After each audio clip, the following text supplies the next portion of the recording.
almost it's crazy. They won't do it. I don't know. There are several people. Like for me, when the people that come up and they, share how they when they first started watching the lives, they were on the fence or they were dead set against what we were doing, and the ones that sit back and are quiet and they're listening. Like for me, that's why I keep doing it. The ones that come up here talking shit, like what they don't realize is that they're the ones that are really getting the others to pay attention. You know what I'm Right. saying? Yeah. So like for me, it's more than just the ones that come up on the stage Right.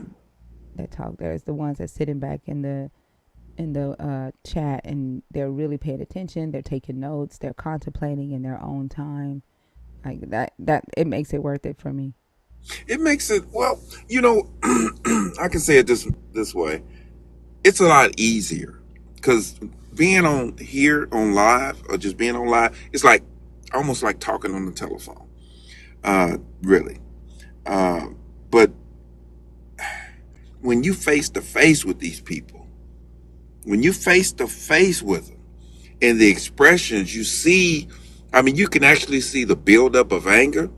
You could see that they're honestly being disingenuous. You could see they're being disingenuous before they even be disingenuous. It's just, I don't know. It's really not, too safe anymore either. I mean, it really isn't. I don't It, know. I've, it's I've not had conversations with Christians face to face. I typically try not to go anywhere they are. Um, so I don't know, but I think like I can hear their disingenuousness over the phone, like over the internet. hmm Um, and so I can only imagine what it's like sitting in front of them and them being disingenuous in front of you in your face. yeah. You know. So, It's but I weird. don't I don't typically hang out with Christians. What's up with the YouTube fam? Hey, Wimble. What's up, Evan Rock? What's up, Cindy Prim? What's up with you, Mister Mini Trial? Appreciate y'all. Welcome to the show. Hey, Lala. Hey, y'all. Hey, now. Hey, let's get these likes up to 25K. Think I have a gift goal of heart knees. Don't forget to subscribe. Gold button on the bottom left-hand corner. And don't forget those heart knees and team bracelets. I'll be right back. I'm finna go grab my coffee. Okay, Mm-mm-mm. I'll So be sure. how you been doing, Lala? I'm good. I'm good. I'm just chilling right now. You? How's it been going Oh, in these Christian streets? we was just talking about that. I told her I was invited to another one and I turned it down because I'm to the point. You know, I'm probably much rather do what we're doing here because being face to face with these people is just it's heartbreaking. Really, it makes it more heartbreaking because you can just see it. You see that it's like I was saying, it's like The Walking Dead. I mean, they Yeah, the cognitive dissonance is yeah, like I see it more and more each day. mhm. Yeah, it's like reality does not exist. It just doesn't. Reality does not exist. Uh, they've created their own reality in their head, and it's sad. The stuff that comes out their mouth, it just And you can't break through to them, no matter mm, how hard you try. And it's no, like it can be right there in front of them, and mhm. it's like they don't see it. They refuse to see it. Yeah, they don't want to see it. I mean, it's like, and then you become the demon, Oh the, yeah, the the Jezebel, the yeah, deep. all of that. So, Yep. It's interesting just to see like how their minds work. Like for me, and the way they handle, um, you know, a challenge in their thought process and how they work through that in the moment. You know what I'm saying? Kind of like what Hugo did yesterday when he Oh was yeah. confronted, yeah, with a thought that he never thought about before. In that moment, it's like you could see the negotiation with himself to reject the information and then to lie to himself, right? And in that moment, it's like they don't think about the fact that they're not only lying to themselves. And let me just refer this to Hugo. You could tell like he didn't think about, hey, I'm gonna lie to myself, and while I lie to myself, I'm also lying to 900 people, right? And I don't think they um, consider things like that when they're defending their personal beliefs. And it might be that fear factor, kicks in. And so it's like a fight or flight moment. And is it intentional that, that they are um, I believe willing to do some things, may or is be it? intentional, but I believe some really it is that fight or flight. And some maybe it's they just I don't know, they put up a block or wall or something and they refuse to see it. Yeah, it's like some of them. I don't think that they're trying to.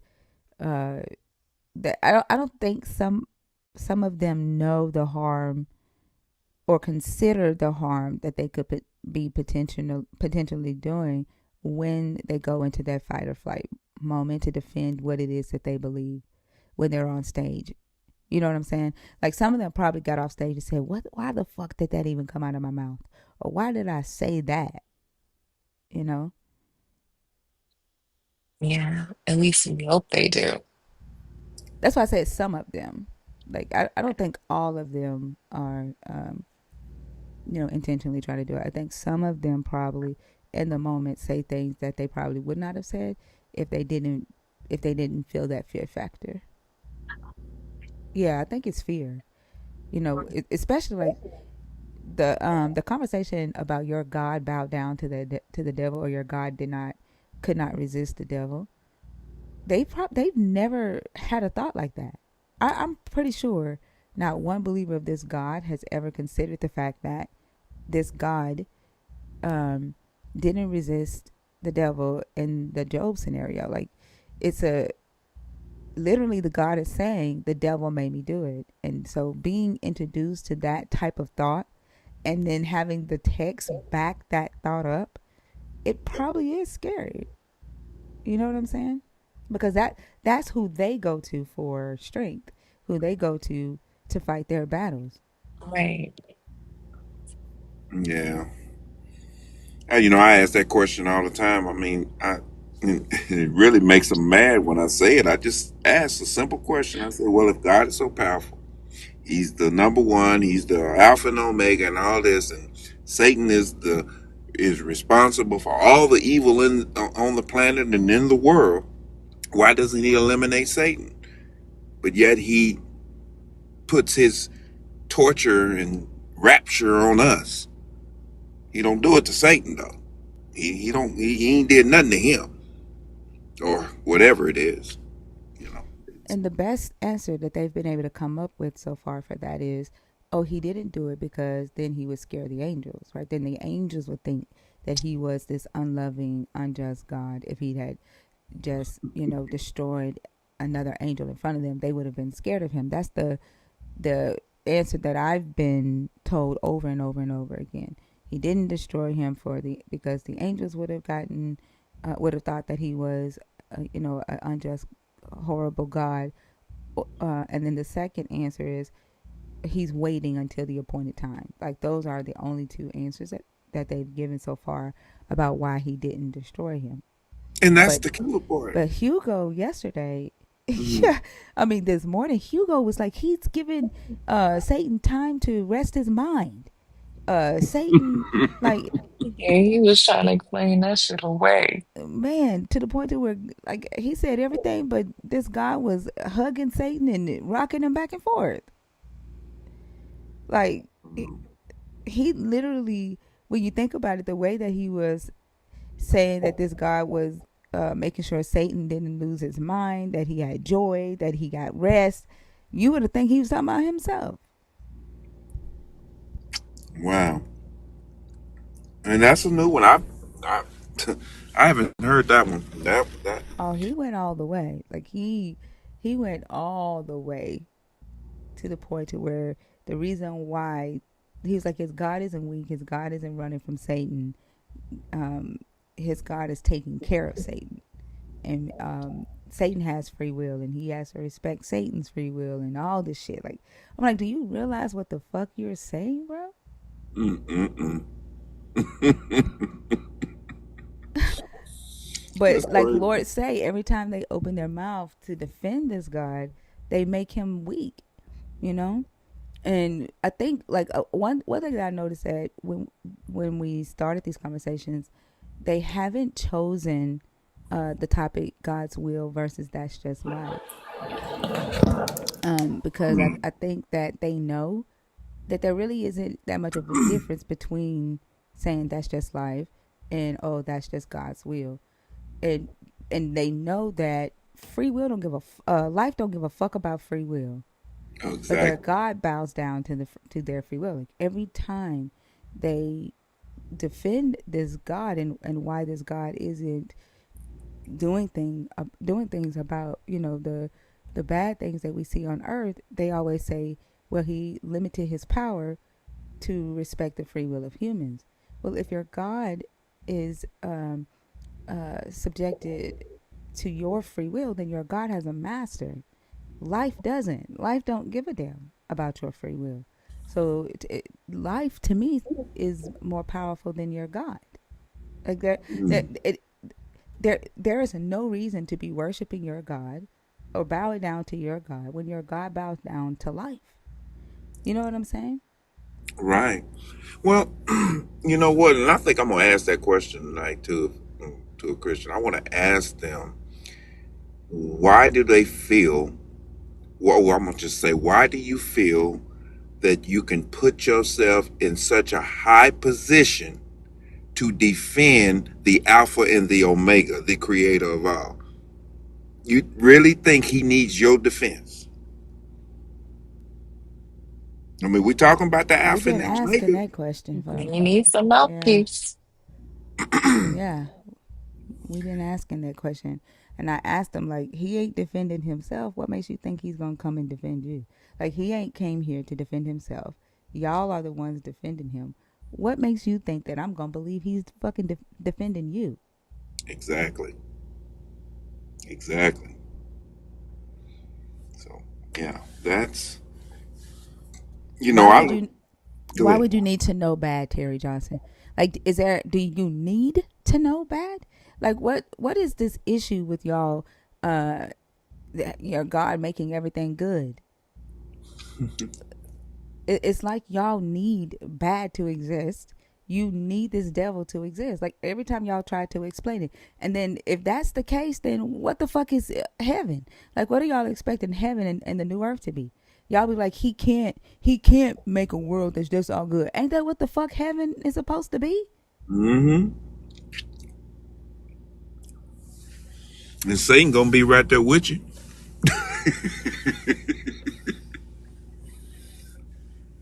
Y'all, we 20 shares away from bringing up the first guest. To those of you that are in the guest box, just to let y'all know how we start the show. If you send a request and you don't see me bringing you up, at the beginning of the show, we don't bring up the first guest until we hit 100 shares, okay? And then during the show, there's only one guest on stage at a time. So don't see empty boxes and think that we're just not bringing people up because we're scared of you or because we don't want you to come up. That's just the way the show runs, okay? So I saw that there were about 5 people in the guest box. If you removed your request, go ahead and send that again because we're about to open up the show here in just a second. Also, please make sure you slow down on the shares because if TikTok thinks that we're using a bot, They will not push us out to the FYP. Pace them out. I appreciate y'all.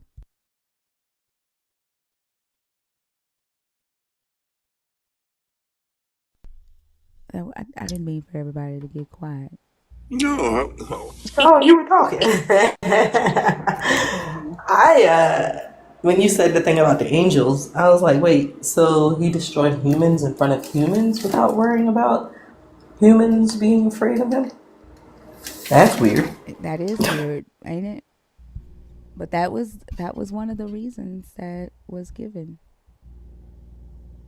Well, I mean, I think honestly, I mean, just reading the Bible and everything, I really believe that this God wants us to fear Him. You know, I Well, he mean, says it. He he, outright says it. he outright says it. So, I mean, that's why He did what He did in this. I don't. I need to quit saying that because people hear me say that they think I believe that shit.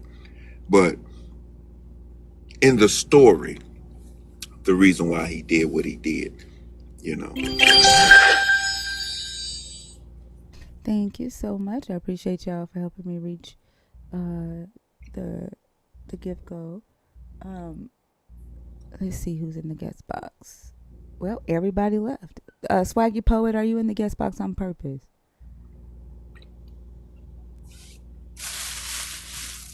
No, the shares do not count on YouTube, Cindy Prim. But if you all have your own share goal on the YouTube, so if you can share the YouTube outside of YouTube with your family and friends, to help get the audience built up over there. I know y'all like the chat to be popping over there too, but y'all been popping. I be reading y'all's comments. The chat be popping on YouTube too. But if you share over there, that'll help get hit the YouTube news feed. This swaggy? Oh, you are okay. You know what happened? The whole app started over. Did it? Yes.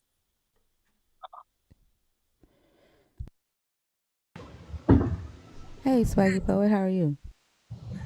I'm good. I'm good. How are you guys doing? I'm doing good.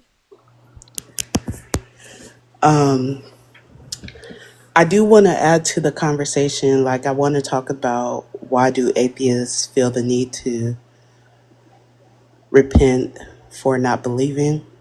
Okay, go ahead.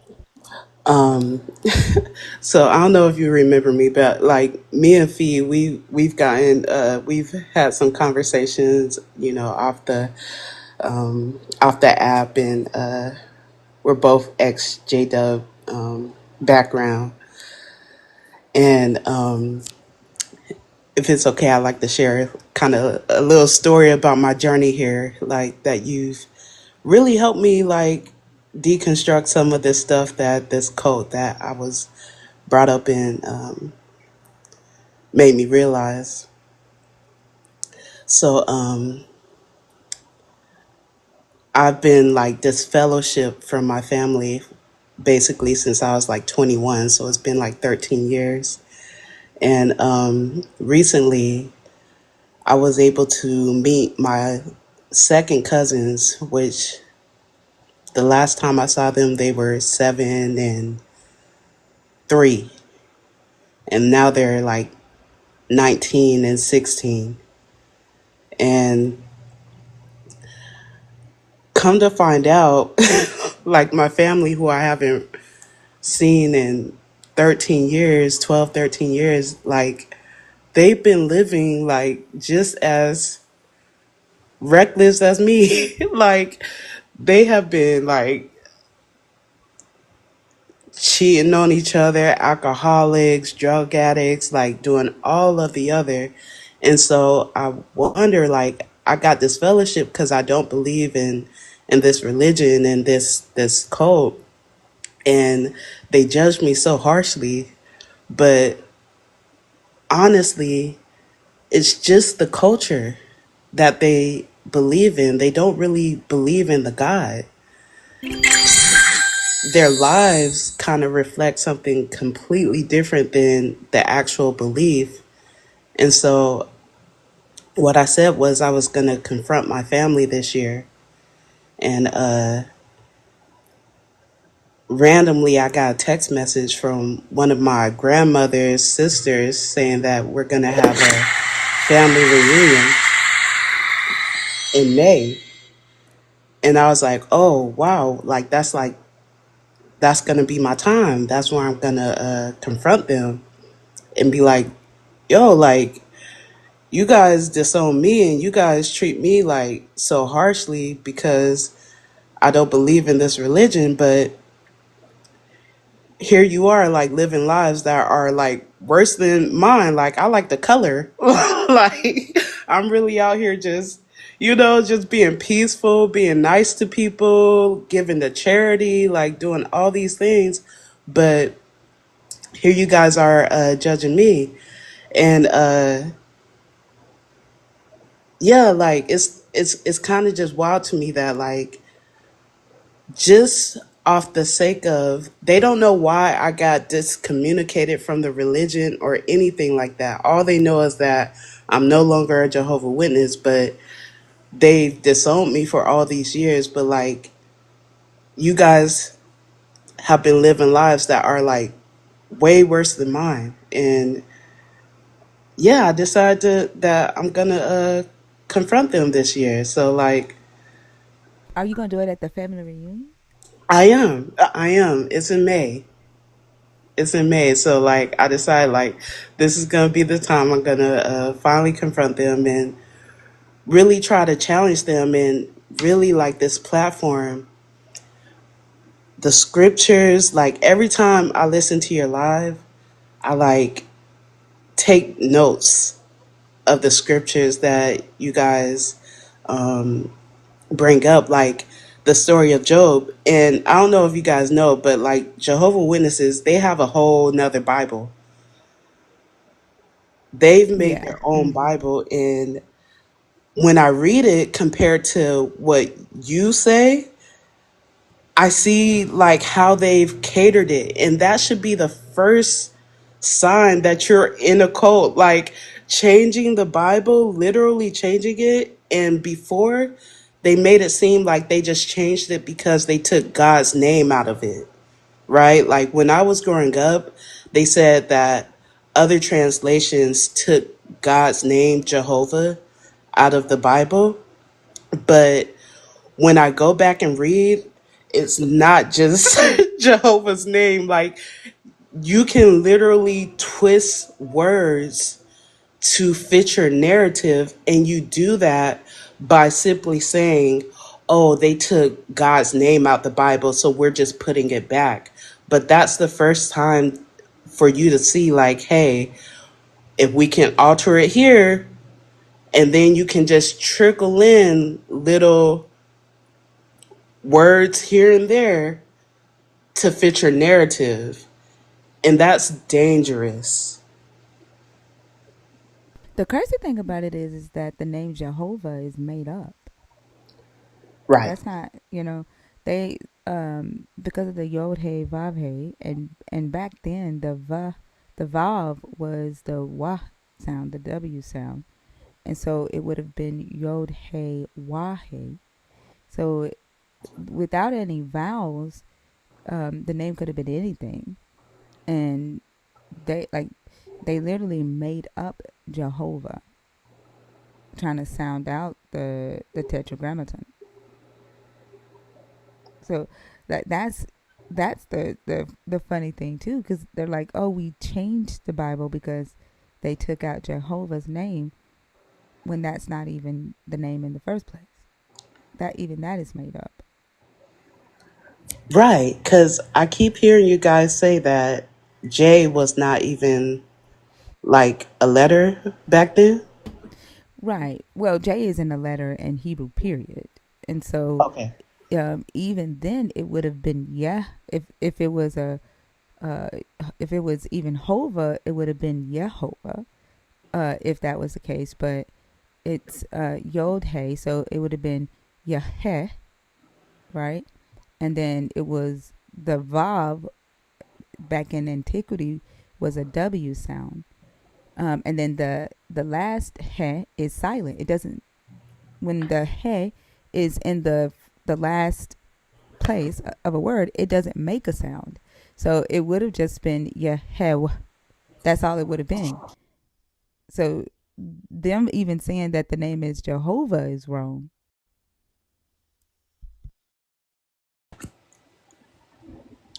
Wow. Yeah, it doesn't make a name. Like it doesn't make a like it's just Yehew.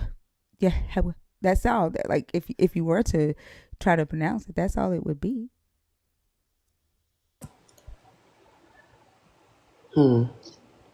And as I'm like, because what I'm trying to do is I'm trying to read through their Bible, to try to find the contradictions. And really, this time, like, because they also stand on the stance that a lot of churches don't actually reference the Bible. So they typically have, when I was growing up, they used to have three meetings. They would have one meeting, which would be their doctrine, which is the Watchtower, and that would be on Sundays. And then on Tuesdays, they would have Bible study. And one way that they would, distinguish themselves from the others is that we would actually read the Bible. So through the meetings or church services, we would actually read like word for word the Bible. And I can say growing up that I probably read the Bible with them probably one, maybe two times. But this time, like I said, I'm just trying to read it like critically and kind of like objectively.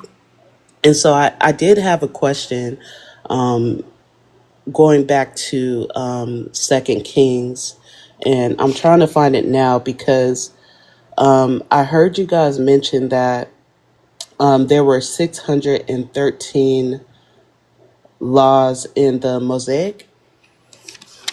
Am I right for Mm-hmm. thinking Yes. about that? Okay. And in Second Kings, I'm trying to find it now. Um, Essentially, I can't remember exactly, but essentially it said, okay, here it is. 2 Kings 14:6. It said, but he did not put the sons of the murderers to death in harmony with Jehovah's commandment, written in the book of Moses' law.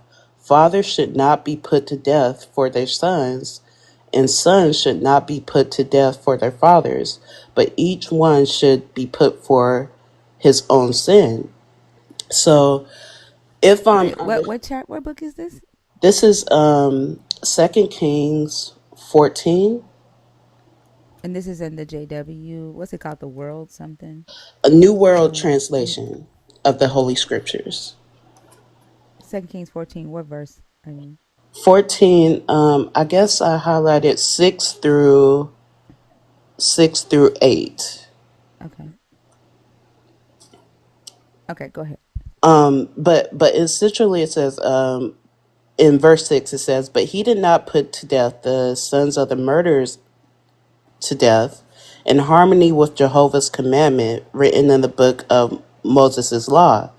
Fathers should not be put to death for their sons, and sons should not be put to death for their fathers, but each should be put to death for their own sin. So, according to that, it would seem to me, and correct me if I'm wrong, but I feel like I read about David's baby before this. So, essentially, Jehovah or God was breaking his own law because David's baby was put to death by David's sin. So it's funny that the writer of Kings would say this because that wasn't Moses's law. Moses's law did say, that this God would punish the kids for the sins of the father down to the second and third generation. It Mm-hmm. was Ezekiel's God who said, "Why are they saying that I punish kids for the sins of their father? I don't do that." So it wasn't Moses' law that said that, it was Ezekiel's God. So I find that interesting. But yeah, even like um, I'm trying to think of when David did that. Um, it, the God that God would have punished the kids, punished David's kid for what David did, but he also should have punished David according to his own law. So he still broke his law, but Mm-hmm. Kings is contradict, like that's incorrect for the writer of Kings to say that that's Moses' law, because that's Ezekiel's God saying Mm. that. Does that make sense, or did I confuse it? No, no, no. That I haven't. I don't know. Is Ezekiel before Kings? I don't know. I'm trying to read it like from Genesis to Revelation. So I'm trying to just start at the beginning, just to really highlight the contradictions I'm seeing, and I'm noticing them because I've been listening to your lives. So I'm like, okay, wait. When I come here, okay, thinker, thinker said, like, let me go back because I've heard that argument many times. So when I see that it's part of Moses's law, which would have came before David, then no, God, that's a clear contradiction to me. Yeah, like that's so the events in Kings happened before Ezekiel's time. And so it's interesting that the author of Kings, it makes me think that the kingly chronicles were either written or edited after the time of Ezekiel, and whoever wrote that was a follower of Ezekiel, because that's what Ezekiel says that his God said. Like if you Mm, remember, I think Ezekiel 18, Ezekiel says that his God comes to him and says, "Can you tell me what this proverb means?" And Ezekiel explains to him, uh, "Oh, they're saying that you punish kids for the sins of their father." And he said, "Why are they saying that? I don't do that." He's like, "I never told them that." And that's when he starts saying that whoever sins shall die, and that the sons do not pay for the sins of the father. So it's interesting uh, that the writer took Ezekiel's God's perspective, right, or his law, and mm, placed it with Moses. right. Yeah, it's interesting.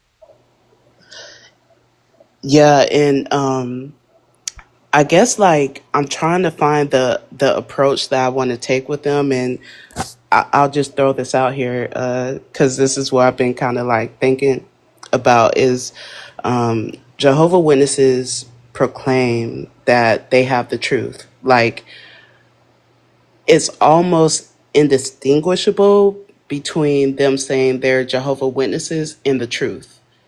Because most times when we would just in daily conversation or whatever the context is, we would just say we have the truth, right? And so because of certain doctrines, and I've come to find like even like the understanding of hell and Sheol, we used to always just reference it as the common grave, right? So they like, oh, we got that right.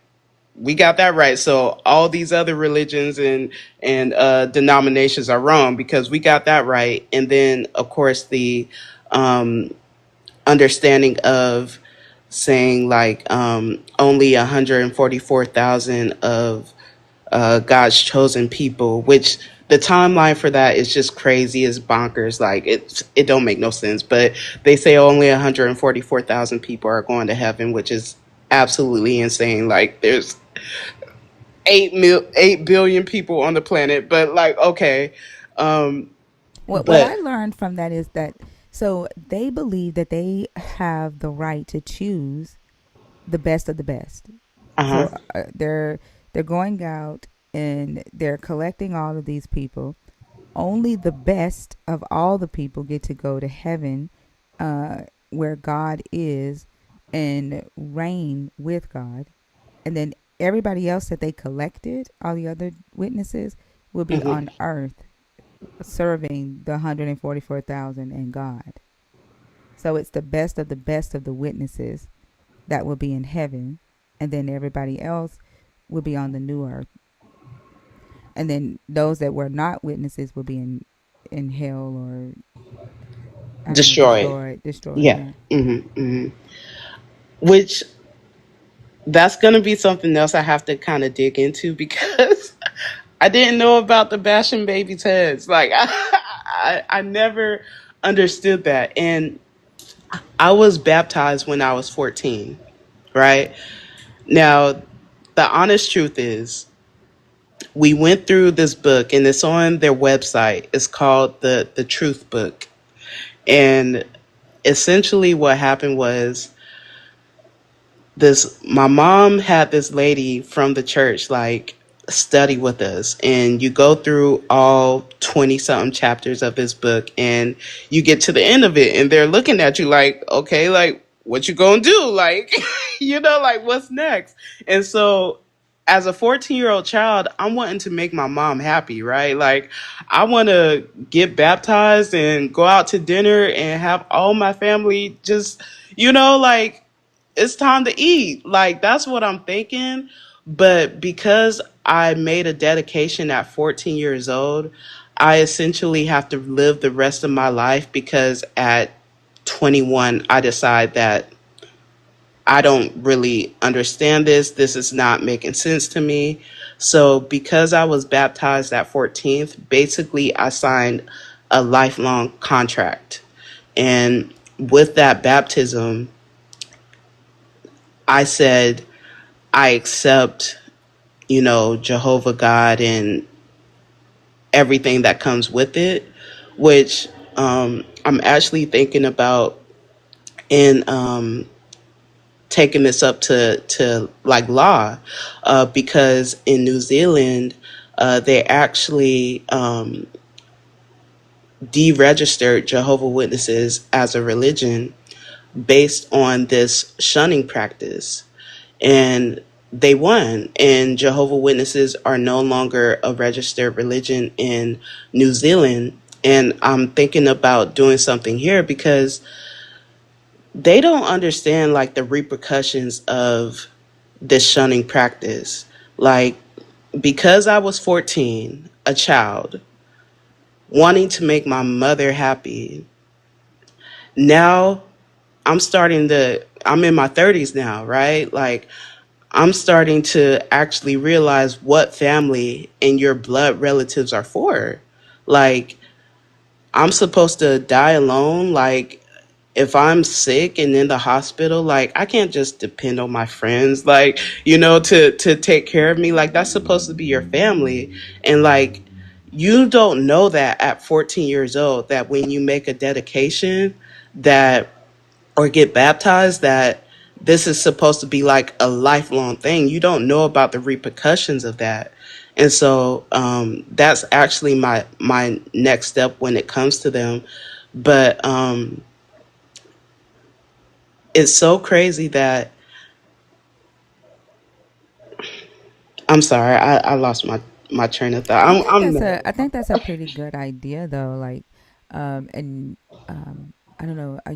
Are you and Fee working on like getting a group of former JWs that would go on this lawsuit with you, or are you trying to do this by yourself?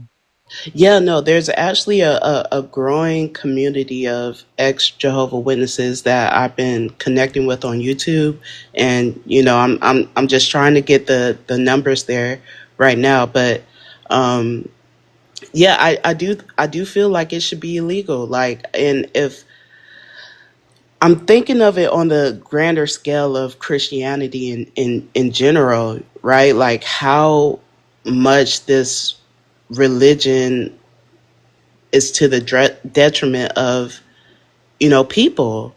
um and so maybe if I just start with the Jehovah Witnesses, and like taking it from them because their bylaws are so out there and open. Like they have a whole website that you can just reference, and you can clearly see like the type of detriment that causes to people. And it's so funny because they all rely on this governing body, which is a group of what, 7 or 9 men in New York, most of them white, but okay, got one black one, so I guess that makes them diverse. But anyways, but this group of men in New York who make all the decisions and who say that they have God's inspiration. But it turns out that when this lawsuit went through in New Zealand and they actually had to go to court and they actually had to answer to law officials, that they actually admitted that they do not have God's divine, like, inspiration. Like they do not hear directly from God. And what I was thinking about, presenting to my family at the family reunion is that if you say that you're the truth, and let's say you have a glass of water, and you just put 2 drops of poison in it, is that water still clean? Would you still drink it? So if you say that you're the truth, and there's been so many circumstances where they have declared that God is coming at this time. Like I said, going back to the 1914 belief that, this generation would not pass, their calculation is crazy. But essentially, they said that in 1914, no one past that generation would live. And I don't know how they came to that because I know it comes off of the generation um, gospel, but they determined that was 1914, and no generation past that would be living as God's anointed people, that 144,000. And I know this probably sounds crazy to y'all because it's a very crazy religion. And like they make up some crazy stuff. But essentially, they said that no one past that generation would be living. So essentially, like if you go 80 years past 1914, you would be like in the 1990s. And we're in 2025 now. So there's no way that their interpretation of that prophecy could be correct. So essentially, like what I'm going to present to them is like, if they were wrong about this, like there's no way that they can claim truth, because I feel like truth has a very high standard. It's absolute. I think if you were talking to people like us where facts matter, Hmm. um, that would be an easy way to to get through. But we're talking about people who reject facts, and then what their definition of truth is, right? And so you it's a logical argument, and it's a very sound argument to make and to present. But I think that their definition and their perception, like how they perceive what is true, is flawed by the word Jehovah itself. And like for the simple fact that when Shake Special K was on the live the other day, and he was saying that he was talking to his dad, and his dad is a JW pastor, and he would ask his dad very logical questions, and his dad's response was, "Don't question Jehovah." And he was asking him questions about why the governing bodies could do and say one thing, right? Hmm. um, or why the overseers were teaching a specific thing when it didn't logically make sense. And his dad's response, like he said, he got slapped in the mouth, and his response was, "Don't question Jehovah." But he it didn't register to his dad that he was asking why these men could do what they're doing, but all his dad saw or heard was Jehovah. Mm, And so I yeah. think, yeah, so it is a very sound and logical argument. I think just think a little bit more about how they see truth and kind of go at it from that angle, if that makes sense. Does that does that make sense? Because like Yeah. you Yeah. might just get met with Jehovah, right? Like don't question Jehovah. No, it's gonna be some of that. It's gonna be some of that because, and it's sad. Like I've been hearing that since I was a child, 5 6 years old. Like we don't question it, but question it. And I will, and it's kind of like I wasn't there for the conversation with Special K. I didn't hear, but I'll probably catch on YouTube or something. But um, That will be a good one, especially like with what you're trying to do. Um, at your family reunion, I do recommend to go back and listen to Special K, because he was up here for about 2 hours and he spilled all the damn beans. Special K is older. He was there uh, with the first uh, Jesus is coming back. Like he was alive during that time, and so he talked about that and what people did, and so and that was his first time that he was like, wait a minute, if they were wrong about this, could they be wrong about everything else? But he stayed in it, and so he explains why he stayed in it at that time, even though he saw how wrong they were mhm. about that. And so I think that could help, be very helpful to go and listen to his 2 hour time on stage, and that was like 2 nights ago, 2 mornings ago.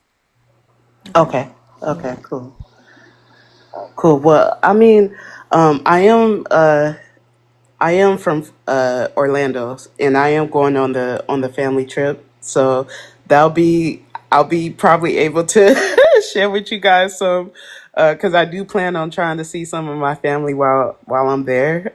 So I might have some stories for you guys in Florida.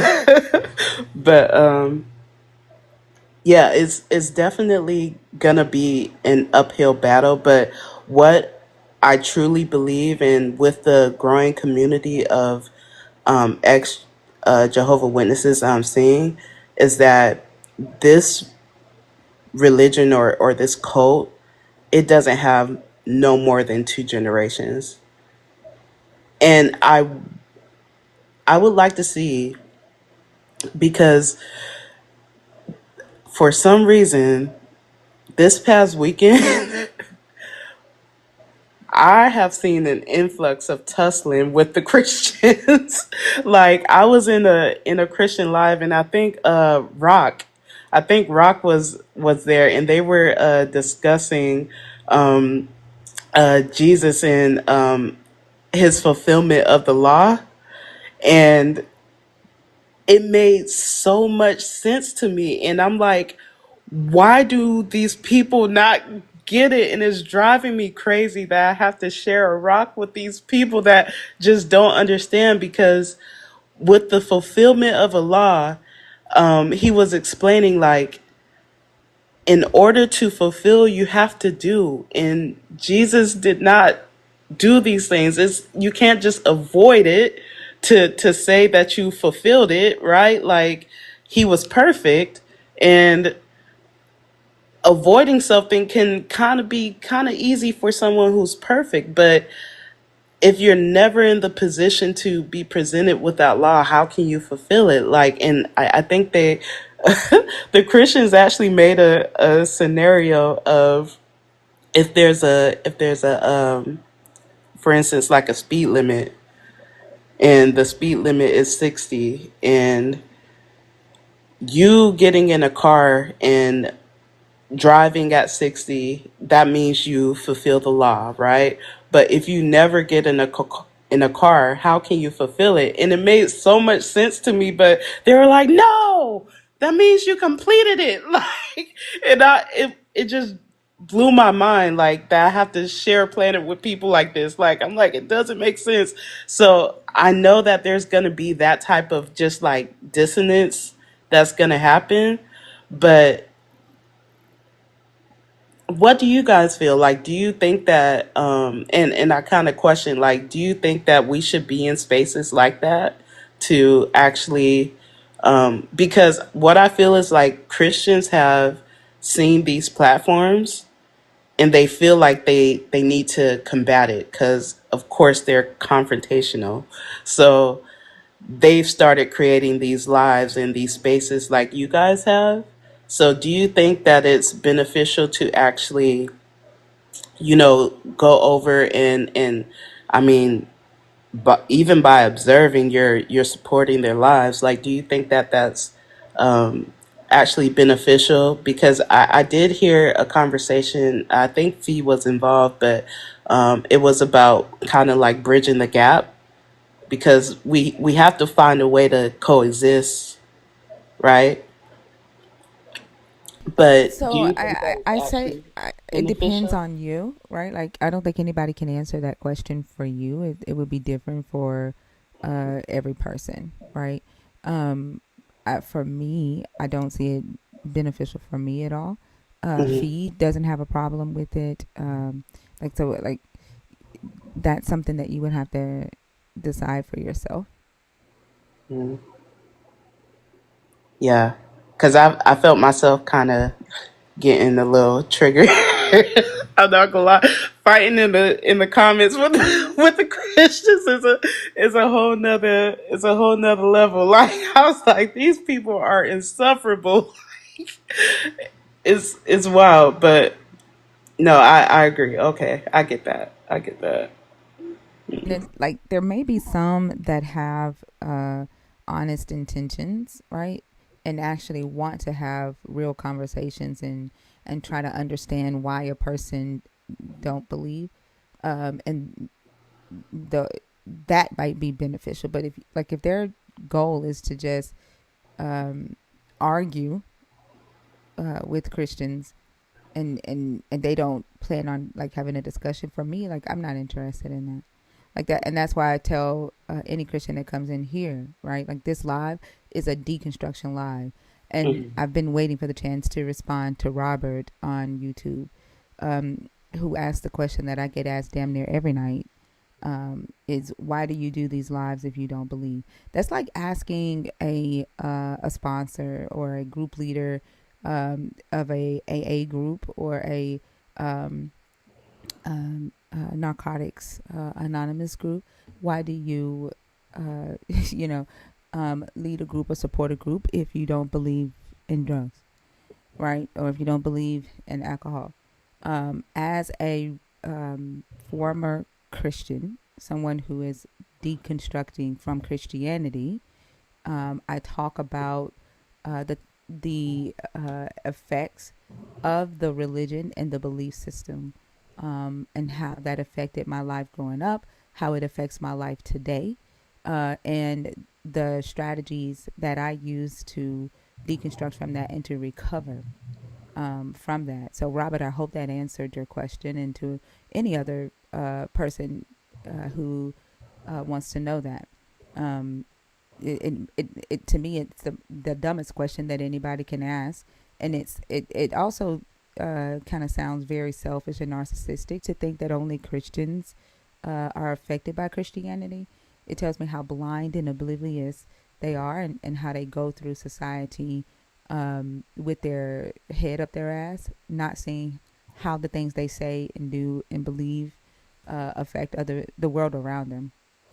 But if a Christian comes in here, I tell them like this is a place where we're going to ask the hard questions, right? Like we deal with facts, we don't deal with theology, and we're not dealing with dogma in here.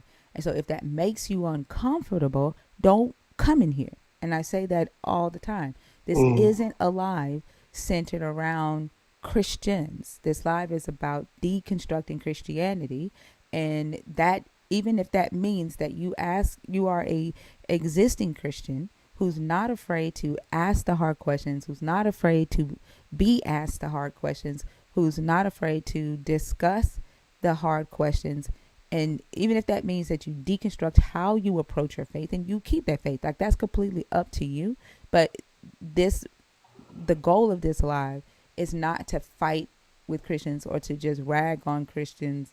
Uh, it's to help people get answers to the questions that they've been asking themselves for a very long time. Questions that they can't go to their parents or their community or their pastor and ask, and they can come in here and ask those questions and get whatever what they need.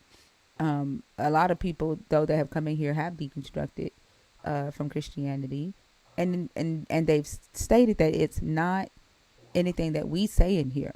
It's them seeing the fruit, quotation air quotes, of the labor, of the belief of the people who are repping this belief system, and or the lack thereof, should I say?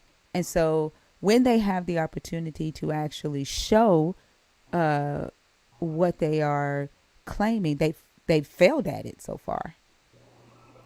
So it's also a place where people can actually see the shit in action, right, and not just have a conversation. And so you may, when you go into other Christian lives, if it may be beneficial if you're still like on the fence of trying to figure out if this is something that you want to walk away from or stay in, being able to engage in their environment with the new information that you're getting, it may be beneficial to you in that way. Does that make sense?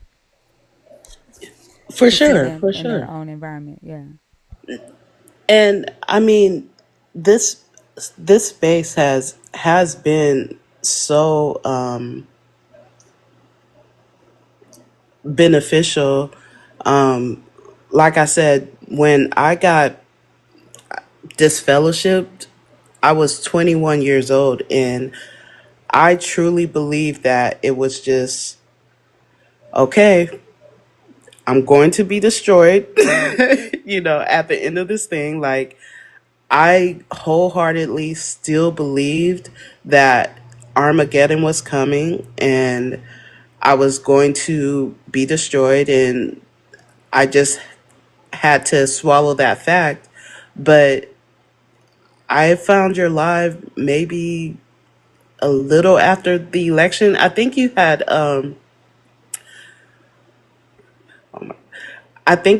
like you had posted something on my FYP, like it was pertaining to like Black history, and so like that kind of caught me, and then I caught your live, and I was telling Fee like for the last 12 years I literally like just was settled with the fact that I'm going to be destroyed when God comes back and destroys all 8 billion people except the Jehovah Witnesses. Like, and I was just okay with that. And the hard part about that fact was I was always just asking like, God, if you can just let me explain. And my explanation to him would have been, I'm just confused because there's so many different Christians and religions out here. I was honestly just confused. Like, can you forgive me for that? But coming into this live, and I know for me and people like me, it has truly given me an opportunity to actually appreciate this life that I have now and not seeing it as an end. And I feel like it like makes me kind of like emotional because like my family, they just don't appreciate this life. They just think like imagine living in a world where you think that everybody else around you is about to die and nobody else is meeting the standard, and you don't even know if you meet the standard, but one day God's going to come back in a fiery flame and destroy the entire earth. Like it is, I have PTSD. Like as a child, I used to have dreams about this fiery night of Armageddon, and it used to wake me up in the middle of my sleep, shaking thinking about this day, and it's haunted me. But through your lives, and actually, it's one thing to say, okay, I accept it for what it is, but it's another thing to be like, this is not going to happen. This is not right. Like this, no, no, I reject that thought. And that's what this community has done for me. Like it's actually made me, and I'm a poet, so like I've actually decided to like go for my dreams and like aspire to do things that are feeding me now, and like the and even like going on this trip, I've been just like down and out since my mom passed, like in 2020. Like I've just been secluded. I've let no one in. I've just been solo dolo.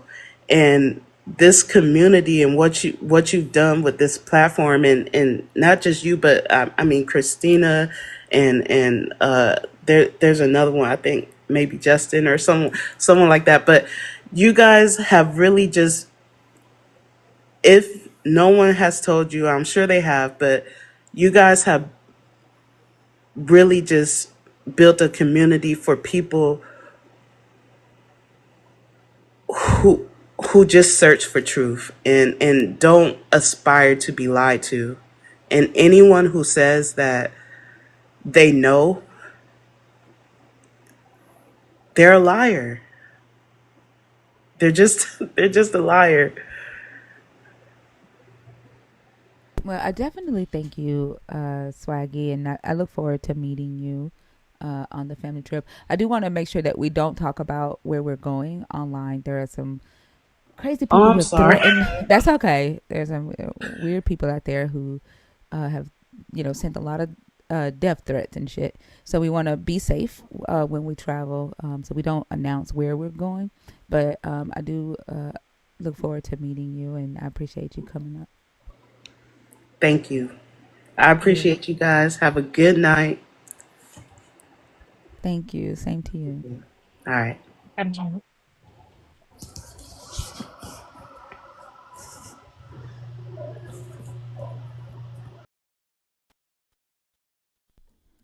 Y'all know I found something today. Give me just a second. So y'all know how we talk about how Jesus said that he only came for the lost sheep of Israel. So today I was reading John 11 and where Lazarus died. Um and uh the hold on. Let me see if I can the plot to kill Jesus in that same one. The Pharisees and the chief priests were talking, right? So it says, hold on. Okay. So I'm gonna read from verse 45 in John 11. It says, many of the Jews, therefore, who had come with Mary and had seen what Jesus did, believed in him. But some of them went to the Pharisees and told them what Jesus had done.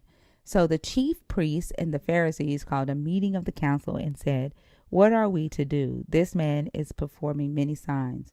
If we let him go on like this, everyone will believe in him, and the Romans will come and destroy both our holy place and our nation. Okay, remember he said that.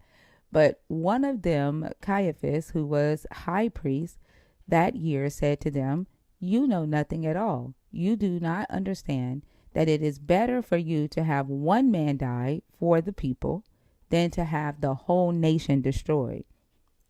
And so that word nation there in this context is what I'm a pull up. But he did not say this on his own, but being high priest that year, he prophesied that Jesus was about to die for the nation, and not for the nation only, but to gather into one the dispersed children of God. So keep in mind, he's not only dying for the nation, but also to gather the dispersed children of God, which are the Samaritans, the ones that were dispersed throughout the Persian Empire. So from that day on, they plan to put him to death. So the high priest is saying that Jesus, like it's better for Jesus to die than all the Israelites, right? And so when we look at that word nation there, I know most believers believe that that is referring to the world, but I still have it up from where I studied. It's this right here, a race of people, a specific race. So Jesus died, Interesting. ain't it? Jesus died for a specific race of people. And so for anyone to say you don't know, it's that, here it is right here. Here's the reference, and this is the kind of the definition of that word nation there. So when he says to the Canaanite woman, keep in mind, like when Mark wrote it, it was the Greek. It was a Greek woman that Jesus called a dog. And then when Matthew wrote it, who Matthew changes it from a Greek woman to a Canaanite woman. If the race of the person or the ethnicity of the person didn't matter, what is the reason for Matthew Would be changing her changing her it. nationality, right? Mm-hmm. And so when they the in the next verse, I think it's, is it where they were planning on killing Lazarus? I think after this, I think it is yeah, some Greeks. So in John, you'd see the Greeks after Jesus had raised Lazarus from dead, and Jesus is like, uh, he has his entrance. Some Greeks come to the Jews and say, "Hey, we wish to see Jesus," right? And so the two of Jesus' followers, Philip and Andrew, go to Jesus and they tell him, "Hey, the Greeks want to meet you." Right? So this is the introduction of the Greeks to Jesus, right? And so Jesus says, "Very truly I tell you, unless a grain of wheat falls into the earth and dies, it remains just a single grain. But if it dies, it bears much fruit. Those who love their life lose it, and those who hate their life in this world will keep it for eternal life. Whoever serves me must follow me, and where I am, there will my servant be also. Whoever serves me, the Father will honor." And so that's him saying, if the Greeks want to serve me, then the Father will honor them. This is the introduction of the Greeks into that, right? So when they say that Jesus came for everybody, even John shows that he only came to die for one race of people. That's wild. But you know they gonna challenge that too. They'll figure out a way. Yeah. Yep. And then Wow. so like when Paul, is interesting, and this is just my thoughts, right? This is not me saying like this is what it is, but when Paul says that, you know, this God is using the Gentiles to make the Israelites jealous, a lot of times we see, marginalized groups when we look at white supremacy and how this religion mimics white supremacy. We see like when um, uh, white men at the top of the or white people see themselves about to lose the grips on what they consider their status or their power, right, or their You're numbers. right. They turn to the marginalized groups. They use those groups to lift themselves back up, to save themselves, right? They start saying things to make other white people jealous of other marginalized groups in order to get their spots back. Like it's a fucking playbook. Like the story is a playbook, you know? Mhm. It's interesting. Yes. They're already certain. In the comment. You say what? I said they're already certain in the comment.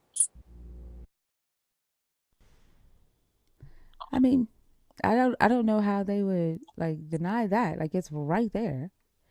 Um, it, I don't know how they would deny that one.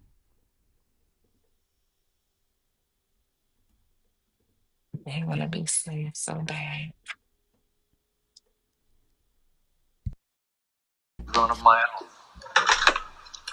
Key, Key, did you come up on accident? My representative is not going to be happy about this.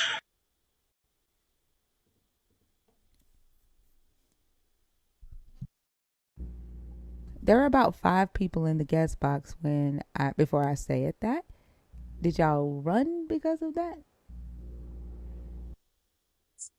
Are you serious? Yeah, there were 5 people in the guest box before I said that. Where did y'all go? The Yeah, guest box is open. the Uh, gift is unavailable. I okay, don't know, and it works for some, but not everyone. okay, I'll change it. The guest box is open if you are a believer, if you're deconstructing, or if you are an atheist. There is no wait. We've only been live for an hour. An hour.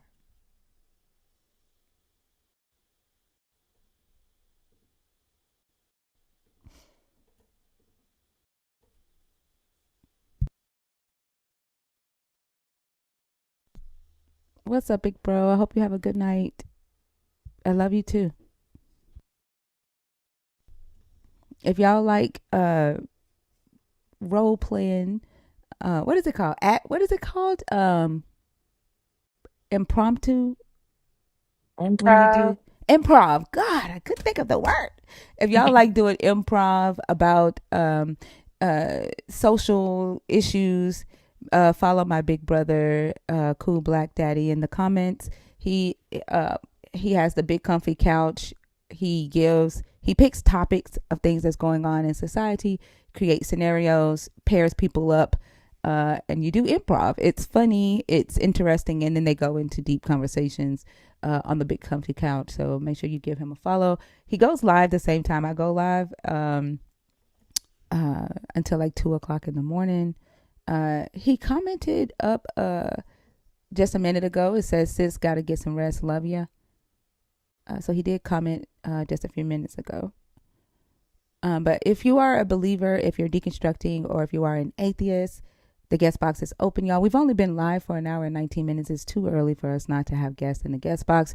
If we don't get someone here, I'm going to do one reset and see if we can hit the FYP, and see if we can get some conversations. There you go. He just commented, y'all.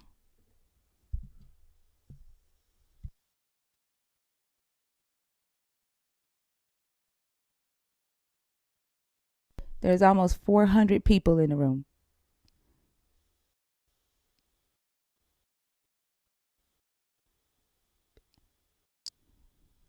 And at least let's get these likes up to 100,000. Also, don't forget to that you do your okay, you did your gift goal of blow bubbles. Don't forget to subscribe, you guys, and keep sharing the live. Is it Hello. Nicasito? Yes. What topic did Nicasito you come from up to Christ. discuss? Yeah, I just wake up and I heard about That's okay. I don't need to know the your. topic. It's okay. I don't need to know your activities. What topic on the board did you want to discuss? Yeah, I heard about the Gentile and There's the 11 possibility topics. for them. I'm sorry. There are 11 topics on the board. Can you Yeah, see that on the post here? yeah. Can you pick one of those topics, please?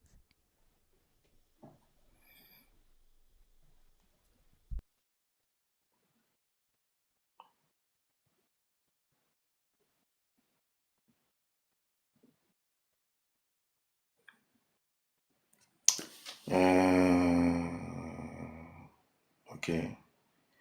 Let's say God is a bad planner. I'm sorry. God is a bad planner. Okay, what are your thoughts on that? I don't think he's a bad planner. I think he made everything is perfect for human, but human deceive him by choosing to obey to the snake. I mean the devil. Okay, can you do me a favor and talk up Therefore, just a little bit? I understand that you just woke up, so that everyone in the chat can hear you. I know that if it's hard for me to hear you on stage, they're probably like squinting to try to understand what you're saying. Can you say that again for me? yeah, I said God is the topic. God is a bad planner. What I understand is that he may has done things wrong. Is it the topic? Yeah, but what were your thoughts on that? Okay. What I believe is that God made everything is perfect regarding human creations, but man rather prefer to obey to the snake, to the devil, and therefore bad things happen to man. It's not God's will that this thing happens. So your God's will would be his plan, correct? Yeah. And was it in his plan for humans to uh, mess things up? I will say, like when you have children, No, I don't need you to you do that. don't, I'm sorry. I asked the question. Like, I don't want you to yeah. explain why they mess things up. Was it in his plan for humans to mess things up? No, I will not say it like this. I will say he prepare all things for men, even his salvations. But But I'm asking, yeah, I heard you say that. yeah, But if his will is his plan and humans mess that up, right? That means that your God did not plan well for that. Did your God know that humans would be unpredictable with this free will yeah, that he know. I think so he did know. he so he did not plan well for that, did he? I think he knows that men could disobey, Right, but did and he therefore, plan? Okay, I'm gonna ask my question again. Okay, yeah, did he plan well for the variable that humans are unpredictable? okay.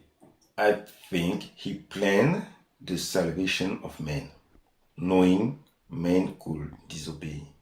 So then, this was in his plan. Then Yeah, I said he wait, planned so the sin salvations. was. Listen for a second, okay? So Yeah, we're gonna take this step by step. okay. Was humans sinning a part of your God's will from the beginning? No, no. Okay. So I'm not asking if your God reacted to his plan going awry by creating Okay, another plan. Okay. That's not what I'm asking you. If okay. sin was not a part of his original plan, then that means that he did not account for the fact that humans are unpredictable when he created the first plan, right? Um, what if I can explain, or there's a difference between planning to resolve a problem and planning to allow people to do it, or Listen, I understand that you're saying in your God's plan he gave people free will. I get yes, that. Did yes. he account for the unpredictable disobedience of the humans in his original plan? Uh, did he account? What could you be more explicit, or more? Could you be more explain it? When he wrote or created his first plan, Yeah. Did that first plan include humans sinning, the possibility of humans sinning? Yes, I think he planned that because the Bible says God prepare many things, many works that we have to do, and he prepared also the lamb. The lamb was already prepared, if I can say it, to be one day's offer. So at the beginning, before man creation, the lamb was already set as a possible sacrifice for the humanity. So then your God knew that humans would sin when he Yeah, if I created can them. say. Yeah, When he created them. And he allowed it to happen anyway. He wanted a perfect world, but he knew that humans would sin, and he created the world where humans would sin anyway. And you're calling that a perfect plan or a good plan? this is God. I don't. This is God sovereignty. So he I prepared didn't ask things. about his sovereignty. I'm not asking about his sovereignty, okay? If someone says, my goal is to create a perfect world, Yes, okay, that was his goal, was to create a perfect world. yes. Did that happen? Before man sinning, someone in the heaven also sinned, and That's that okay. Listen, person. listen. It's a simple question, right? It's Yeah, a yes or no. Did that okay, happen? Did your God create a perfect world? Is the world perfect? yes. The world is perfect. When I say perfect, is in the sense that man was not created with Is the evil world inside him. perfect? Is the world Yes, perfect? yes, Okay, yes. and what? So, children with cancer is perfect to you? Okay, this happens No, I don't after care about. the No, sin no, ink. no. Stop. No. Listen to the questions that I ask. Okay. Okay, okay. Is the world perfect? The current world is not perfect. Was the world perfect after Adam and Eve ate of the fruit? The world was corrupted then. It was So it perfect when they became ate. not. It was I'm not sorry. more Hold on. perfect. Hold on for a second. Was it perfect after they ate the fruit? Yes or no? It was no more perfect after they No more ate the perfect fruit. after they. Okay. And so, was it perfect before they ate the fruit? Yes. Okay. And so, if the world was perfect before they ate the fruit, when the fruit was in a place where Adam and Eve could get to it. Was the fruit in? Yes, Okay. the tree was there. Okay. And did your God want Adam and Eve to eat the fruit? No, Okay. Was there a serpent that you guys believe is the devil in the garden with the humans that your God, the perfect humans that your God created? could you repeat, please? Was there a serpent in the garden Yeah. with the perfect humans that your God created in this perfect world? Okay. The snakes Hmm. It wasn't. was he in the garden? Yeah, the snake is an angel which enter the garden in the form of a snake. Oh goodness gracious. Okay, it doesn't matter. So this serpent Yeah. in the garden had wisdom and intellect, right? It was an intelligent and wise snake Yes. that could convince the perfect humans to do an imperfect thing in this perfect world. Okay. That snakes Can use. you hear me? Like I ask questions, and the questions Yeah. that I'm asking right now are really just yes or no. Okay. Okay, so if you could be Okay. an active listener and participate, I Okay. promise I'm going to give you time to explain some things. Okay. Okay. All right. So I'm going to say again what I just said. So Okay. this serpent was in this garden. This intelligent and wise serpent was in this garden with the capability to convince these perfect humans to do an imperfect thing. Is that correct? Let's say yes. And so you're saying that before they ate the fruit, the Yes. world was perfect. Yet there was Yes. the ability, there was a thing that existed in this perfect world that would introduce imperfection. Mm, I will not say it like this. I'm sorry? It's not the things in the garden which which is the problem. The problem came from the disobedience. Listen, If I can we're say, talking about your God's okay, plan right now. okay, Listen. We're talking about your God's plan right now. Okay? Can you stick with me on the idea of a planner when okay, someone plans something? okay. When, for example, you you build a house, there are some places in your house that children or you by yourself, you don't have to manipulate it in a certain way. But these things are not bad. It is just that you should be care when manipulating it, like gas installations or other things. No one, I mean, and only a professional has to manipulate it, or nobody has to touch it, for example.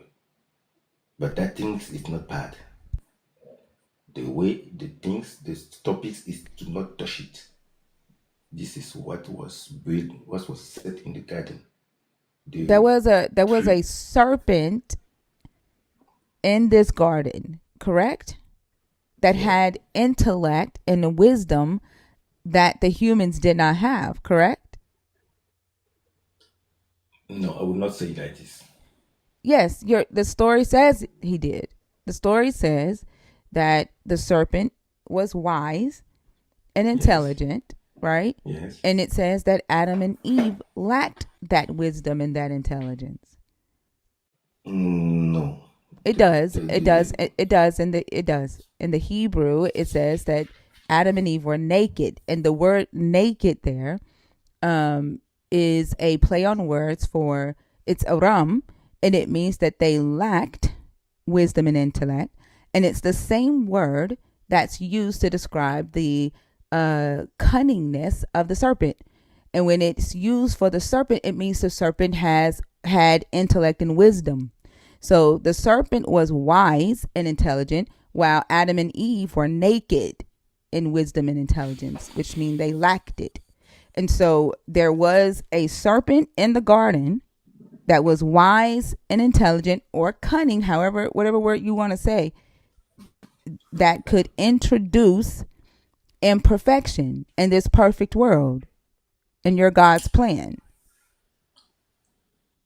the God gave Adam and Eve the domination over everything on the It earth. doesn't. Hey, we're back. We're talking about your God's plan.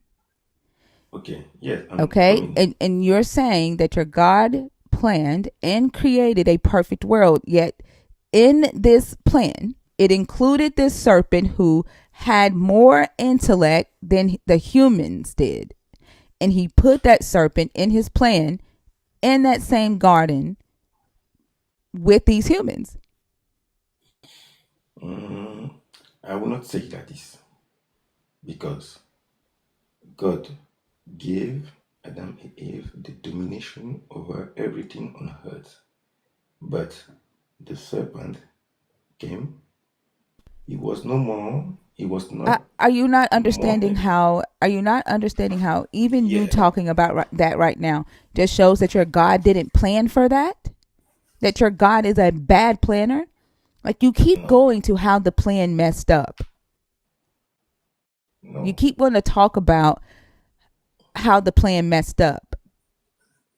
no. When, for Yes. example, when Cain was about to kill his brother Abel, God, God told him that he could stand on the sin. He was not he was not weak over the he was not weak in front of the sin. He has the power over the sin. But What Cain tell me what you're failed. talking about right now. Explain to me what that has to do with your God's plan. Okay. What has to do with Abel with Adam and Eve is that No, your Adam and God's plan. Eve, Hey. Listen, I say words. yeah, And they mean things. Okay? okay. Listen very carefully to the question that I ask. Okay? What does Cain and Abel have to do with your God's plan? What I wanted to explain is that the serpent was not, if I can How are say, you talking about the serpent stronger again when than. you were just talking about Cain and Abel? No, I just wanted to say that the serpent No, was not stop. stronger But no, than. no, no. Can you? No. I'm not going to allow you to continue to just keep changing subjects. Okay? I need you to stay on topic. All right? You started talking about Cain and Abel. What does Cain and Abel have to do with your God's plan to create a perfect world? No, I wanted just to illustrate something. I I'm don't not know. going. I was Answer my not. question. If you're not going to answer my question, I'm going to move on because you're having a conversation with yourself. You aren't responding to anything that I say. No, okay. What Answer kind? my questions. Okay.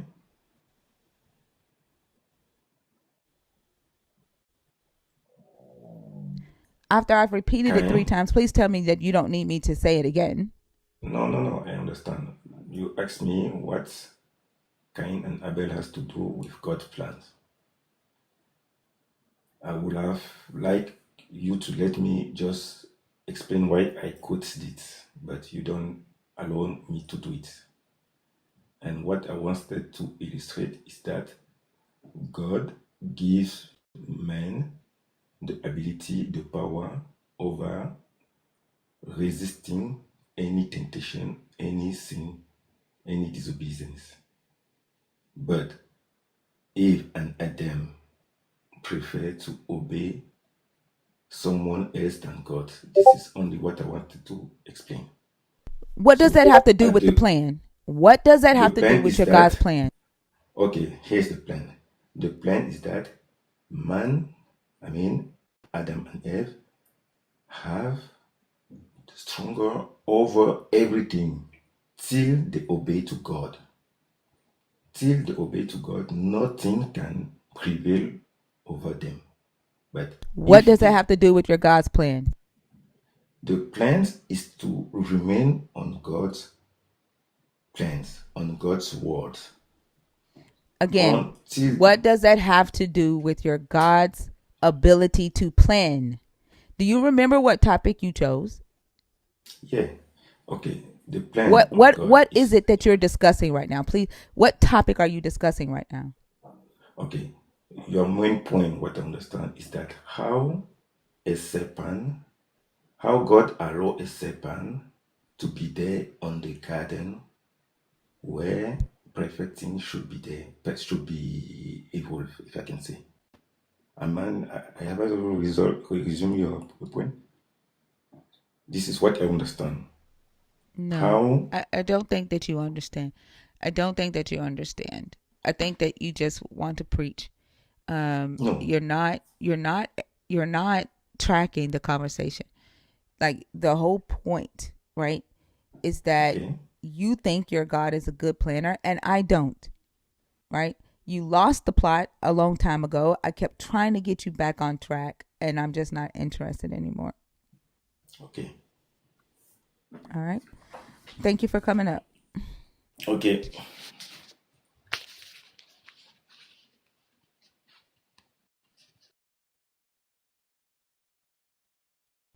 Goodness gracious. Wow. Oh no, you did it that long.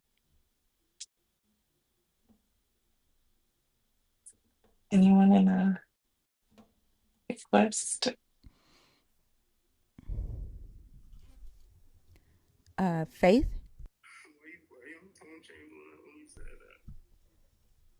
Faith, are you there?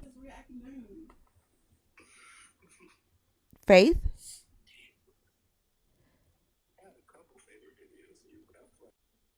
I don't know. Sound like they were having a private conversation.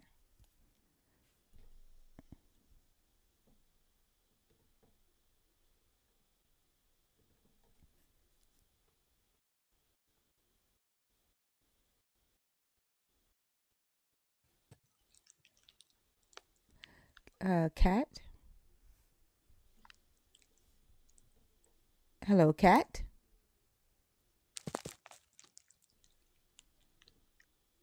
Goodness gracious. Didn't it sound like she was eating in the microphone? Sound like she was awake. I heard a bag rumbling. Yeah. All right, y'all. Um, there's nobody in the guest request box. If you are a believer, if you're deconstructive, you're an atheist, request up. Or if you are a nerd. Yeah, it did sound like chewing noises.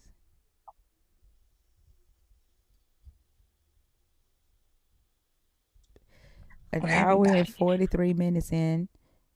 I This know, is, right? yeah, it's like, Is it's anyone live? not, it's enough people in here for there to be people in the guest box. There's almost 450 people in here. But y'all know, like, I'm not, like, if there ain't no conversations happening, I'll go Shut to it shut down down. and I'll go and write my book. Like, I'm not going to sit here and beg people to come up on stage. I know it shouldn't take all that either. It shouldn't. Like, it's just a conversation. TJ, how are you? Good. How are you? I'm doing good. Can I get your age, please? 46. Are you a believer? Are you deconstructing? Or are you an atheist? I'm a believer. All right. And what topic did you come up to discuss from the board? Um, God is a bad planner. All right. What are your thoughts? God's intellect is way beyond our own. So what may be seem like a bad decision to us is way above our pay grade to even think about.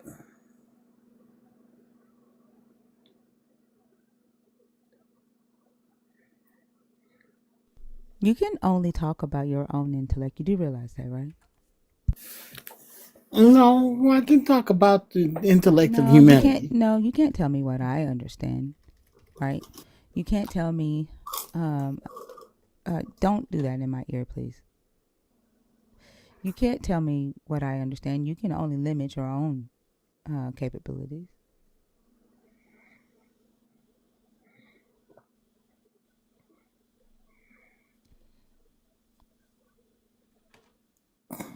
You choose to go through life and say that the stupid shit that your God does is more intelligent than you can even understand because you're afraid to call it stupid. You're afraid to say that it fails, that it didn't work. You can assign that to yourself, but you can't assign that to everybody else. How do you know it doesn't work? I mean, common sense would tell you that it didn't work if he had to kill himself. If he had to offer his life as a sacrifice for y'all asses to come back to him, and y'all still sin to this day, and y'all are still going around trying to get people to find his ass, it did not work. So that couldn't be part of the plan in the beginning. If that was part of his plan in the beginning, then your God set y'all up and y'all are running around uh, with your head chasing your tails for no fucking reason. And he's just a sadistic ass God who enjoys seeing humans um, go through shit for no fucking reason. Everything that y'all said is a lie then. If this was his plan from the beginning. And he ain't, and then he, like, if this was his plan from the beginning, he definitely ain't coming back for y'all because he enjoys this shit. This is what he wanted.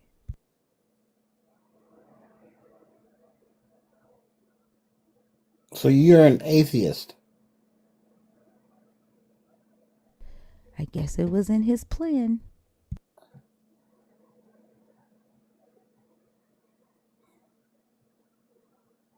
No, I think that's part of your free will. Right. Don't you think free will was a part of his plan? And that what you say? That the reason why all of this happened was because he gave humans free will? Wasn't Yeah, that wasn't that in the plan? to a point. Okay. So when I said that was a part of the plan, did you think saying free will was going to change my answer? Oh no, nothing I say will change your answer. I have a feeling about There's that. a difference between changing an answer and changing my mind. I didn't ask you, did you think it was going to change my mind about your God? I asked, did you think it was going to change my answer to your It's not original going to change either statement? one.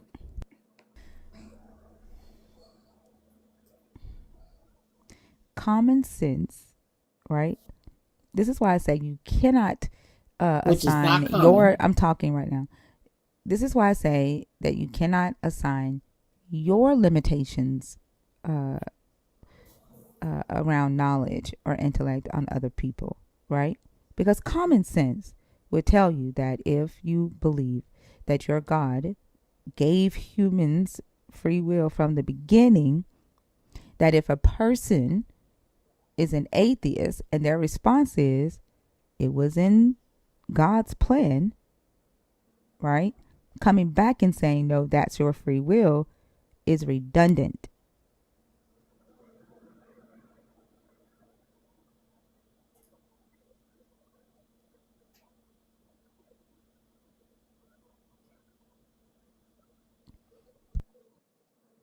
And then do you see how there really isn't anywhere for this conversation to go when your answer is God can do what God wants to do?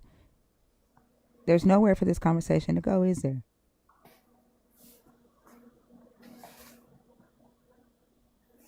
This is one of those conversations where it's what do you call spreading pearls before swine. Yet you were here in my comments, ready to slop up some bacon, weren't you? I didn't go out and get you. Who brought you here? Who told you to come in here?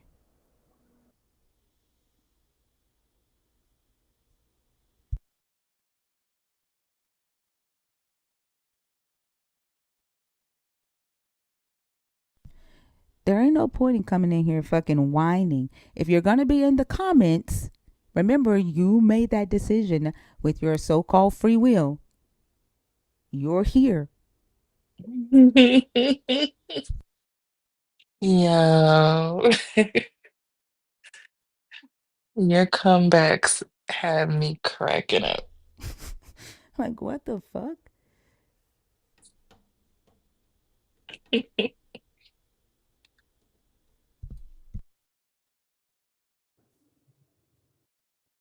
Hey Mac, how are you? Hey, thank you. How you doing? I'm doing good. That's good. That's good. Uh, I wanted to talk about what you were just talking about. Is God a good planner? Okay, go ahead.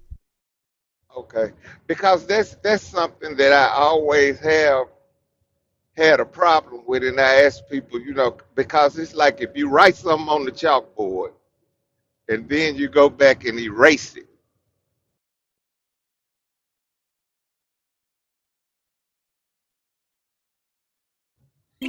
I'm sorry. You erase it because you made a mistake, right?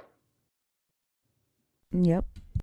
Or something was wrong. Hold up. 2 plus 2 is 5. Hold up, that's not right. Let me erase that. 2 plus 2 is 4.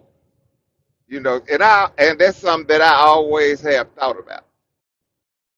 You know, if you perfect, why do you have to go back and flood the world out because everything, didn't work out the way you thought it was gonna work out.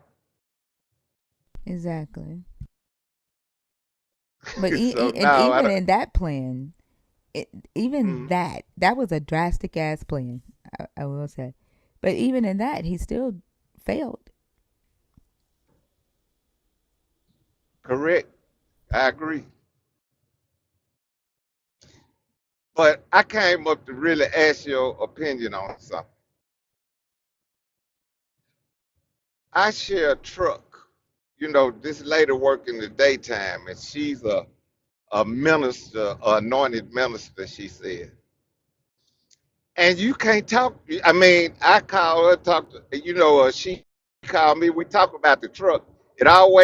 She always try to take me to Jesus. And I tell her, I don't want to have that conversation with you because you don't listen. She just talk. She don't listen. So, I mean, if even me telling her about the truck, she won't listen to that. And then she'll even admit it and say, well, they say I'm bullheaded and stubborn. And I'm like, okay, thinking to myself, right. But it's like she tries to pull me into a religious conversation. But I don't want to have that conversation to someone that's not, can't have a conversation. If that, you ever Yeah. talk to someone that you know that you can tell you can't have a conversation with? Yeah, and I just don't conversate with those people. Yep. Exactly. So Hold those so boundaries. right. So I Set just boundaries and hold to them. right. So I just decided if she texts me today, is the truck out the shop? I just say yeah. Text her back, yeah, I'm in it now. I just decided not to try my best not to have any kind of verbal conversation with her. That's the best route. I thought so. I just wanted your opinion on that. Well, I thank you for coming up, Mac, and I hope you have a great rest of the night. Okay, and I'm a nerd now. I see you. I see you. Welcome to the nerds. Yeah, I love it too. I listen to you every night still on the way home, and I'm on the way home now. So I enjoy you. I learn more and more every time I hear. You know, every night I listen to you, I walk away with something. Well, You I know, I appreciate you. right, because I learned something this morning when you were talking about the Job thing, how Satan convinced God, how God said, Satan convinced God to do what he did, let him do what he did to Job. I forgot the word you used. Um, when he to destroy him. Right, When, you had put it up on the board, and it was a word that you used that kind of meant to move towards oh, insight. insight. That's it. That's it. I appreciate that. I never even saw that.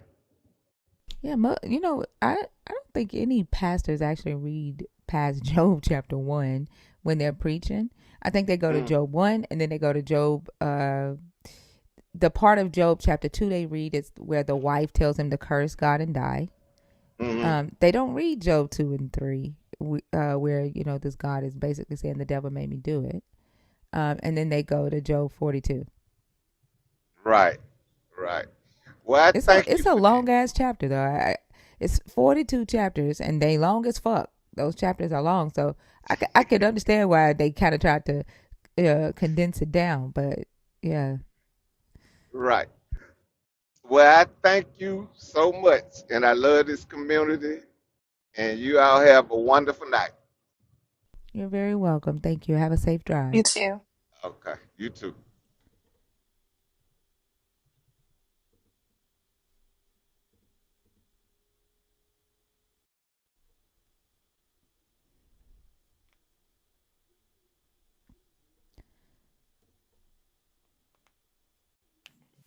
Hey, librarian. Hey, good Hello. evening. Hi, Lala. Hi, hi, everybody. Well, I didn't come up for long. I'm just like it's late for me, but um, but, like listening to the conversation about God being a bad planner got me thinking about a lot of things that's been going on, and like with Christianity, I want to like ask it this is gonna sound weird, a weird question, but like this is a conversation I usually have with like my mom because she doesn't know I'm deconstructing. That's a whole kettle of fish. But like she always tells me like I struggle with a lot of things, but she always says the devil wants you to be miserable. The devil wants you to be miserable. You have to fight against the misery and like joy is like the answer. And reading through the book again, it doesn't look like that. It looks like this God doesn't like that. He doesn't like joy. And I was just talking at work about how like joy like in the face of oppression is a form of resistance. And I think that's like always the topics. I listen to live a lot, and it's always about flesh and suffering and all this stuff. It's not joyful, so I don't know why it's not joyful. That's where did they get this idea that God is loving? I It's because remember. he demands love to him, and he demands that they love each other in the cult. And he says that he loves. He doesn't necessarily. Does he say he loved them? I think he says he cherishes them, and he demands love from them. Um, But yeah, I think he does. I think he does kind of like the way he shows his jealousy. He does say he loves them like a father, and like a husband. So I think they're taking it from that. But like, have you ever um done a Google search to find scriptures where God laughs with joy or Jesus laughs with joy? Like, have you ever tried to no, find scriptures like that? not yet. I haven't looked that way. I was just mostly flipping through. I went through because I still have my old Bible where it has the red text, and I kept going like, "Where are you being? Where are you laughing?" Even at the wedding party with his family, it he wasn't. He was kind of somber. It was a wedding. Why wasn't he happy? Yeah, like if you had a parent that only laughed at you to mock you, would you think that parent was loving or joyful towards you? Like, would you think that they had thoughts of like, oh, they're so cute, my little humans? That seems Yeah, more like vicious, and then vicious. Yeah, yeah. it, it's twisted. And if you see that way, I keep I listen to live and I listen to like I read over these passages and I keep thinking to myself, why would anyone worship this God? Like unless like you were forced to. He puts demons like literally says, "Hey, go ahead, torture this person. They will like some abusive parent sicking random animals on their kid." And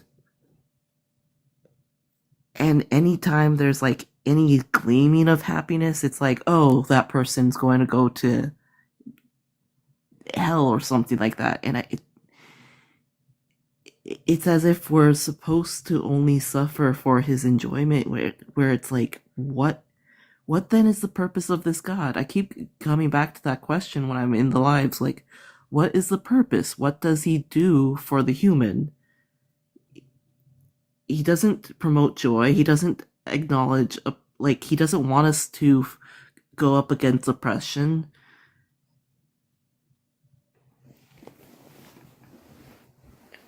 And I don't know. It's almost like the indoctrination gets to people's minds so badly that they say these horrible things where it's like, I still I can't get over the fact that people say, "Oh yeah, that baby had a sinful nature." It was just a baby.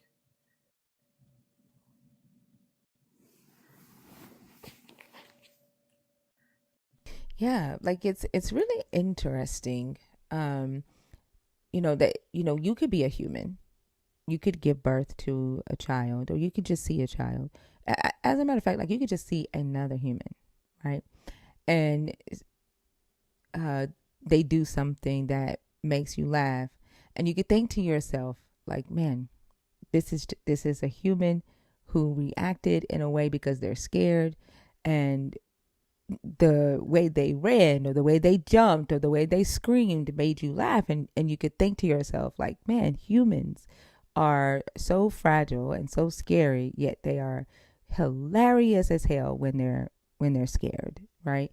And that shows you that you're able to empathize and relate, right? And sympathize with humans. This God doesn't do that. Like I saw a video today of a lady there were three women on a treadmill. One one of the women decides to stop exercising, and she walks off her treadmill. But for some odd reason, she steps on the other treadmill next to her to walk off hers. It's like her mind just, forgot that she was stepping on somebody else's treadmill that was already going.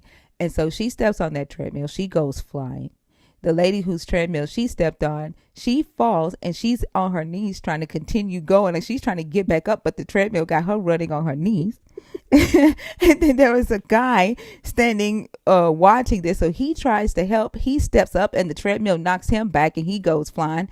And then another lady, she looks, and as soon as she gets off her treadmill, she falls on the ground. So it's like a domino effect. Four people exercising, all falling from the treadmills. And I'm thinking to myself, like, this shit is hilarious as hell.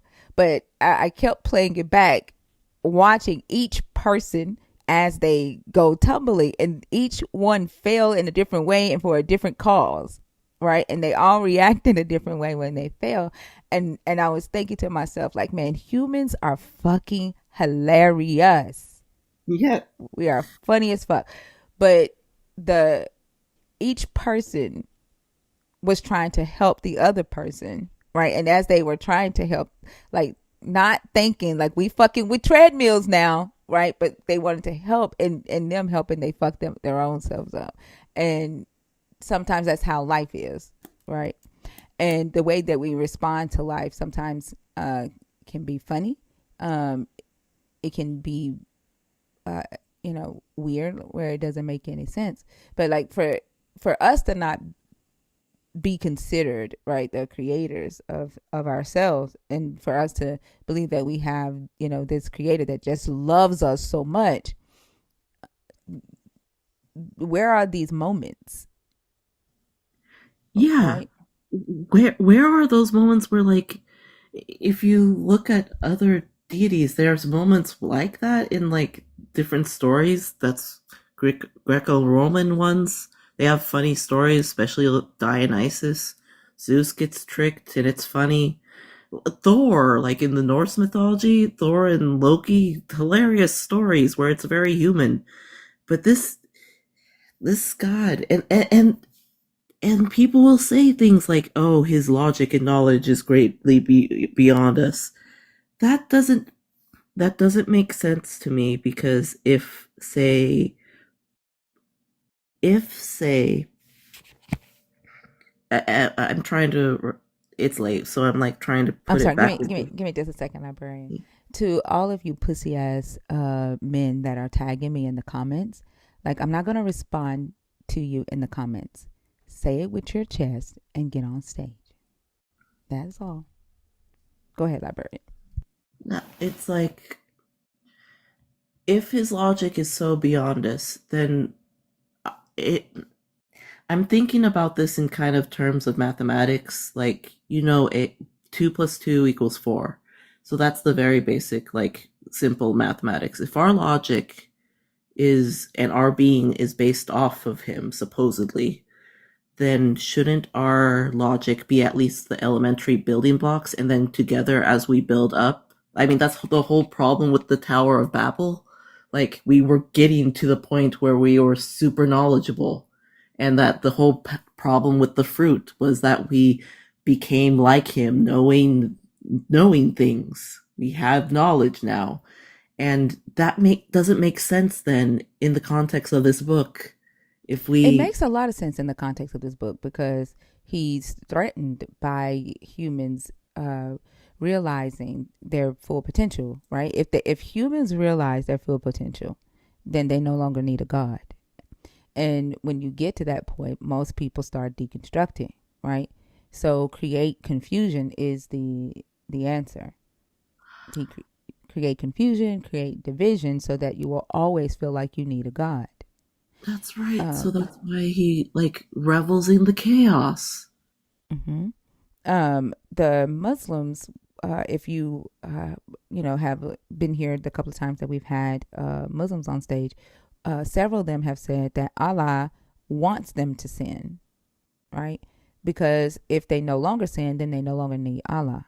And if you look at the way this God engages with the humans, right? It's not necessarily that he wants them to sin to disobey him. He wants them to obey his word. He wants them to be loyal to him because he wants them to be able to do what it is that he wants them to do, whether it's moral or considered immoral or moral. That's not the case. It's listen to my voice, right? Worship me as your God and never ever contend me. And so when the human ends up questioning him or going against him or thinking that they are just as intelligent as him, he mocks them. Like, he laughs in a mocking way. And he's like, oh, I'm going to get you. You think you smart? All right, bet. It's like a contest. Oh. Do you think that's related to why, for like this religion, it seems like it's the we've been at work, we've been passing around this word called I'm going to pronounce it wrong, epistemicide. It's basically it's the systematic destruction of the society's trust in critical thinking and knowledge. I'm sorry, say that again. My mind was trying to figure out why anyone would say sailed instead of sold. But go ahead. I'm sorry, I didn't hear you. What did you say? Oh, I was saying like there's a word that means the systemic destruction of a system of knowledge. Usually it happens when colonizing force goes into an indigenous landscape, or like in the case of our people, like where all of our knowledge, there it is, I can't talk tonight. It's a very important. Epistemicide. Yeah. And it happens. It's like the willful ignorance we see is as if they think ignorance is itself holy, because then you are subjugating yourself before this God when really you have the ability to be greater than and not need this deity or need this book or need any God. Then what are we afraid of? Why are people not wanting to deshackle themselves from this? this thing. Well, one, because like it's like the things that we talk about here all the time, right? The hell, the ostracizing, from being ostracized from your communities, from your families. Um, not, the fear of death is the main thing, which is odd, right? Because if Christians believe they're going to heaven, like literally, I see Christians the most freaking out about the idea of dying, even though they believe that they're going to heaven. But it's not knowing what will happen after you die too, and needing that um, reassurance that people are afraid to, let go. I think that's also partly because, I don't know, we've changed our culture around death. It used to be more in your face, and you got to like, um, which is another strange. There's a lot about the capitalism topic that like relates back to America's like version of Christianity. That's different. And it's sometimes because my mother's Filipino and Catholic. Um, I run into it where it's like, what do you mean I get to like eat fish and let I can actually eat this as my not meat? Or like there's this, she would say that God forgives weekend indulgence for Lent, and she'd be like, let's eat ham. And I'm like, we're not supposed to eat ham. She'd do wild things like that. But like another one was that you would stay with the body, actually be in the room with it for a long time. That's what the wake was. You stay in the room, and everyone would try to keep you awake for the wake. Took it very literally.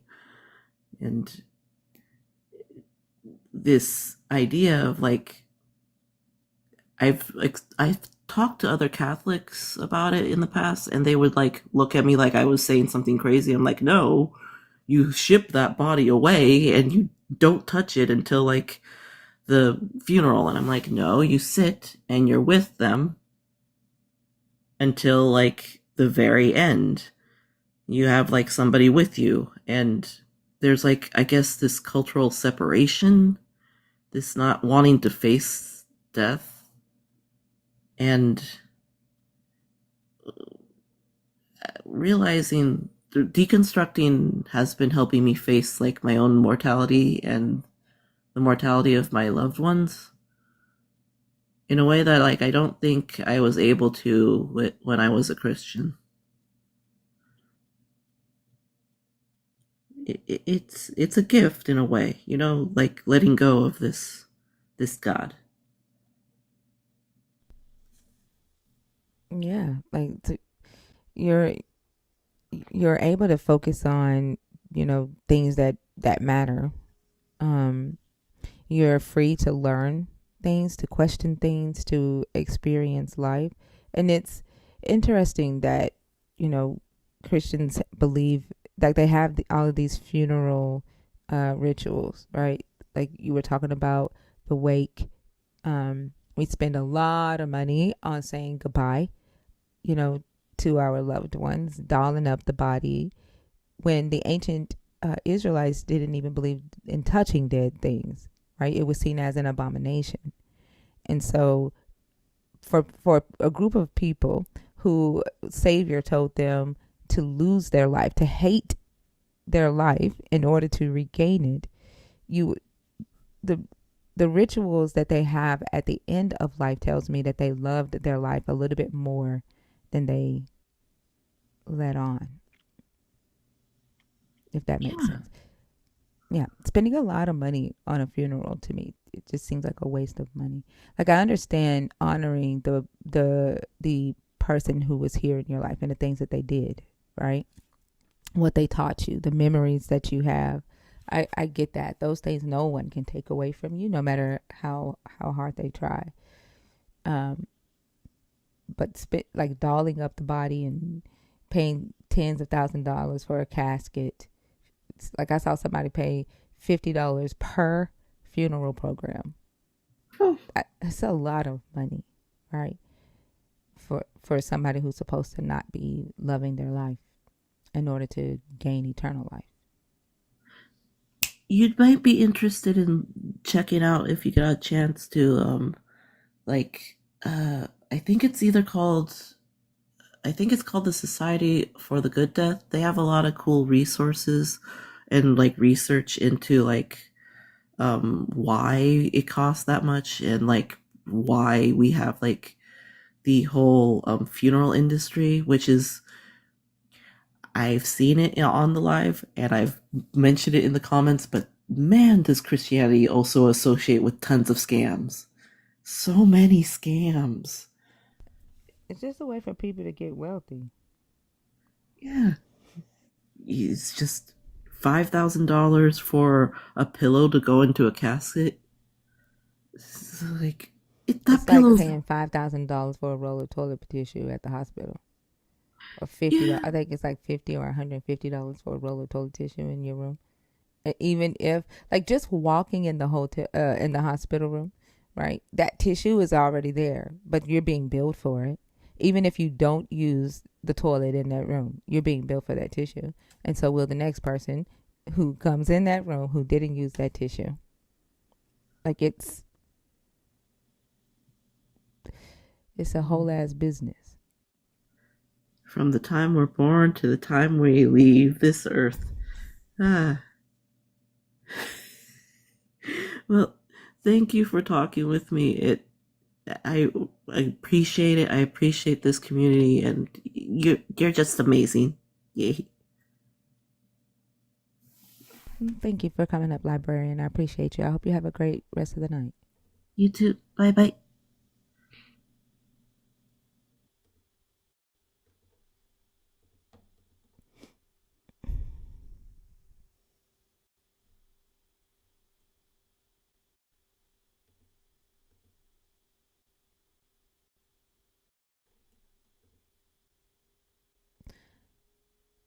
Irma?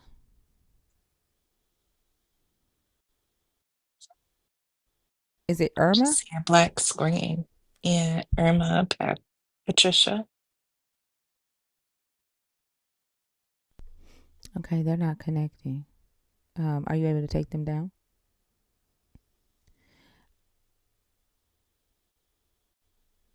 Why the fuck does this feel like a funeral? Like, yo, this is TikTok, and it is 1:20 in the morning. Like, this is like, wade in the water, wade in the water. That's what the Well, fuck you this got feels like right now. Like, what? what the hell is going on? This is so and I can't. quiet. Yeah, y'all know damn well I can't stay like this. Mm-mm. Seal, are you there? Okay, they're not there. Nate, are you in the box on purpose?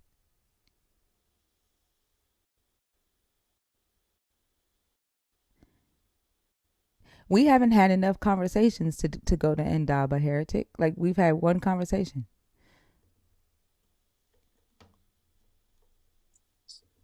Like, we've been live for 2 hours and had one conversation.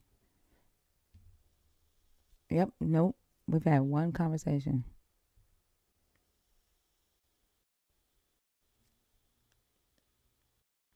I ain't got shit to say to y'all Christians that are in the comments talking about the end is near and your scary ass is scared to come up on stage. Like, the very fact that y'all are in this room and y'all are scared to talk to me, you can't tell me shit about a powerful God that you have. Y'all are scared to have a conversation. You're scared for your beliefs to be challenged. Yeah, Nobody that wants is to pretty hear weird. about your fucking fear mongering.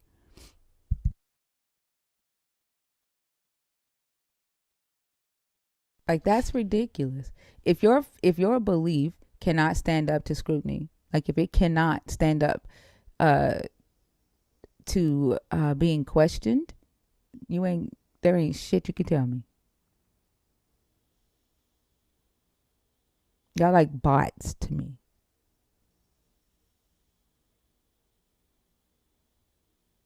Like bots, they are bots.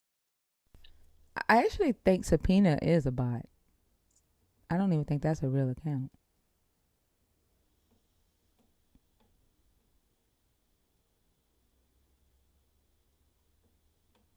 Yeah, they're not. That's not a real account.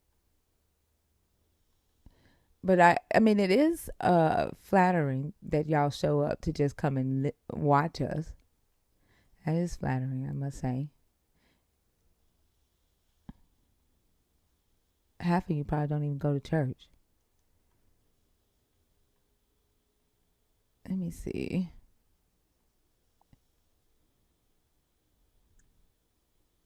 I'm trying to see if that's a real account.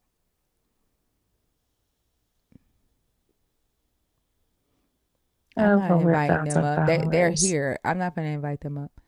Um, they're here. But also, you don't have to be a Christian to come on stage. Like if you're deconstructing, and you want to talk about one of the topics, you can come up. If you are a nerd, you know that you can come up anytime and ask an off-topic question. If you're in your second month, but the off-topic question from second month on have to be about deconstruction. But if you are a blue butterfly, you can just come up and talk about whatever you want to. Let me see. I'm trying to. Did they leave? Because I can't find their profile. I was trying to see if they were a bot, but they Subpoena. obviously left because I called them because I read their comment, or either they're in the hallway. Did somebody, because they were in here. Did somebody mute them? I think they left. I don't know. Because I Nobody. should still be able to see them in here. Not if they're in the hallway. If they went to No, the. because they commented, I should still be able to see a comment. Oh no. I didn't see it unless they blocked me. I still But would be able to see it. no, it Yeah, would tell me if somebody muted them. Nobody didn't mute them. that's weird. Yeah. They were just in here. But if they block me, I think it takes all their stuff away. If they block me, so they obviously blocked me because I read their comment out loud. I can't see their comments. Y'all still see No, their there comments? they go. They said, okay, whatever. I see them. They were in the hallway. Were you in the hallway, Subpoena? Did you go to the hallway? Were you watching from the hallway? From the FYP?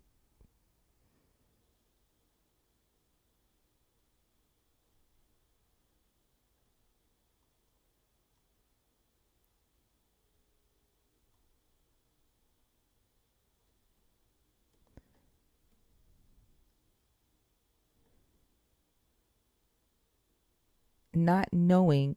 Check out their bio, y'all. Check out their bio. Not knowing is much more interesting than having answers which might be wrong. What? This is what their bio says, or her bio. Not knowing is much more interesting than having answers which might be wrong. Who told you that was a profound thing to say?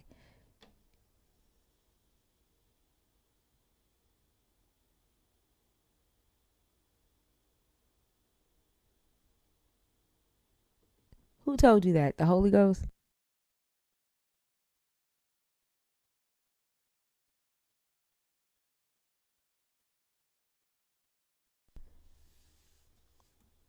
Like you just go through life not knowing shit, scared to ask questions, scared to be wrong. Like are you afraid to be wrong, Subpoena?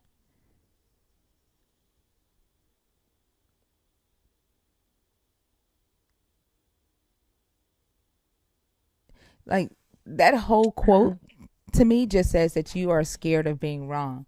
And so you run from being wrong. And therefore you just choose to not know shit. You just choose to go through life and just be ignorant of shit because you're afraid of being wrong. And if you're afraid of being wrong, does that mean you're also afraid of trying? That you're afraid of failing?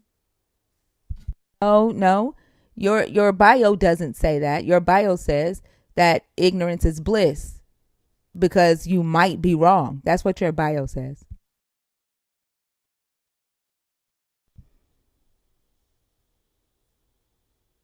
Like if you're okay with being wrong, why would you put that shit in your bio?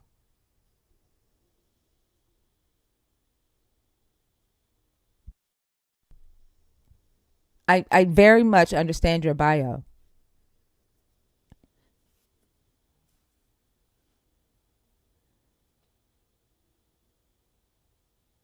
Are you afraid of being wrong?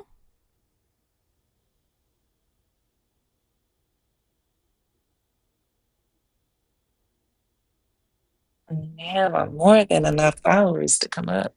So just denying, right? Just denying is your defense. Just telling people, "Nah, you don't understand it." That's your defense.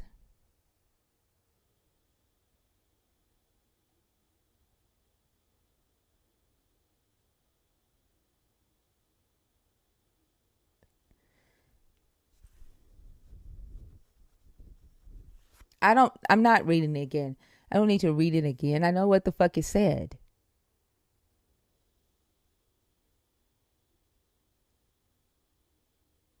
You are afraid of being wrong. I just want to know if that also equates to you being afraid to fail. Failure is a scary thing. I'm not going to lie. Being wrong also doesn't feel good, but it's not something that you can actually escape, right, in life. So why the fuck would you keep running from something that is inevitable? Like, there are going to be times in your life where you're wrong.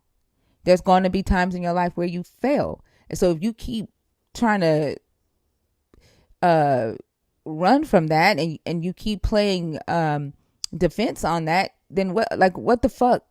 You're just gonna be in the same place. You're never gonna be uh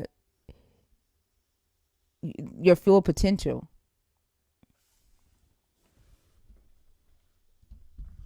Like you're just gonna be this underdeveloped human who types in people's comments, repent or die, like bot activity. Yep, there you go again with the nuh-uh.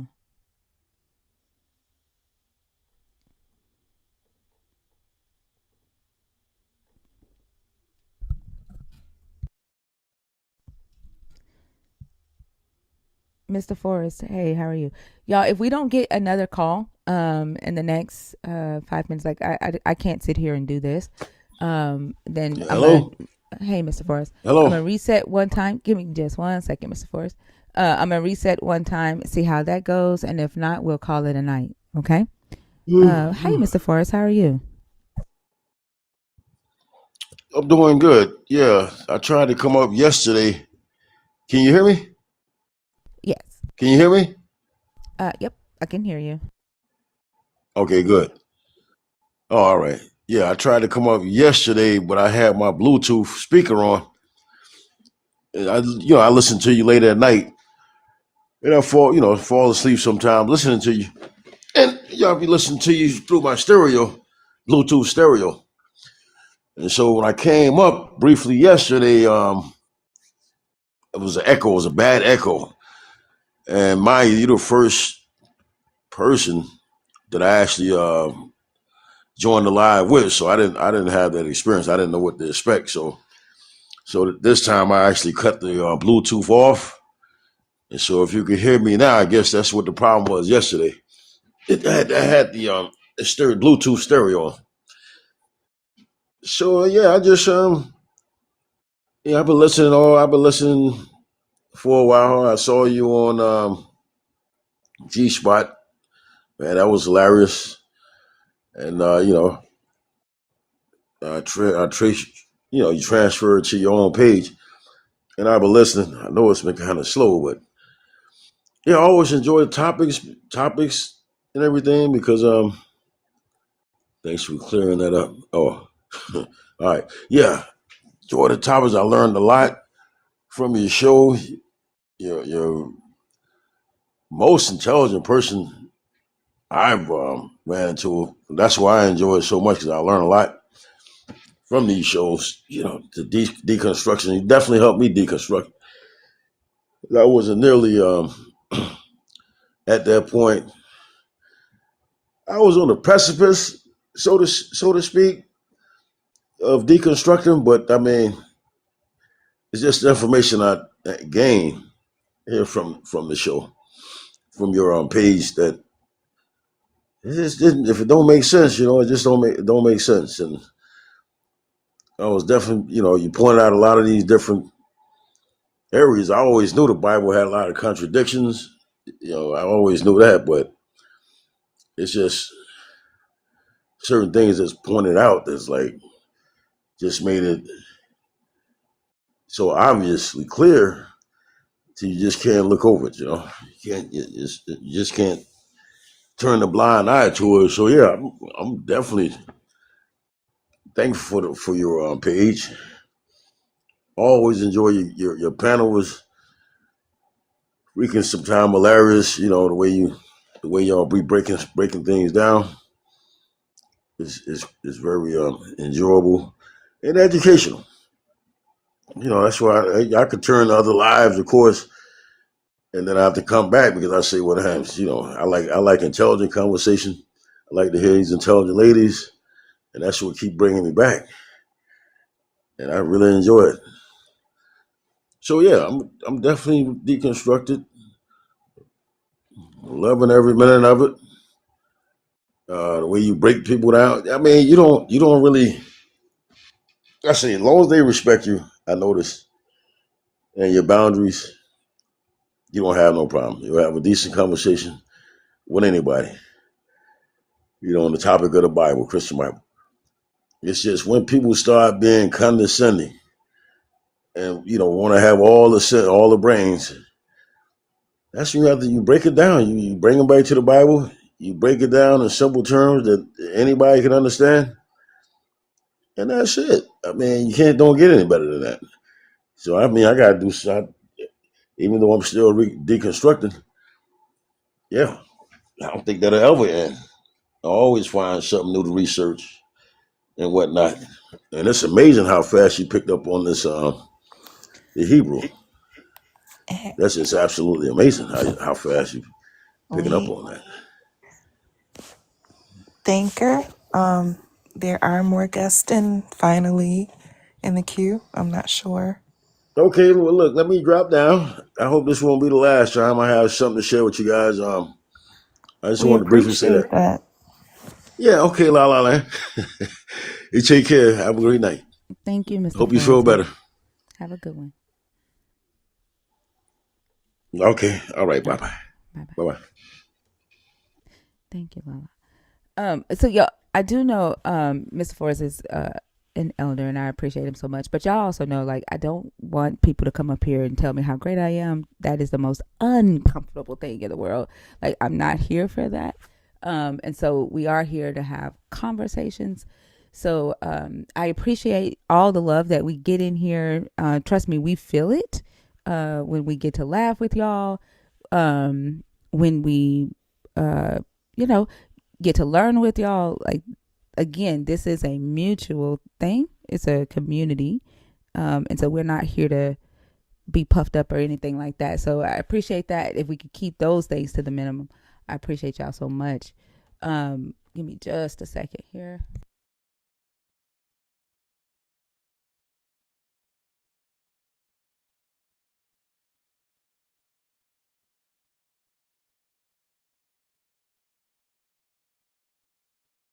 Is it Sheila? Sheila?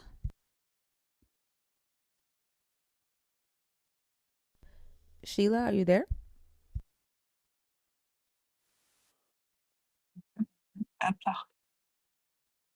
They had Okay. just popped in. Yeah, I don't think they're there. Mr. Forrest, are you back in the guest box on purpose? All right, y'all. It's slow. So if Mr. Forrest is not back in the box on purpose, I'm gonna shut down at 1:45 at 1:45, and then we're gonna try one more time. And if we can't get people to come up and have a conversation, then we're gonna call it a night. Okay. Give me just a second here.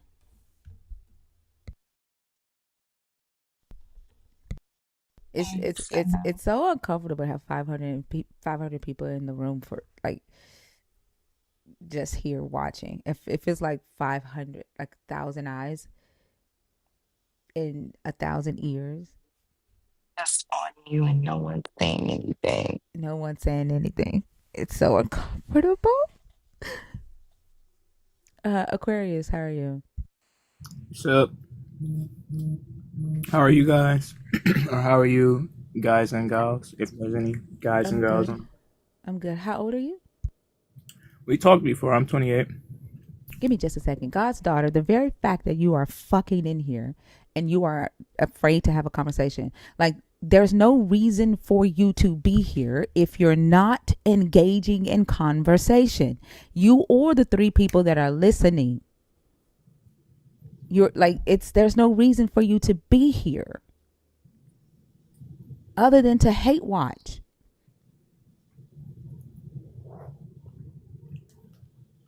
And then on top of that, like y'all do this thing. When one of your fellow believers comes on stage, you come out of the woodworks. Then you start typing shit. Yeah, you're fucking afraid. That's why the fuck you're in the comments. Because you are afraid.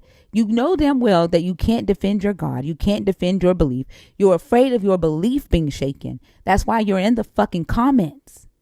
And then you talk shit from the comments. The very fact that you're here, watching me, listening to my voice, tells me everything that I need to know about you. Aquarius, how old are you? I'm 28.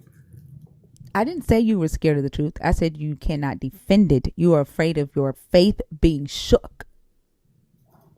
You're in the comments to judge because it's safe for you to do that shit from the comments. That's what the fuck I said. And I say what I mean. I don't beat around the bush. There's no need to try to interpret my words. I'm not your God. I'm going to say what the fuck I mean. And that's what I said. I'm sorry. I didn't hear your age. What is it again? 28. 28. Are you a believer? Are you deconstructing or are you an atheist? I'm a believer, but I'm like open-minded. Okay. What topic did you come up to discuss? If God couldn't resist the devil, how can you? Okay. What are your thoughts about that? Let me ask you a question. You've been in here before, correct? Yeah. You've heard Yes. me. Okay. You've heard me have that conversation already before, correct? No, I think we did another topic last time. No. Not did I have this conversation with you, but you've heard me have that conversation with other people before? No. So you've not been in here the many times that I've talked about why I say your God didn't resist the devil? No. I listened. I was in here when somebody asked it, but I had to go. Oh, okay. So you don't know about Job or any of that. You were not here. We talked about Job actually last time. No. I'm asking about this topic because I've had that conversation with several Christians, right? I would like to move it further, right? And take it, to a deeper level. But if I have to start back at the beginning and explain again why I said that, then we can do that with you. I just know that you've been in this room before. And so I was hoping that you were in here when I had that conversation with another believer. But if not, we can start from the beginning and I can explain to you why I say that. Well, So just want to make sure you don't know already why I asked that question. No, I don't. And if you don't mind, I would love, to learn. Yeah, that's fine. I just wanted to double check on that. The reason why I say that is because in the story of Job, what you guys believe to be the devil, Satan in that story, tells your God that Job is not faithful to him because he loves him or, he's righteous or whatever. Do He's you only mind if I faithful. mute my? I'm sorry. I apologize. I do. I swear. We were friends before we ever were on live together. So anyway, do you mind Who if I mute who myself? was friend? Who was friends? You and I? Yeah. Are we mutuals? We had like one conversation, I should say, actually. Off live? No, I think it was in another live panel. That's how I followed you. Okay. Uh, Okay, maybe Ria's live or somebody. I'm not sure. I don't go on a lot of people's lives.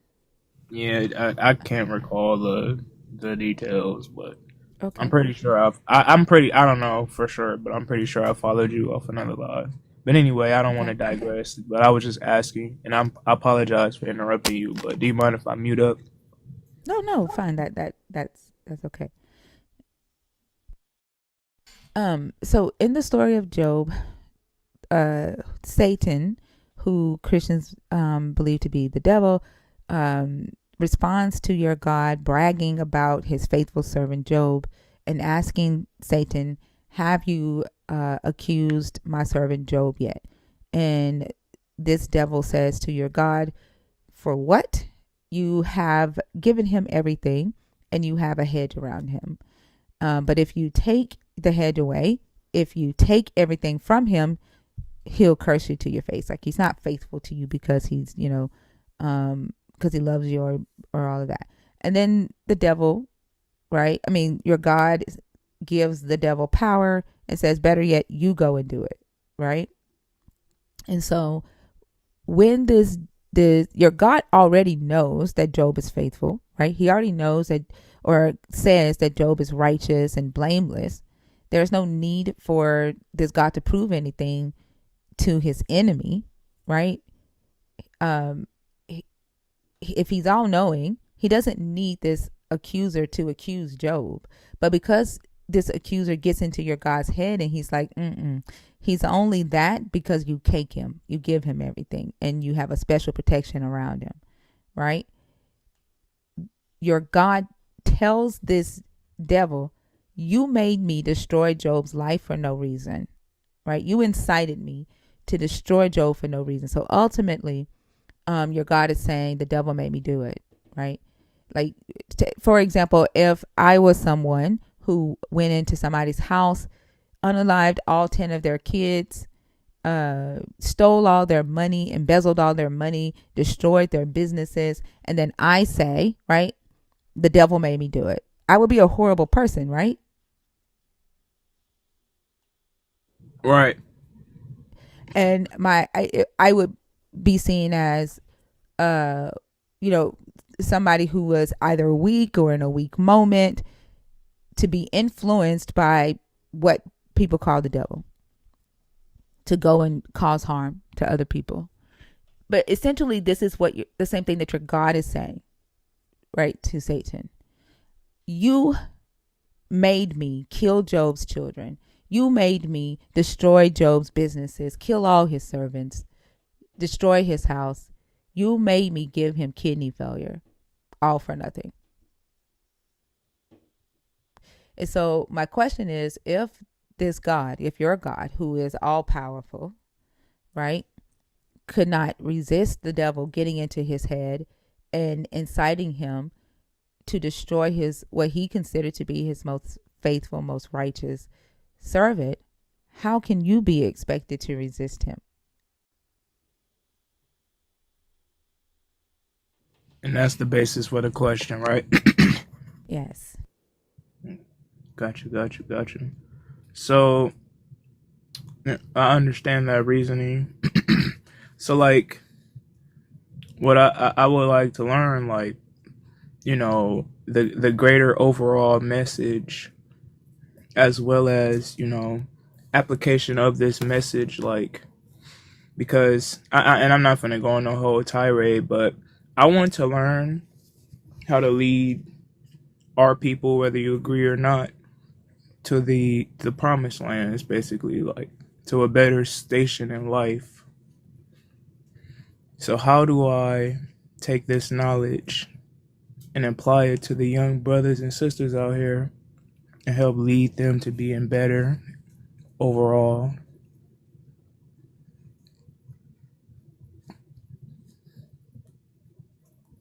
What knowledge are you talking about? Because I'm not sure, what knowledge are you speaking of, and what promised So land? like your goal here is to like teach people, so I want to. So how who told you my goal? Did I tell you that was my goal? Well, I am assuming, and I apologize. But my goal here is to teach people. So I'm asking if you could. I'm humbly asking you if you could teach me so I can teach them.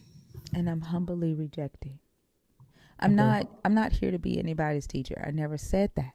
I never agreed to be anybody's teacher. And I said just a minute ago, right? I'm not here to be anybody's leader. I don't want to be praised, puffed up, any of that. I'm here to have conversations about questions that I have myself. It is an even exchange. As I have conversations with people who are existing believers, with people who are deconstructing, with atheists, I learn too. I'm not here to be nobody's teacher. I share information that I learn, right? People share information that they learn with me. But I'm not here to be anybody's leader or anybody's teacher. That's valid.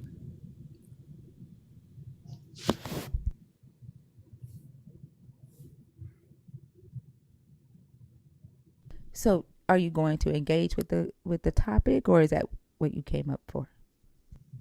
Well, okay. So my opinion on this, um, I think we did actually already talk about this, but my opinion is, we can resist the devil simply because we have the free will to do so. And so, your God, though, with all the power, you believe your God to be all powerful. Yes. What does that mean to you? Like, for your God to be all powerful and not be able to see the trick of this so-called devil and give in to that, right? And allow itself to be moved by this so-called devil, who is apparently supposed to be less powerful than him. He allows the devil to convince him to harm his most faithful believer. And it wasn't anything that the believer did. It was your God's ego being attacked that made your God fuck up his most faithful believer. And so if he's all powerful and couldn't beat that, how is your free will going to give you the power to resist the devil? And then I'm going to go a little bit further and ask, like, if your free will gives you the power to do something that your God couldn't do, does that then make you more powerful than your God? And if so, why do you need him? Well, I believe I can do. I can have the strength to deny or resist the devil simply because if there is a such thing as freedom of choice, or like the choice to do things, or the illusion of choice, then I have the ability to deny or resist, which means I'm making that active choice to deny or resist. So therefore, regardless of whether or not God had the strength to do so or not, I do. And does that make me more powerful than God, or more resilient? No, because again, I think that it was God's choice to do so. I think it was God's choice to play along in these games with the devil. Wait, so what I hear you saying is, you have the power in your free will to resist this devil, right? If the devil got into your head, right, and tried to convince you to kill somebody's kids, to prove that that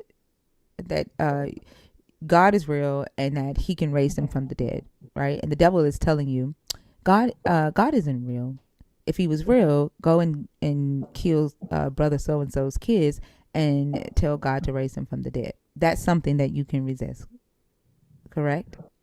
Yes. But it's not something that your God could resist, or your God chose not to resist that same temptation from this same entity. Right. You chose not to. And you, as a human, can you tell me why you would resist to do that as a human? Because it's my choice. But I why? want Why would that be your choice? because I want to. It's what I But why? desire. There's a reason why. Why? I don't desire to, assist Why evil. not though? Morals, I guess. My morals. Which are The devil is bad. no, I don't. no. It's deeper than that. You don't want to harm humans, Yeah, that right? too. Yeah. You don't want to harm humans. You wouldn't. You don't think it's right to kill babies, right? To prove a point, right? Absolutely. Yeah. So things like that. You as a human, have the ability to empathize with other humans, well, your God doesn't. And so your God, when this devil came to him and attacked his ego, didn't think about the suffering of humans, or the suffering of the human. He only thought about his ego because he's not human, right? He Right. doesn't have that capability. He can't do the thing that you can do. He cannot relate to the suffering of humans. I mean, I think God can do all things, so God could relate. How? Has God ever been human? Through Jesus Christ, possibly. Jesus didn't exist at that time. But God has been human before. Not When? At this well, point in time when he's talking to Job, when had he ever been human? as human beings who come of God, come from God. God, God's will is within us all, so He does exist within us all. Nope, You that's know, not what I asked. Just because he created humans doesn't mean he has been a human. It doesn't mean that he understands human. Even when he came as this Jesus, he was not fully human. He was human in God. He was a homeostatic union. You're not. You don't have powers to walk on water. You don't have powers to uh, raise people from the dead, to turn water into wine. He even cheated in that sense. Wasn't a human.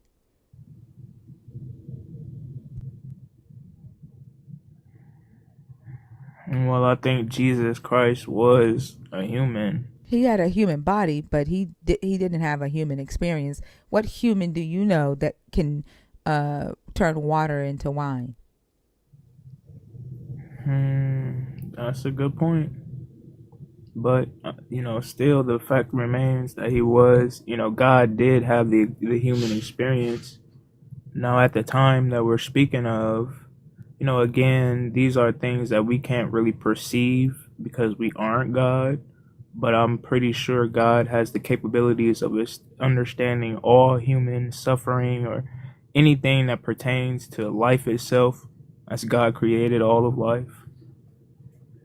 It doesn't mean that he understands or can empathize. Like, in fact, in this very story, Job tells him that he's incapable of seeing through human eyes, that he's incapable of empathizing with the human. And in fact, he doesn't. He basically tells Job, shut the fuck up. I do what I do. You don't have the power that I have. He doesn't empathize with Job losing his children, with the sicknesses, or the suffering that he went through with losing all of his businesses and stuff. He doesn't empathize with him at all. He brags on himself. He brags on the battles that he's won, the things that he's created, the power that he has. But here's the crazy thing. He did all of that to the human. But when this so-called devil accused the human of not loving him for just because he's great, he didn't say that shit to the devil. He didn't say, get behind me, Satan. Were you there when I hung the stars? Were you there when I beat up Leviathan? Were you there when I wrapped Rahab up in a blanket and put a bottle in her mouth? He didn't say that to the Satan. Why didn't he didn't have this same energy, right, with this devil character that he has with his so-called humans? So, were you still talking? No. Okay, so I think that you're conflating God with a lot of human emotions and feelings and thoughts. Let me correct you right there for a second, because I just quoted the book. I just quoted the story. That's exactly what he did in the story. In your So retell? I'm not conflating him with that. Your book does. Not necessarily. It does, and I can read it to you word for word if you would like. So, I do believe that, this was there are, examples of unfair circumstances that, these deities play with us. The big uppercase G and then the lowercase G gods play with humanity. And it is like a chess game. And it is unfair, quote unquote. But, as opposed to the alternative, which is just wiping us all out, I think all things are, fair. Yeah, but are you going to address what I just said, though? Okay. So, in this game that God and the devil played with Job, you know, you could, if you looked at it from a human's perspective, you could say that it's, God is doing Job dirty, but Now, at the let me repeat to you what I said so that you can respond to what I said. Okay. What I said was the same energy that your God brought to Job. Because remember, we're talking about whether your God empathizes with humans or not. Okay, we've moved past the devil and Job, where we're talking about whether your God has the capability of empathizing with humans. right. Okay, and so my question was the same energy that your God brought to Job when Job questioned him, what did I do wrong? Why did I deserve this? Right? Your God basically told Job, shut the fuck up. I hang the stars. You weren't there. You don't have the knowledge that I have.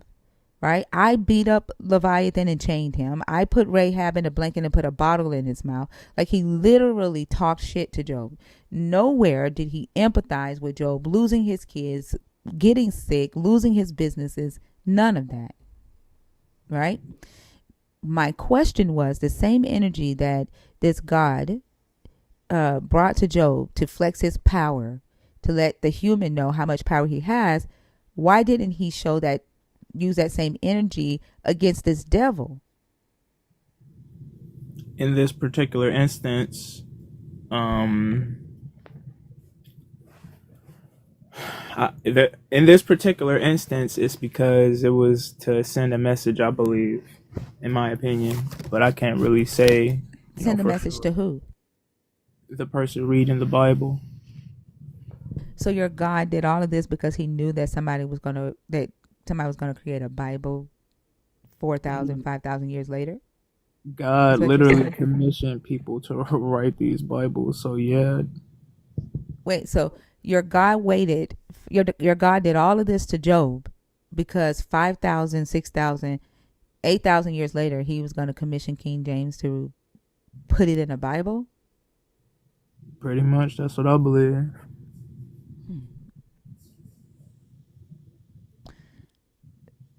And that explains why your God couldn't resist the devil. God can resist the devil. No, he can't. Why are y'all still fighting sin? Why is humanity still fighting sin? Yeah, didn't your God like sacrifice himself so that y'all wouldn't have to fight sin? He sacrificed himself to cleanse us of that sin that we already were bathed in. Mm-hmm. But y'all still sin, right? Yes. Which means that the devil still has his precious humans hostage or whatever you call it. Um, the misguided people, yes. I mean, Christians still sin. The misguided ones do. Do you still sin? Yes. Are you misguided? Yes. How are you misguided with the God? You can, just like you just said, even if God flows through you, you can still sin. You're No, I didn't born. say that. You said that. But what I'm asking is, if the God is with you, right? You have the God, yet you still sin. Like, how is this possible? Well, that's just me personally, but it's possible because we have free will. So is your free will stronger than this God? Um, no. Then free will isn't the reason. If you have the God and you still sin and your free will isn't stronger than the God, then free will isn't the reason. Free will comes of God, so of course he's going to be above it. But you have the God, right? Like the God is with you or in you, yet you still sin. And you're saying that it's because of free will. If free will and your God is battling inside of you, then free will is winning. Free will has overcome the power of your God inside of you. How are you saying that that's not the case? Because I'm not understanding this. Well, it's not the case because, you know, I think like God issued us free will, so God wanted us to be able to have the choice. Am I questioning whether you have free will? Am I questioning that? Right? But Like, why are you explaining to me why you have free will? I'm not questioning whether you have it or not, right? I'm granting that. You're saying that your God's power and your free will are both inside of you, right? yes, And therefore you are wrestling, right? Your God's power is wrestling against your free will so that you don't sin, because it's your God's power that is supposed to not make you a sinner, the blood of Jesus, right? the blood of Jesus is supposed to cleanse my sins. What gives you the power to not sin? My own choice with God. I don't get God, that. right? God gives you the power to not sin. It is odd that it is not your own choice, but the power of God gives you the power to not sin. Free will, your choice to sin. They both live in you, correct? Sure, yeah, Except you still sin, correct? yes. That means that your free will is overpowering this God's power that is also in you, correct? No, that's not correct. If the power of God, the purpose of his power in you is to help you to not sin, yet you still sin, how are you saying that your God's power is still the most powerful thing in you? The purpose of God is not to make me not sin. The purpose of God was just to create us and give The us a. purpose of God, listen, I'm going to say it again.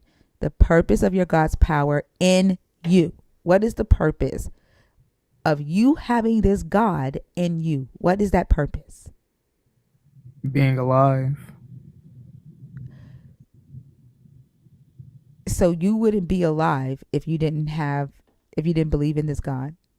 No, if God didn't deem it, I wouldn't be alive. God granted me That's life. listen to what I said. If you did not believe in the God, would you still be alive? Yes. So then that's not the purpose of having the power. People who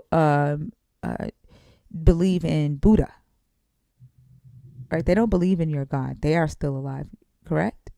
Correct. Okay. So that's not the purpose of you having this God. What's the purpose of The this purpose of me God's power believing. being in you? What's the purpose of this God being in you? Of you accepting this God? Oh, okay. I'm sorry. I misunderstood your question. So yeah, the purpose of me accepting this God of my life in my life is just to grant me the serenity, to grant my submission and my servitude to God. It's to show God as well as accept God into my life. Hold on. So the purpose of this God's power in you is to help you accept God in your life? I thought you asked me the purpose of me accepting this, No. What is the purpose of this God's power being in you? The Holy Spirit. What is the purpose of his power being in you? It's to flow through me and grant me God's light. Which is Um, Protection. Like blessings. God's giving me blessings. God. so the purpose of having the Holy Spirit in you is so that you can get blessings. It's just so God is flowing through me. So God walks with me. God grants me For protection. what purpose? I understand that it's in you and it walks with you. What is the purpose for that? To grant me protection, I believe. So it protects you from what? Evil, wickedness, the Which devil. and what would the evil and the wickedness and the devil be trying to do to you? To corrupt me, to corrupt my And soul. what does that To mean? make me Corrupt you sin. in what way? Corrupt you how? To make me sin. Bam. Okay. God damn. We should not have had to do all of that, because what you just said is that the purpose of your God's power in you is so that you don't sin, to help you not sin. That's what you just said, right? Not really. Yes, you did. You literally said the purpose of his power is to protect you from evil, from the devil, so it does not corrupt you, which is sin. That's what you just said. And the easier way to get to that is to say the purpose of God's power in me is to help me not sin, is to keep me from sinning. But Why are you denying that's what it is? it's for multiple purposes But beyond. listen, listen. What you just said, though, why are you denying, even if it's for multiple things, why are you denying this one? Because people in the church acknowledge that you're gonna sin, so saying that That's so, God. so you can say 10,000 words that mean that, right? To kind of escape away from the fact that it's not really working. Is that what that, like, that word salad is to kind of detour away from the fact that the power isn't really working because you still sin? Well, you might be teaching me something. Like I didn't know that the purpose of pledging yourself to God was that you never sin again. I never heard that. Where did I say never sin again? Well, you're saying that the purpose of God Do flowing you through really? me. No, no. Do you hear yourself? You are the one who said that the purpose of his power was so that you don't sin. Then you took it back and then you resaid it in like 10,000 different words, because I asked the question, right?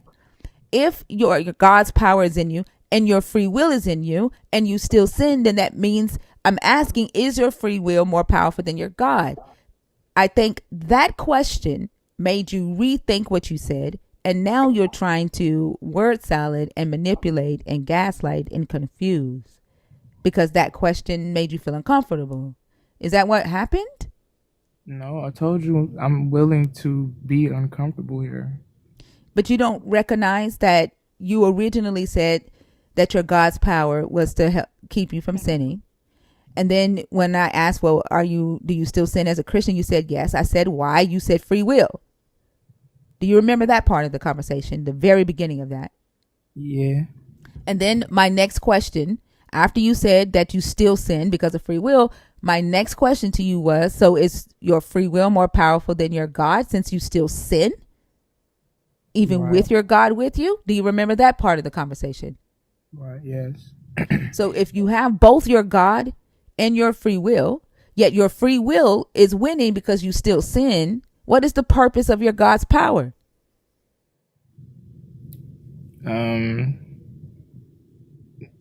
Well, I already named off those things, but like, It's okay. I don't think you're tracking the conversation. Like I don't that point wasn't for you to go back and name the things again. It if you like, I don't get it. I don't see a need for this God. One, if the God can say the devil made me do it, then your ass should be able to say it too if he's more powerful.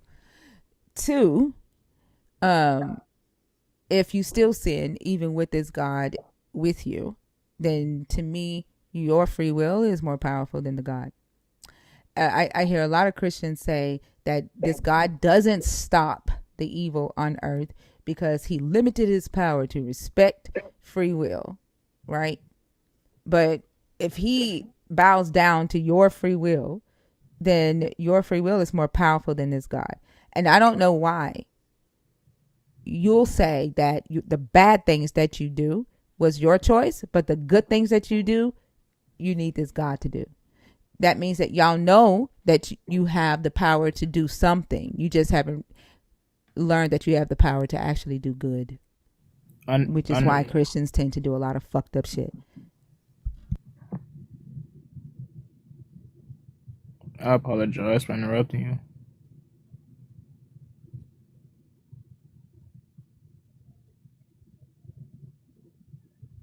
you. Yeah, I don't know if you want me to speak now. It's interesting. Go ahead. I don't understand why it seems that most Christians don't know that when there's silence, that means that that is your turn to talk. I don't, it's an odd thing. It's an odd thing. And it makes me wonder if it has something to do with the way the doctrine is taught in churches. But for some reason, y'all all say and do the same thing. And I've not told you one time that you were interrupting me, have I? No. Yet you still did that thing that most Christians do when they come on stage. It's just odd. I don't know. Be polite. No, it's the not knowing. Like, do you know how long of a silence there was? How long of a break there was from my last sentence? I feel like I did interrupt you, and I feel like I'm interrupting you now. I think you're trying to make a point to like do a long pause. Sorry if you were, but yeah, so I think like we have this interesting point where I do agree with you that God, but I want to ask you a question, but I don't know. Like you did say, this is a discussion, I guess. So can I ask you a question? Yes. So, do you want an existence where God is like in control of our free will and forces like? Do you want us to be like slaves to God's will? It's interesting that you would ask me that as if I think that there is such an existence right now. I think that you all are slaves already to your God and you just don't know it. I think you have free will. I think you think that the decisions that you make, that you are making of your own choice, but you're not. I would rather that we had an existence where you did realize that you are capable of doing both good and bad. Well, yeah, I do. I understand that. That's not what you said. Did you? I'm sorry. Did you answer my question? I did just answer your question. So you? Oh yeah. You say you don't think that God is, or but like can I say if that entity was real, like would you want that entity to like control our free will, or you already think that we I have? literally just answered that. Okay, I literally just answered well, that. I thought you I said you just don't. answered that, and I just said I would rather that you all realize that you alone are capable of doing both good and bad. Right. I don't see a need for a God, and y'all have not been able to explain to me why you need this God or why I need this God. So, I actually like was very much so atheist until I reached the age about 21, and I'm 28 now, so it's been about 7 good years. But like I did have a lot of points in my life where I felt that same way. That's why I said I do kind of agree When with you you. felt the same way about what? Like, people use their deities to do some very heinous things sometimes and I act didn't in. say that. No, I said that. You But asked you me said why. you felt the same way. I'm waiting to hear what the same way is. What is the same way you felt? I felt like these, if we had free will, I mean, if we didn't believe in these deities, that we would be able to control and have like more, responsibility for our own actions. I We would. didn't say that. Okay, what did you say? What I said was I would rather live in a world where people knew that they were capable of doing both good and bad. Right, That's what I right. said. I was saying, never mind, never mind. Anyway, I agree with that. Anyway, I do wish that people would take more self accountability. But like Self accountability in what way, Age of Aquarius? for their own actions, Which actions?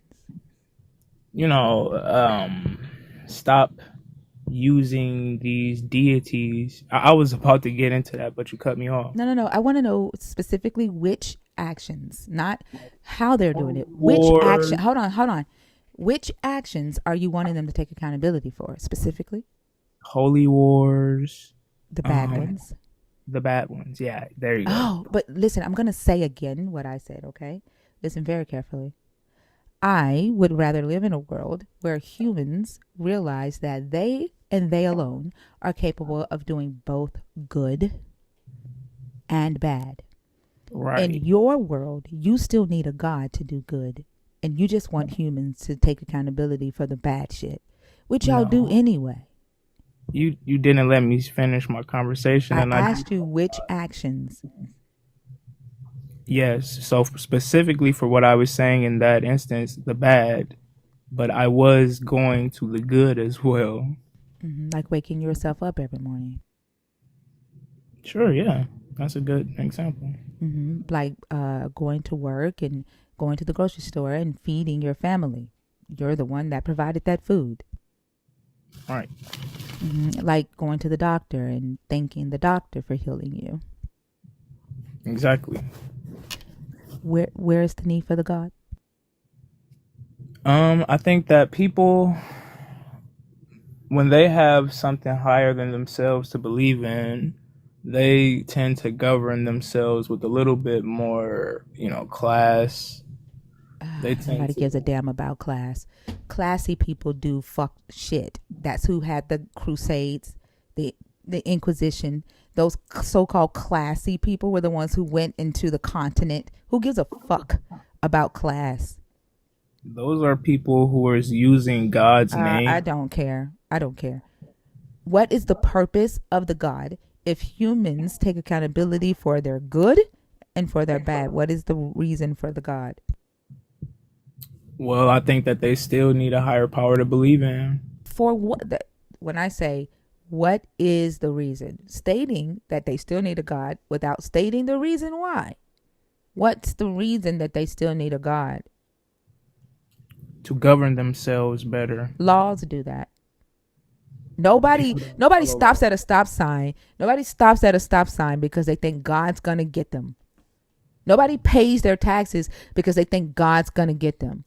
They stop at a stop sign because they think, oh, if I, destroy this car, that's probably not going to It stop. has nothing to do with your God. They're That's not being governed by murder. your God. They're being governed by Murder. laws. They're Murder being governed is by laws. They're being governed by experience, right? They're even being governed by themselves. They don't want to be hurt. They don't want to have to pay for another car. They don't want their insurance premiums to go up. They don't need a God to be governed. that's your opinion. How is your God governing them? So you don't think that When I say how, give me an example. the fear of How God, is your how is he governing them? What does the fear of God do? The fear of God makes them think if I do bad, then I'm going to go to hell for eternity or however And long. without that, are you saying that a person would just go out here and kill? Probably. And is there not a law, right, that would also make that person say, if I go up to this person and I just slapped them in the face, right? Is there not a law that would make that person think twice about losing their freedom? There is. That would be assault. So the fear of God, right, does absolutely nothing that the law doesn't already do. Not There true. are that. Do you know that there are less than 1/10 of atheists in prison?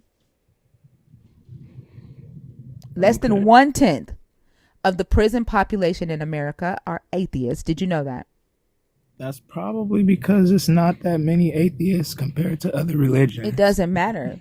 That does Out matter. of the prison population, over 98% of them believe in a God.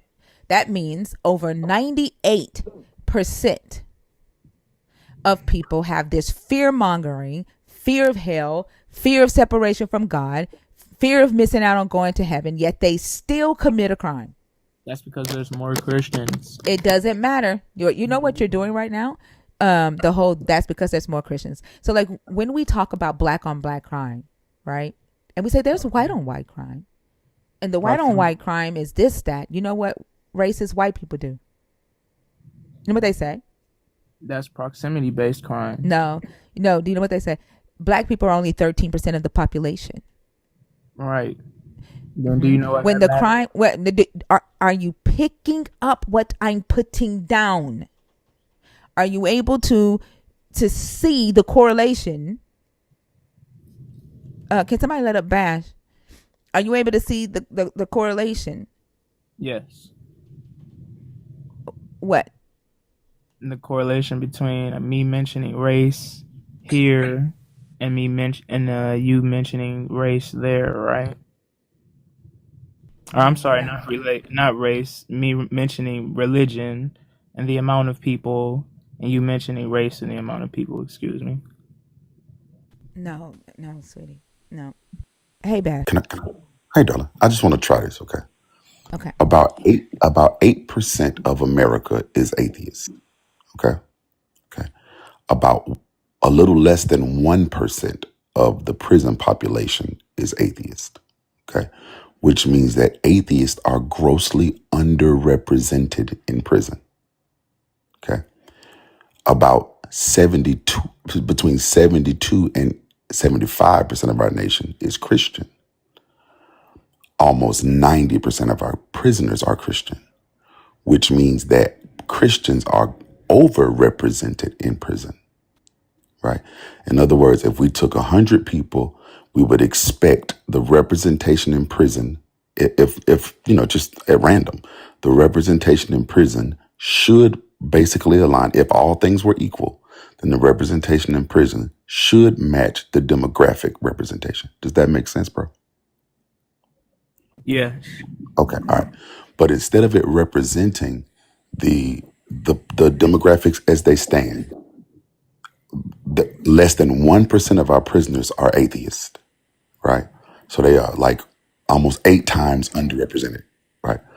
Whereas there are almost 90% of our prisoners are Christian, which means they are overrepresented, which is speaking to this idea of this fear of God helping to diminish crime, right? Or to diminish bad behavior. Let me not just say crime, right? But to diminish harmful behaviors. It seems to not be diminishing these bad behaviors. Does that make sense?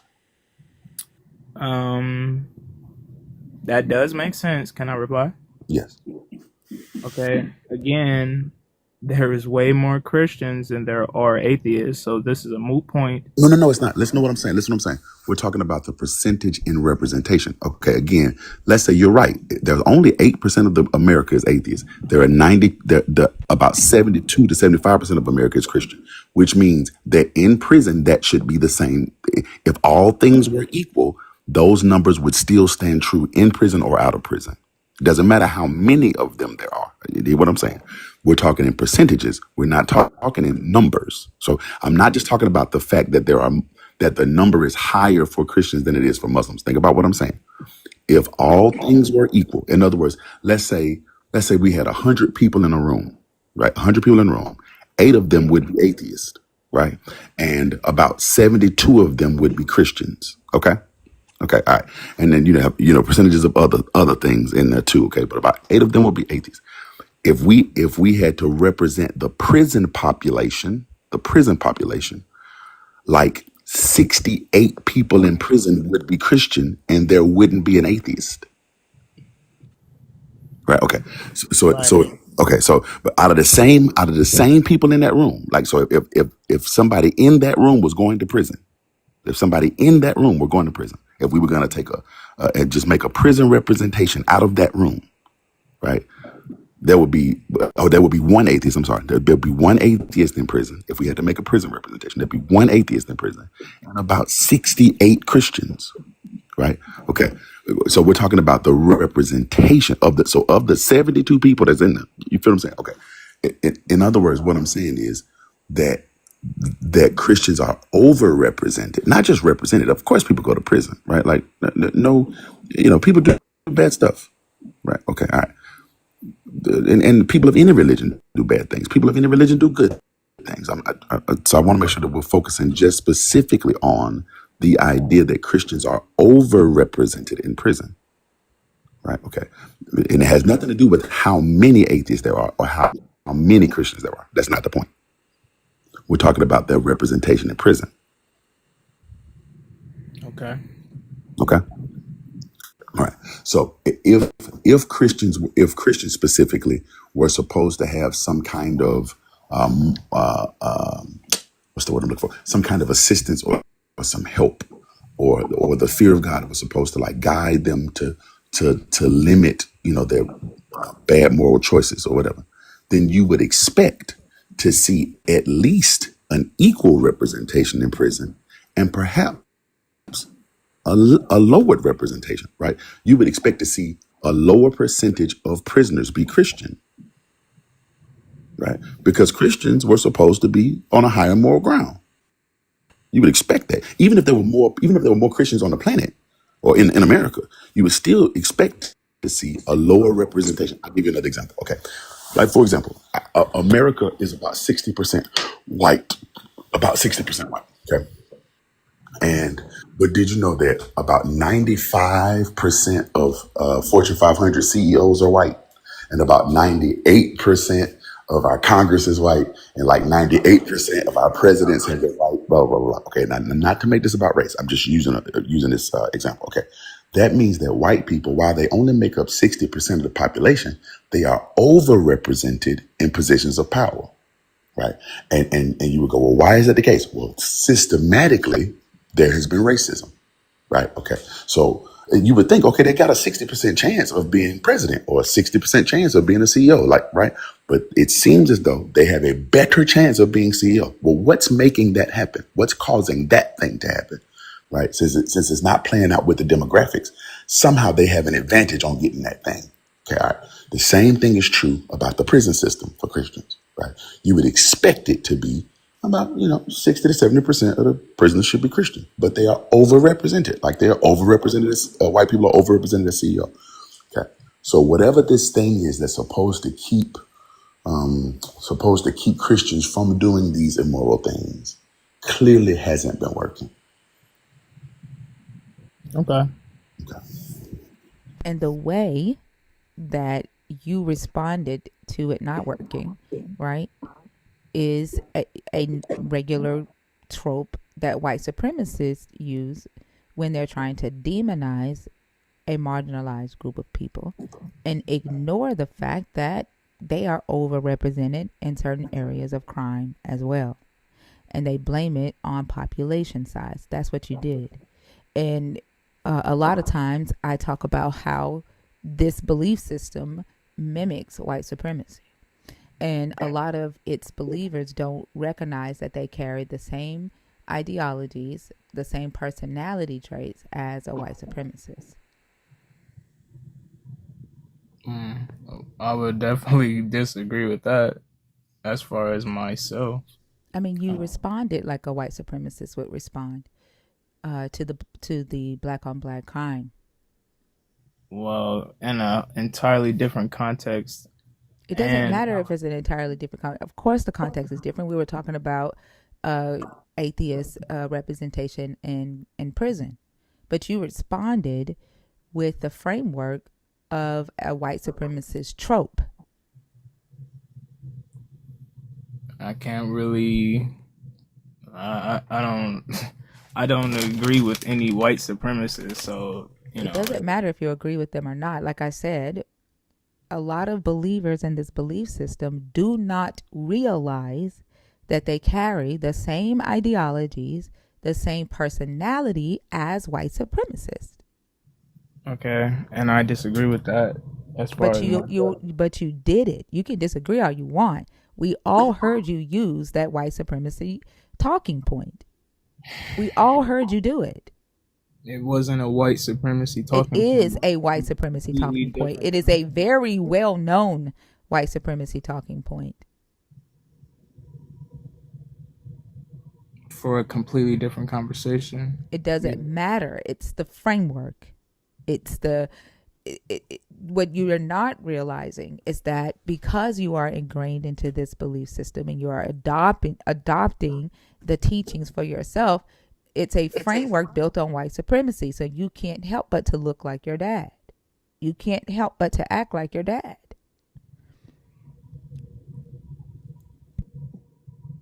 Okay, so again, I'll say that just because I said a sentence does not mean I agree with that same sentence in a completely different conversation or a completely different context. It doesn't matter.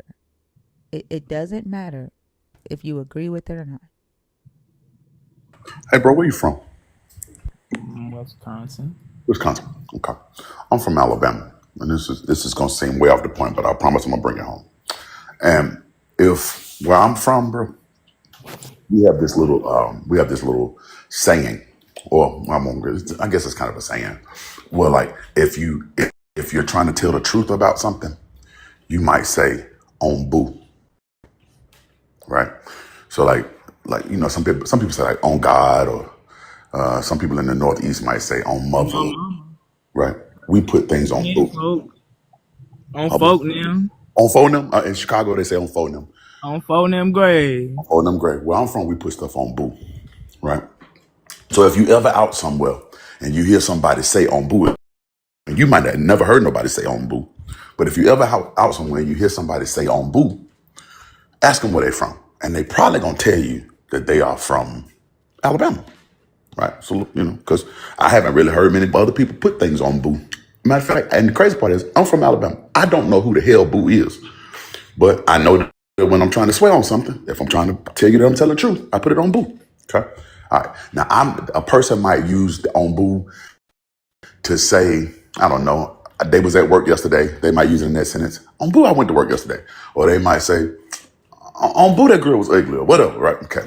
Completely different context that they might use that phrase in. But you know where they got it from because of the phrase. Am I making sense? You know where it comes from because that phrase comes from that place. I said that to say, let me give you another example. Let's say, somebody, I live in LA now. And, let's say I was walking through a certain neighborhood in LA and I got beat up.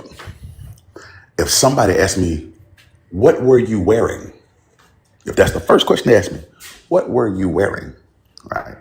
That is very echoing of a very misogynistic thing to say about a woman who was abused. What was she wearing? Right. Exact same phrase. Now, two completely different contexts. Hear what I'm saying. I want to make sure that we're getting it right. Two completely different contexts. I got beat up because I was walking in the wrong neighborhood. Maybe I went through a Crip neighborhood wearing red, or a Blood neighborhood wearing blue, or whatever. Right. And she was just at work minding her business. Two completely different contexts. But the question comes from one place, right? It started somewhere, and then it got adapted to different situations, right? Okay, all right. Same thing here, right? The sentiment came from one place, And one, because language is very liquid or fluid, I should say.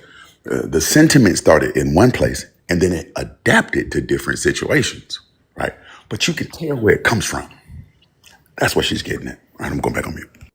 Okay. And again, the sentence comes from the logical assertion that, of course, because there's way more Christians than there are atheists. Like, I didn't get my talking point from CNN, just as an example. You guys get what I'm saying? Like, I literally just thought up, wait a minute, no, that doesn't make sense because I didn't get it. Like, maybe other people say these things, but again, that has no correlation. And I would please You're right. like you not to compare me to white supremacists No, you're because right. You're right.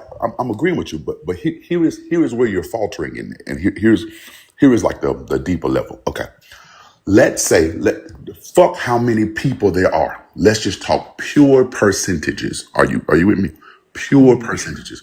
Let's say I have $10, and 10% of my money goes to taxes. Okay, all right. Okay, 10% of my money goes to taxes. No. Let's make mine 40% of my money goes to taxes. Okay. How many of my dollars go to taxes? If I have $10 and 40% of my dollars go to taxes, how many dollars go to taxes? for Four. Okay, great. Okay. Let's say you have $100 and 10% of your money goes to taxes. How many of your dollars go to taxes? 10, Great. Okay. Who paid a higher percentage in tax? you, Me. Who paid more in tax? me, Okay. Great. Okay. Good. We follow each other. Okay. Less than 1% of prisoners are atheists, although they make up 8% of the population. Okay. So I'm not talking about the number of people. I'm talking pure percentages. I'm not talking about who pays more in taxes. I'm talking about the percentage. Okay. So less than 1% of the population of the prison population is atheists, although atheists make up 8% of the population, right? Which means that atheists are putting in a smaller percentage into the crime rate. Okay, I'm not talking about how many people committed a crime. That's not what we're talking about. We're not. So the amount of people here would be irrelevant. Irrelevant. Okay, we're just talking about percentages, not per capitas. Right? You see the difference? And this is the same thing. This is the same thinking that happens when people talk about crime rates with black people, right? Because all of a sudden they start talking about numbers, not percentages, right? This is the same thing that's happening here. The same thought pattern, okay? Because I'm not discussing how many people are there. I'm talking about the percentages. You see the difference? yeah, I see the Okay. difference. Okay.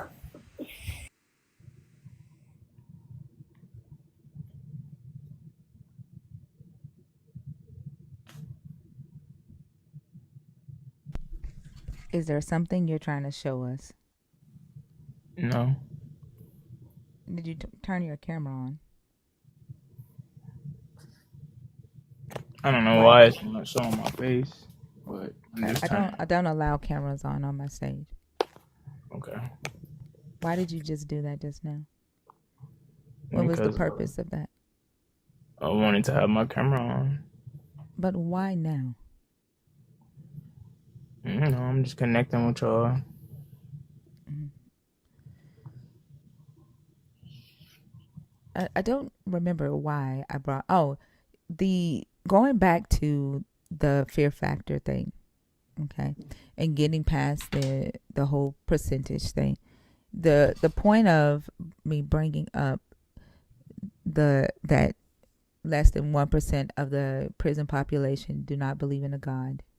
There are an overwhelming number of people who do believe in a God, who believe in the punishment of not believing in a God. Yet it did not stop them from doing a bad thing. Right, So again, the law, right, that governs this land does the same thing that you're claiming this fear mongering does. So again, I do not see a point in your God. I don't see a purpose in your God, in believing in a God. Okay. Well, I still disagree. Beyond just the fear mongering and all of these things, like, um, you know, there are positives to being a pious or a, theological person, whatever that word is. Um, or theist, I guess is what I meant. But there's also benefits in being a free thinking person. So I do see the benefit of always questioning and always wondering. But in this particular instance, like, even beyond just the, keeping people in line aspect, like, I just think if there is something holier than us, I think that would be a better reality than just us existing off of like coincidences. Like literally, you're talking as if you exist in reality where the idea that there is a creator does not exist. You've never experienced a reality where the idea of a creator not existing. Even if you considered yourself an atheist as a child, you still lived in a world where the idea of a higher power existed. So you can't say that you think that a reality where everybody believed, or a reality where that this higher power governed exists, that you haven't experienced that. And like you're saying that you disagree with me saying that I still don't see a purpose in the God. How are you going to disagree with that? You've not been able to articulate the purpose of this God for me to have, like, everything that you're saying I can do without the God. A person can experience without believing in this God. Like, you've not been able to prove that I just need to believe or have this God. Okay. Well, I think that the fact that you're able to do these things with or without the belief is a strong testament that we are, a great creation. Whether or not that's by God or by accident, accidental circumstances. Humanity rocks, I guess, is the, like, I don't think I can convince you, like, a lot of the things that we talked about, you know we we weren't able to come to a conclusion because I think we get sidetracked Let in me it. ask you this way. What can you do with your God, right, in this world that I cannot, that I can't do without him? Well, the belief of God just makes people have a generally more positive outlook, in my I have a opinion. positive outlook in life. I don't need your God for that. And that also makes them spread more of a positive outlook. I do that every night. Like literally before you came up, did you not hear me have to tell people, "Hey, I appreciate all the love. I appreciate, all the appreciation, but I'm not here to be praised." Right? I do that every night and everywhere I go. I do that without your God. I disagree with that. You can disagree all you want. There are articles that you can Google that would tell you exactly what I'm saying from other people who have written about me and their engagements with me. People who have paid for me to come and speak to roomfuls of people. Like, you can disagree all you want. Right, and I don't mean to say I disagree that you do good for other people or like No, I inspire. said I've spread a positive Right, attitude, I was a getting that. positive outlook on life to people Right, every day, right, everywhere I go. And I do that without your God. right, and I don't disagree that you do that, but I don't agree that you did that for me. I didn't say I did that for you. Where did I say that? If you would have let me finish, I was gonna say, for me, like in my opinion, No, so you said that people with this God can spread a more positive outlook on life. That's what you right. said. But then you said you do that, and then I said I disagree, and I was going to say because the last time I was here, you removed me, and I feel like we didn't really resolve our conversation. It was more so just out of like frustration or anger, you know. Well, So I find that pretty funny because when you first came up on this stage, did you not say that we were friends before? right. What the fuck does friend mean to you? Well, I don't think you treated me like a friend, but I I don't never think told you I was your friend. I was I'm gonna gonna tell you say. something. I don't live my life lying to myself, telling myself that I love everybody. I don't do that, right? That's something that believers tell themselves. I don't do that. I never told you I was your friend. I didn't know who you were when you came up. If you have been telling yourself that you and I are friends this whole time because we talked one time on a live, that's not my fault. That's yours. Because Okay. I never said the words to you, Age of Aquarius, you are my friend. I don't even know your real name. Okay. And now, if you let me finish, I was gonna say that, but thank you for articulating that for me. Yeah. So we are friends, in my opinion. No, we're not. If you don't feel the same way, that's your opinion, and We're that's not fine. friends. I don't know you. Okay, I'm not gonna And force it's friendship not on right. you. Hold on. But It's you asked not me what is a wait, I'm friend. talking now. It's not okay with me for you to be telling people that you and I are friends. I I don't don't. know you. I never talk about you in my life. No, if you came up here and said that we are friends, and then when I just told you that we're not friends, I don't know you, you came back and said we are friends, regardless if you think so or not. That's That's not in okay. my opinion, It's which not is an what I'm trying opinion. to. What You I'm trying can't to. be. You cannot have an opinion that you and I are friends. That's not an opinion. Like it takes two people to be friends. I do not befriend everyone. Okay, so can you let me talk now? So the way you asked me how I see friendship, the way I see friendship, if you are not rude to me the first time we meet, then I see you as a friendly person. So to me, that is a friend. No, Now, I'm not to you, right what to you can you. say, right, is that you see me, right, as a friend, but we are not friends because I do Okay, not see you as a friend. I said in my opinion, which means to There me. is no opinion. There's no opinion. You just said to No, me. hold on. There's no opinion, no existence where you and I are friends. Okay, so I think that in my life experience, because I follow a God that tells me to spread love, I wouldn't have this type of personality. Now, That's the issue because you don't have boundaries. I do, and because of the God that you serve, you don't respect that boundary. okay, well, I'm sorry you feel that way, but I No, try you're to not preface because you're going myself. to do what you want to do anyway. You're not sorry.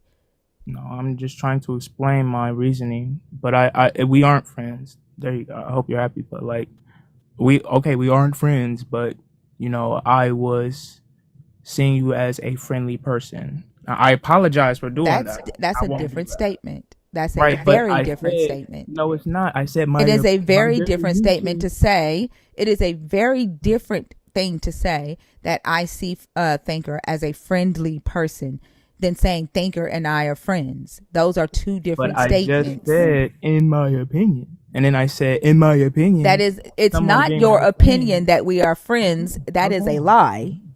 You can have an Okay. opinion about whether I'm a friendly person or not. Okay. Those are two different things. Okay. I don't disagree. It sounds like you do because you keep trying to prove the same point. Okay. In your opinion. Are you done? Are you done? With the conversation? Yes. Not No, like, I guess the resolution is you won't change, I won't change, right? So I guess we Change got what? What did you come up here to change? And what did you I, think that I was trying to change about you? I'm just saying, like, the conversation was, do you agree or do you disagree? And neither one of us About will. what? Do you agree that God is stronger than the devil and he That can was resist? not the conversation. It was I an asked offshoot you of that if your conversation. God could not resist the devil, how can you? That was the conversation. What did you think that I was trying to change about you? And that what did you think that you were going to change about me? Your opinion on if God can resist the devil. Where did I ask your opinion on that? You said, if God couldn't resist the devil, how can I? I said, God What's the can resist the question? devil. What is the question and what is the question being asked? If God couldn't resist the devil, how can I? What is the question being asked in that? If God couldn't resist the devil, how can I? I'm going to help you. The question being asked in that is, how do you, Age of Aquarius, resist the devil? What did you think was going to change in that question? I said, I think God can resist the devil. So I was trying I'm to sorry, I'm change going to say again.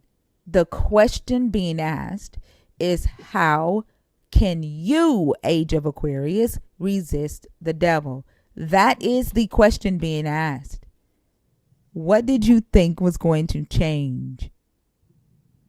So I can resist the devil because I have the freedom of choice to. We already What did discussed you it. think was going to change when you came up here and I asked, how do you resist the devil? What is it that you thought that I was trying to change about you? Mhm. I thought I was trying to change your opinion that About what? God can and does resist the devil. How are you going to change something that's not an opinion? So back to my previous statement, I don't think that How are you going to change a statement that was not based on opinion? because it's your opinion that It's God not an can. opinion. It's a fact. It is in the book. No, it's not. It's literally in the story Nothing in the book where says God could not say no to the devil. Where did they say it that at? literally your Quote God that literally scripture. Quote says that your scripture. God. Don't start getting disrespectful now, Mister. I don't want to talk over you. Sorry, Mama. Don't disrespect me, or I'm going to take you down. How is that disrespectful? It's fucking disrespectful. I'm not your mama, and you know the reason why you said that shit. What? Don't Okay. don't Okay. start with the disrespect, Mister. I don't Okay. want to disrespect you. Okay. I apologize. Resist the devil with that God power that's living inside of you.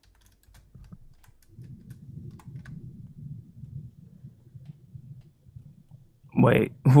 Is that a question? I'm pretty sure you know what a question sounds like. Your God says here to the devil, although you incited me against him to destroy him for no reason. I did not state this out of opinion. It is a fact. And the question that is being asked is, how are you going to resist the devil if your God did it? Okay. Because I have free will. But you said But couldn't. what did he couldn't? Where in this does it say he can't resist He him? literally said to him, you made me do it. You incited me to do it. But that doesn't say he can't say no. It just said he made him do it.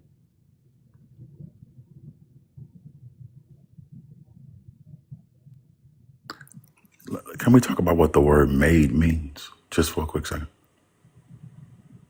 I don't think that he's going to pick it. I don't think that he would even pick it up. But sure, go ahead.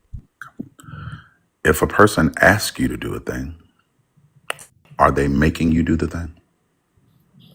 No. If a person makes you do a thing, how many So where options? in this does it says make? Incite means to make. Incite means to inspire, does it not? No, Urge or persuade, to you have to encourage. persuade. To persuade. Yeah, that does not mean make. That means to persuade him to do it or Persuade. to urge him to do it. That means, hey, can you do this, please? Hey, hey, or maybe like, hey, bro, if you do this, blah blah blah. Like nothing in this says make. You guys. Fair enough. Fair enough. Fair enough. Fair enough. Okay, follow me here. Follow me here. Hold on, do that. You don't have to If mute him. Do that. yeah. If okay, let's open the possibilities back up. Okay, because you make a great point there. If this was not an urging of the devil, then this must have been a desire of God. Can you agree with me on that? But you just said the keyword urge. Urge. That's what I'm Not saying. make. If this Not was make. not right, I'm agreeing with you. That's why I opened it back up. I said you make a good So point. this You point make is a good moot. point. No, it's not. I gave you the point. That's why I opened it back up. I hadn't even made this point yet. Okay. Okay. So if it is not a making, right, then this must be the desire of God, right? This is what God wanted to do, right? Sure. Okay. Then it didn't require an urging. So again, the whole point is moot. No, it's not moot. It's not moot. Do you know what the word moot means? Yes, that means that her point is moot, and you're making a whole new No, no, no, no, no, argument. no, no. No, Here why I'm making this point. Because that means he lied when he said that Satan incited him. Because he didn't incite him. He wanted to do it. We're arguing semantics. I'm not arguing semantics. I'm arguing definitions, and that's a different thing. So, okay. Okay. All right. Okay. So if this was something he already wanted to do, then he lied when he said that Satan incited him. Because he didn't incite him. He already wanted to do it. Correct? No, he Okay. didn't want to do it. He was just Okay. urged to do it. But if he didn't want to do it, if someone wants you to do a thing that you don't want to do and you have the power to not do it, right? If you don't want to do it and you have the power to not do it, He persuaded him to do it. I can agree with that. what does persuade me? To talk you into doing something. Look it up. What does persuade me? Okay, give me 1 second.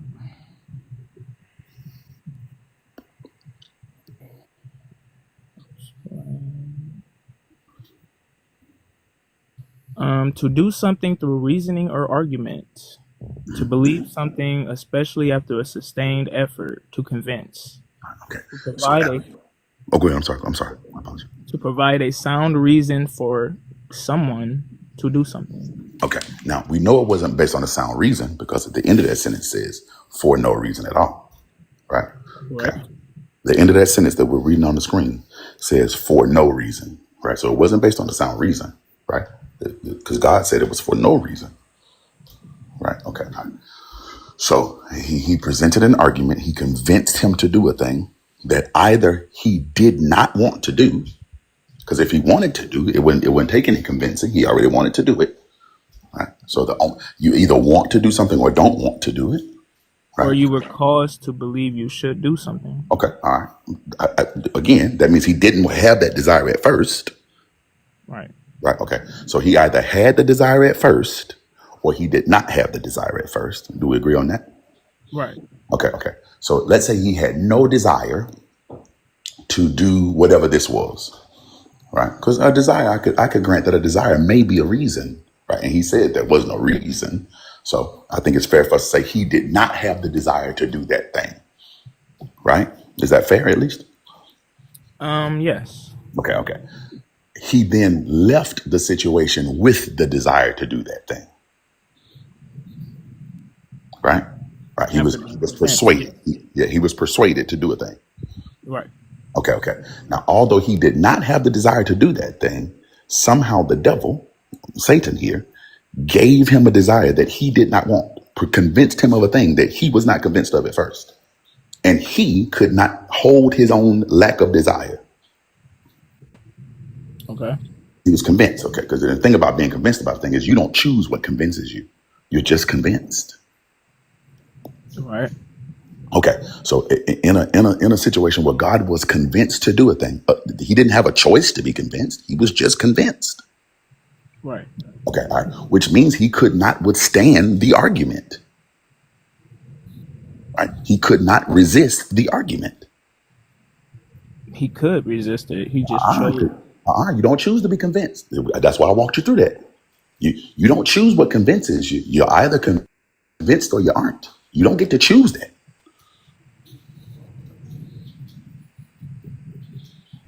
So when someone says that the devil made me do it, what are they saying? They saying I did something bad because the devil talked me into it. That the devil compelled them to do it, or Yeah. influenced them to do it, Yes. incited them to do it? Sure. So when I say that your God said the devil made him do it,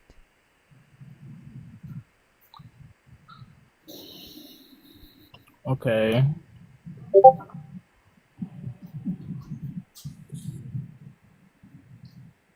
okay, what? Does it say that in the scripture? It. So I'm going to ask you again. When someone says the devil made me do it, they are saying the devil influenced me to do it, compelled me to do it, incited me to do it, persuaded me to do it, urged me to do it, correct? Right. So when your God says the devil incited me to do it, he is saying the devil made me do it, correct? I don't agree with that. Okay. Okay. What's the difference between the two sentences that she just gave me? Just so I can hear the difference. Well, What for she said was one, I don't think anybody back in before Christ times was saying the devil made me do it. they didn't speak English. That's fair. That's fair. So for Okay, but two, again, like we have to take what the scripture says. You can interpret it any way you want to. not an interpretation. Think about what I'm asking. I'm asking what's the difference between when she said when people say the devil made me do it. Are they also saying the devil urged me to do it? Yes. Okay. Are they saying the devil convinced me to do it? Yes, but they're not saying the devil forced them to do it. Right, right, right. Okay, fair enough, fair enough. I did, and neither did she. She never said the devil forced me to do it. Did she say that? And the devil forced God to do it. No, no, that's not what she I said. did not say that. Do not lie on me. That's not what she said. It's not what she said. Okay, okay. All right. So, and which is why we're using the synonyms here, right? Okay. So when a person says the devil made me do a thing, what they're saying is the devil urged me, convinced me, persuaded me, or incited me to do a thing. Right. Okay. This is the same thing that's being said here. You urged me, convinced me, persuaded me, or incited me to do this to Job. Another way of saying that same thing is you made me do it. So because the devil convinced God to do something, that means that the devil controls God. Nope, that's not. We didn't mention control. Didn't mention control. And as much, think about what we're saying. When I didn't say when someone says the devil made me do it, they're not saying the devil controlled me into doing it. They're not saying the devil took over my body and I lost my functions. That's not what they're saying. That's not what they're saying. What they're saying is I was convinced, persuaded, urged, or incited. Right? That's Right. what. That's how we're using the word "made" there. Okay, that's how we're using that word. We're not saying to be forced or to be oppressed or to be, That you know. how this. So that's how the sentence is being used in this context, is what you're Yes, saying. yes, yes. We're not saying that he was controlled. We're saying that he was urged, persuaded, convinced, or incited. So don't they have different like interpretations or different versions of the Bible? Yeah, So does in any of these versions of the Bible do they say made? caused. You can find one where it says caused. Caused. Okay, is that a direct synonym for made? Can be. Or no, not synonym. Yeah, It's a synonym. synonym. Yeah. To cause is to make something. If you cause something, you made something happen. By force? You just caused it. It doesn't have to be by force. You said, I don't have to force something to cause it. Oh, it's not made. Like if I made a hole in the wall, I caused a hole to be in the wall, right? To cause is the same thing, right? Okay, but again, this word make, you're using make in one specific, or made. You're using it in one specific way, saying to force, and we're not using it in the force way. The word can have more than one definition. Right. So we're not using it in a force way. And no one's saying that the devil jumped into God's brain, took over his mental faculties, and So the devil isn't controlling God is our main point here, that's right? and no one's making that point. Yes, if that's the point you're struggling with, or that's the point you're trying to make, I will concede that right now. Okay, can I see the prompt again, please?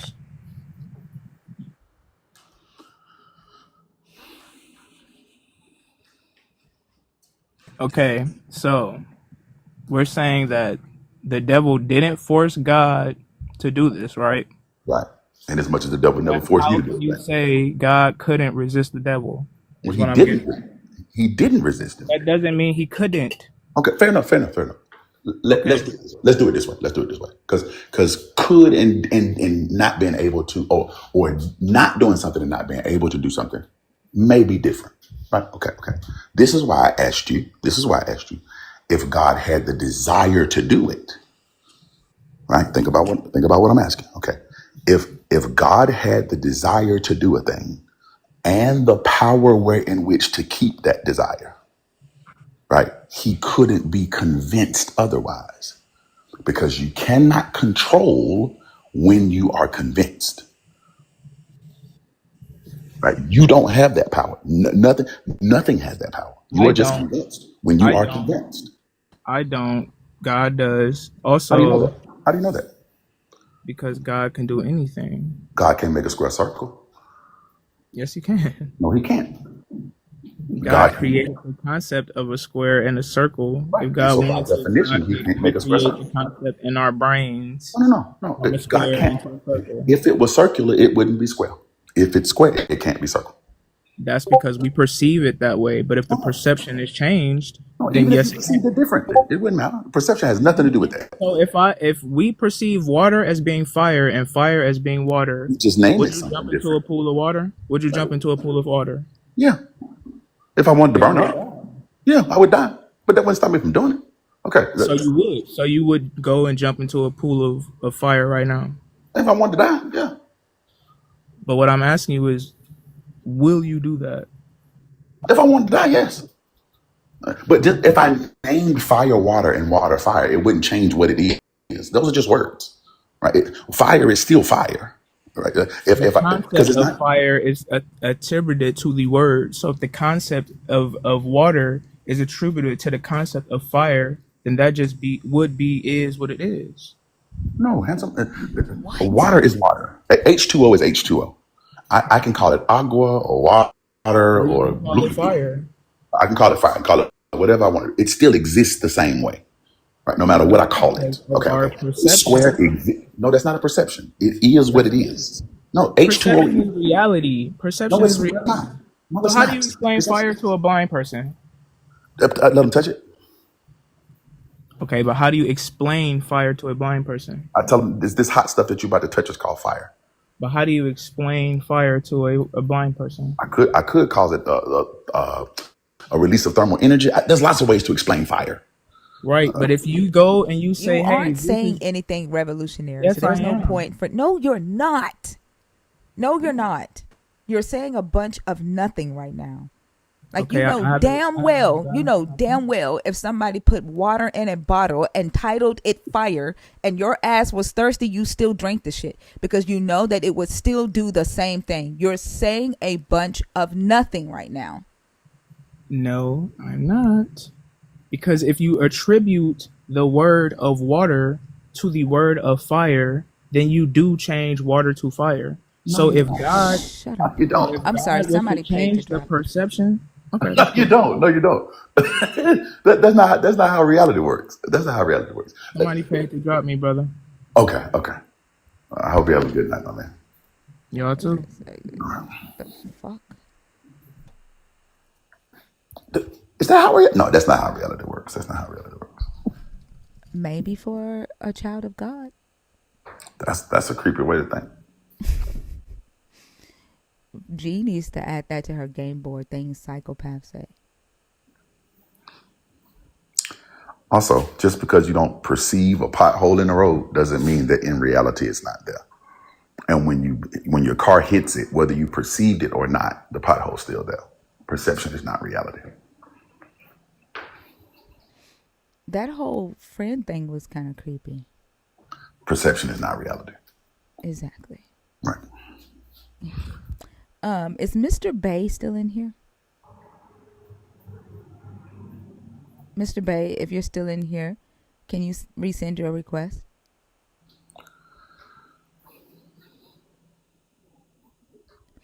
I think that's where parasocial relationships would go wrong too.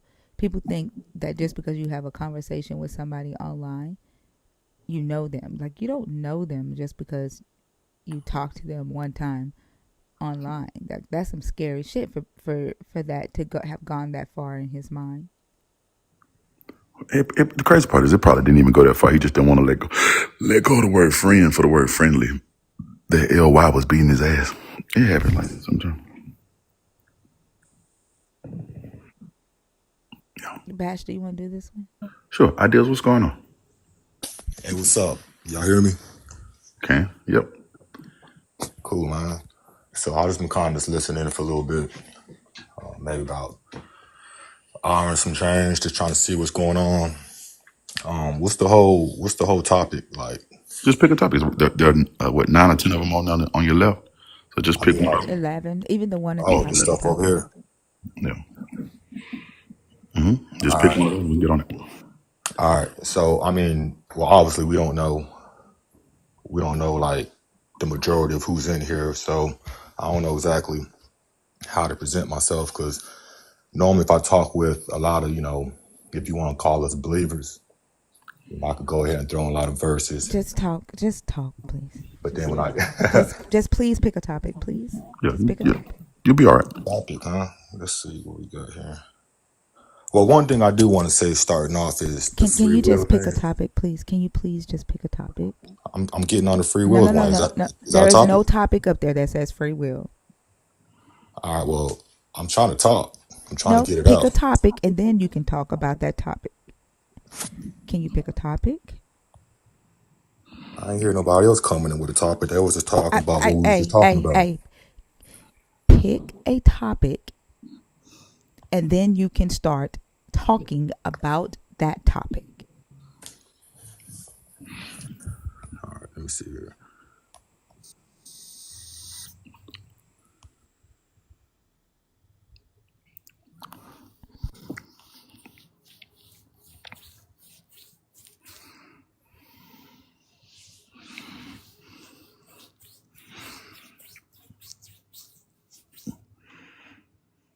I took my melatonin and it's starting to kick in. I'm gonna try to get through this one. Okay. If you need to go, just let me know. I don't know what he's doing. I don't know He's if he had to look through the topics, I think. I don't know why he left his phone to look at the topic. Maybe he got a call or something. or he had to screenshot and blow it up. I don't Maybe. know. Do you need us to read them to you?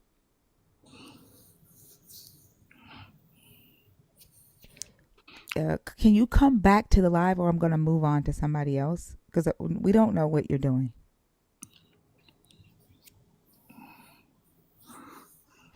All right. That was weird as fuck. Reading is difficult.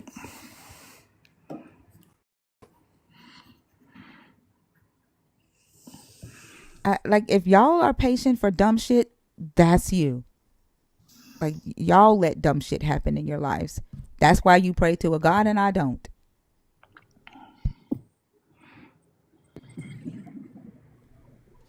Auntie Dane? She knocked out. Mm-mm. Auntie Dane says she ain't got time for dumb shit.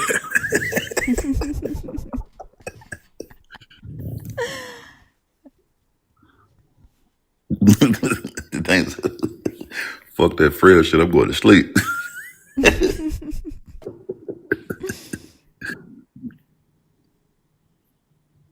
Estimate?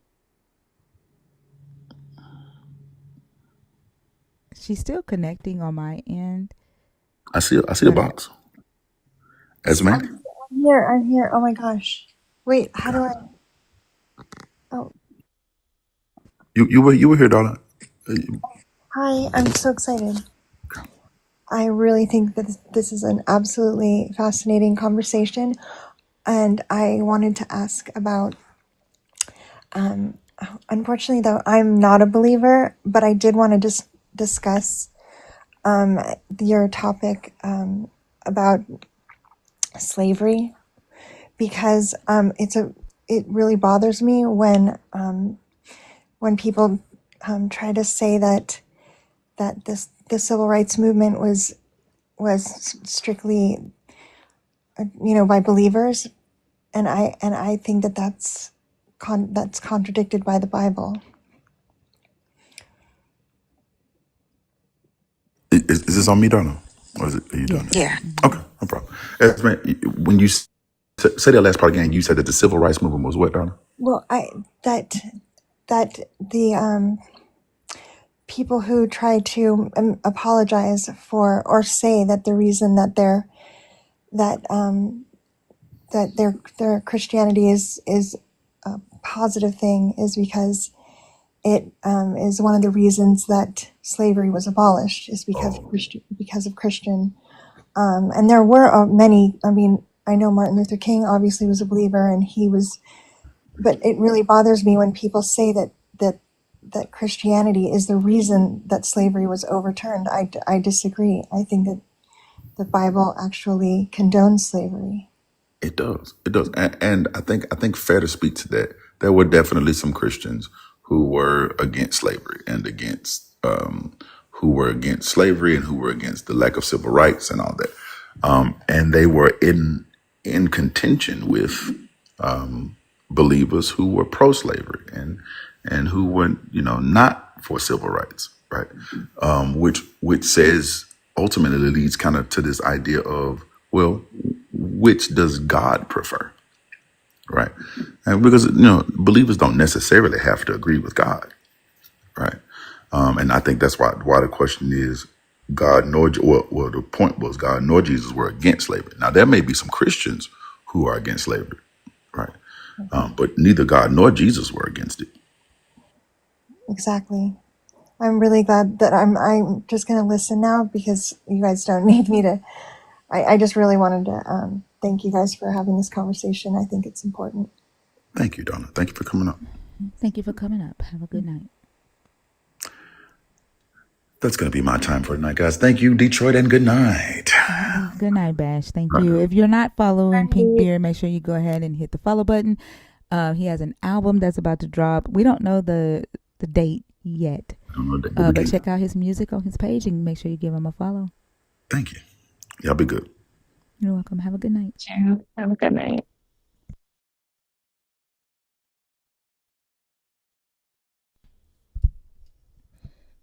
Let's see.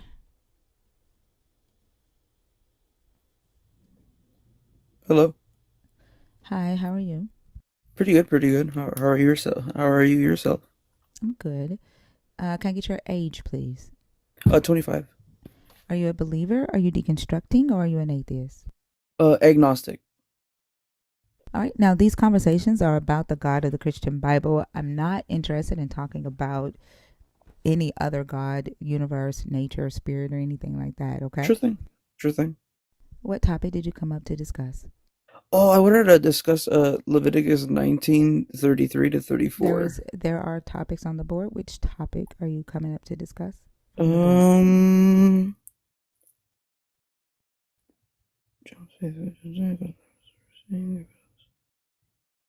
uh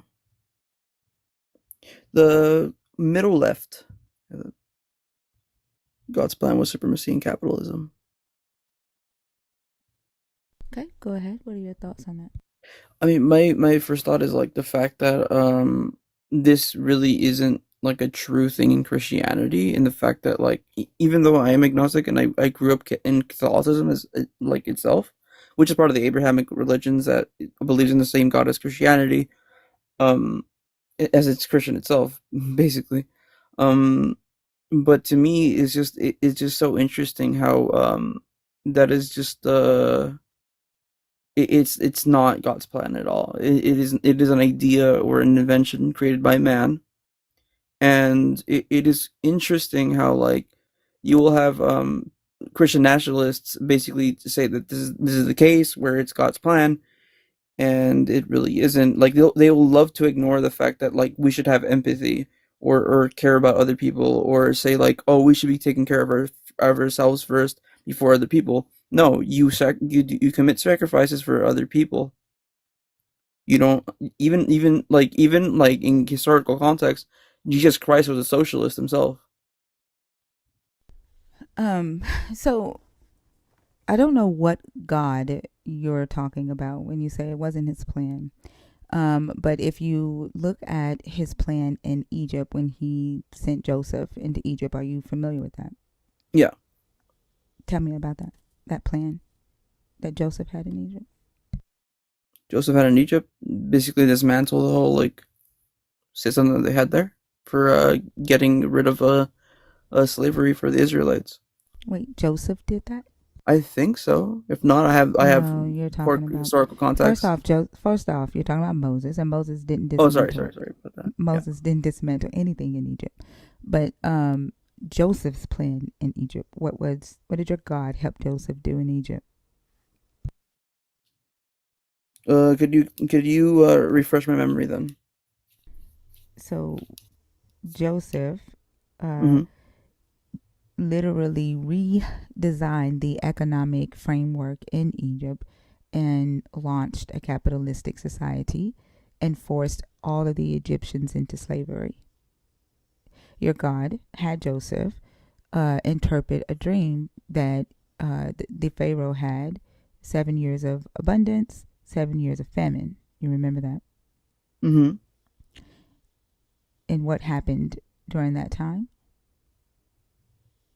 I'm so confused. Could you keep going?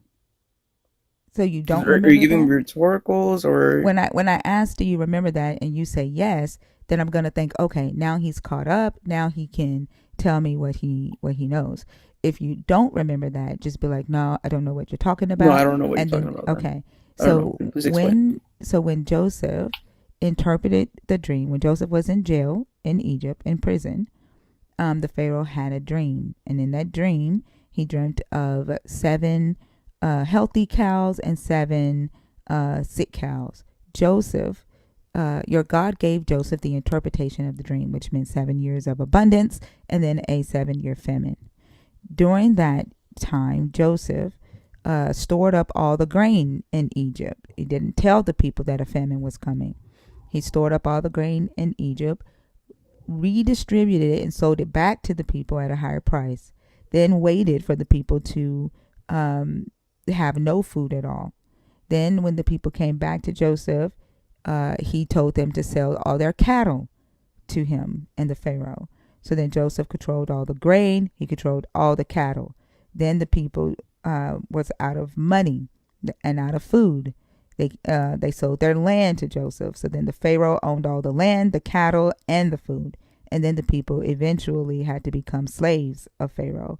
So then Pharaoh owned all the people, owned all the food, owned all the money, all the land, and all the cattle.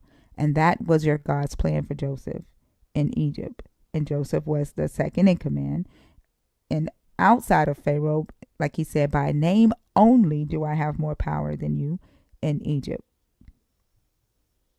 That is capitalism.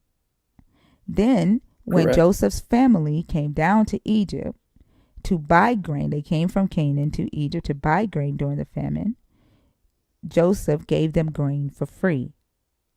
He sent them they tried to pay for it. Joseph gave their money back. And then kept one of them in prison and told them to go and get his younger brother. When they came back, Joseph invited his family to have lunch with him.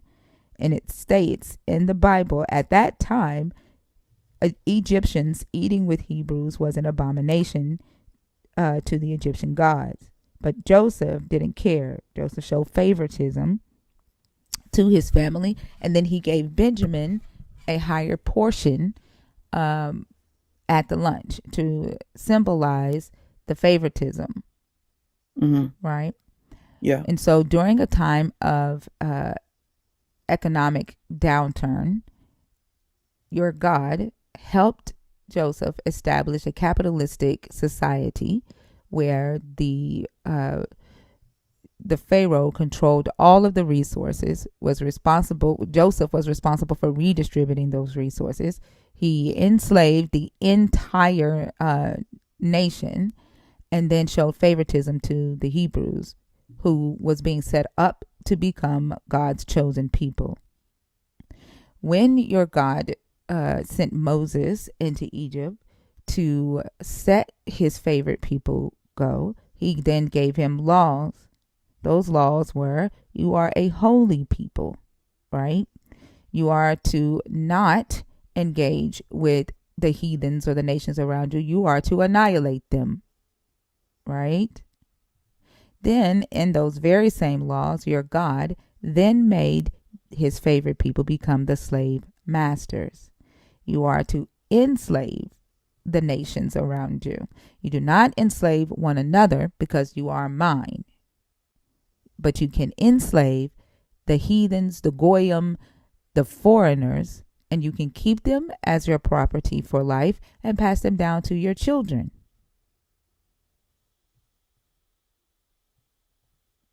Okay, I get what you're saying, and this is all in the Old Testament, correct?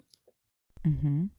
Okay. In the same time, in the same Old Testament, there is like you are correct. You are completely correct on that. Like there is like a lot of these prophecies that get correlated into like these ideologies. So the thing is, what I'm saying is that the whole thing about capitalism and like supremacy, you are correct, but I still feel like it is a human made thing. It's not really because it inherently, even in Christianity and all the mythology inside of Christianity, um a lot of the ideas of like all these celestial beings like, existing, they're still humanly like emotional, which is interesting to me as an agnostic, because I am agnostic. I don't believe anything. I don't but I will not like deny that there might be a higher power. That's what agnostic means. And what I want to say is that the reading I have done is that a lot of what happens in the Bible or like in these scriptures, you will see that a lot of these ideas or these prophecies that God has like given to these people are due to a lot of like ideologies of like let's give an example, like Zionism, right? You have Zionism. And that idea of like Zionism saying that these people are promised this land, they are promised to like abuse these other nations and have these nations become your slave owners and be slave owners. Um, it is inherent abuse of the same people in human history, basically altering scripture. If that makes any sense. You're making a case that scripture was altered, and can Yeah. you back that up There with the is a lot of original text? there's a lot of like scripture that is like the king. There's a different versions of the Bible. We No, can no, agree no. on that, Yeah, right? no, Yeah, yeah, that's but no, just no, no. altered Wait, scripture. no, no, no, no, no, no. I didn't ask if there were different versions of the Bible. I'm asking, can you back it up with an original text that says something different? And if you had not interrupted me, you would have known exactly what I was asking you for. So let's not do that. Like, do you see how I listen to you talk? I haven't interrupted, madam. You did interrupt me. I wasn't finished asking my question when you Okay. responded.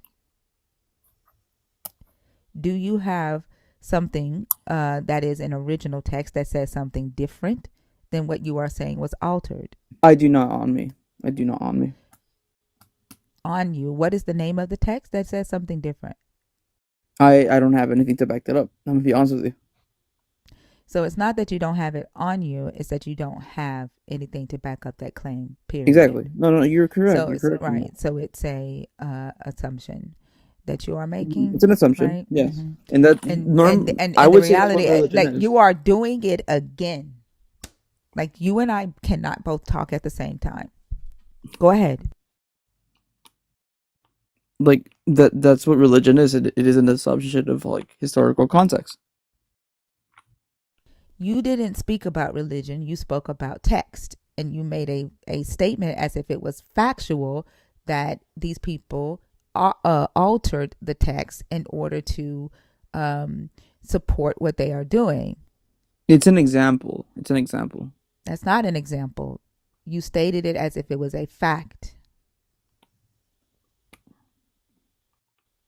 Like I said, I was trying to give an example. An example of what? An example of the fact that these scriptures are interpretations of historical context. So stating that or accusing people of altering text is an example of people getting different interpretations of the text. Yes, because these texts will be altered in history, and when you have historical context, basically being interpreted and then rewritten. What I'm trying to say is that you will eventually get to the point where people will use these ideals or these ideologies, and they will correlate them with prophecy. Except you don't have anything to back up that I says don't have that anything this to is back not. them I'm up sorry, because you're they're. doing it again. Can you not wait until I finish speaking? If we can't have a conversation about this, then I would Then just you need rather to jump leave. down because I'm not going to let you keep doing that. The fuck? Okay, so Huh? Like what the hell we is it have about people who believe in a God not knowing how to have a conversation? not having any manners or self control.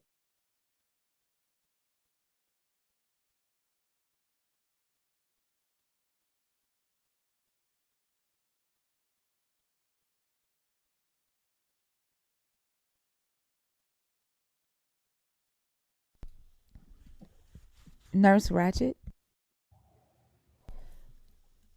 heretic. This last person that's in the box, if they're not in there on purpose, you can come up and we can do and die by my children. I'm not begging people for a conversation. This is ridiculous.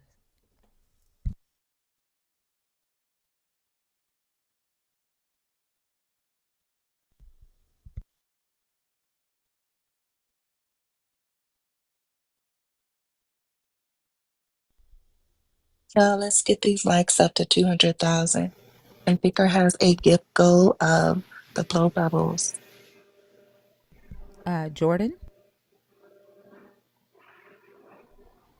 Jordan, are you there? All right.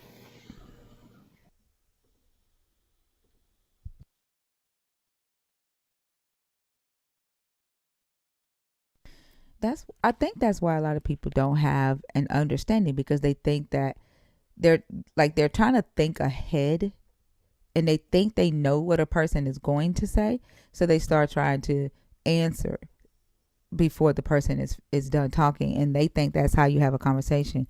But like this is probably why a lot of people have toxic relationships too, and why people are in marriages that they fucking can't stand the person that they're married to because they don't know how to have conversations. They're You know what I'm saying? Like they're listening to respond instead of actually listening to understand what the other person is saying.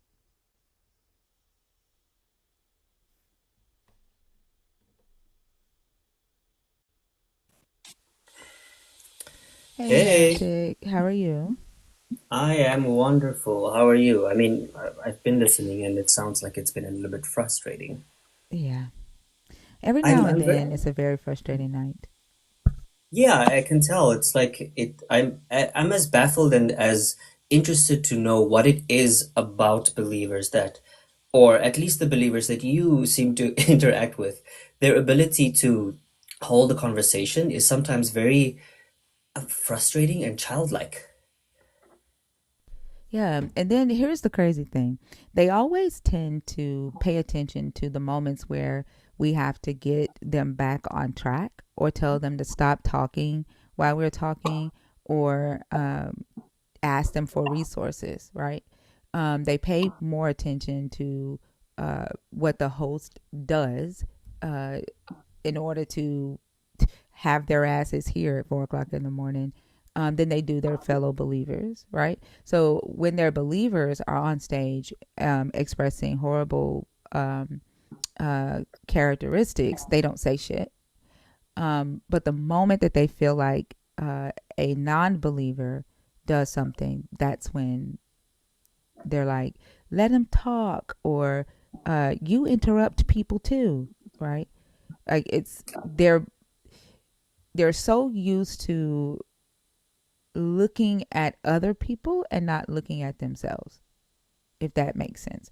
Because like everybody knows that it's the job of the host, right, to produce a valuable conversation, right? When you are a guest on a talk show, you don't do the same shit the host does. Like the the host is responsible of making sure that the conversation with the guest is a fruitful conversation, that is an interesting conversation, so that host has things that host has to do.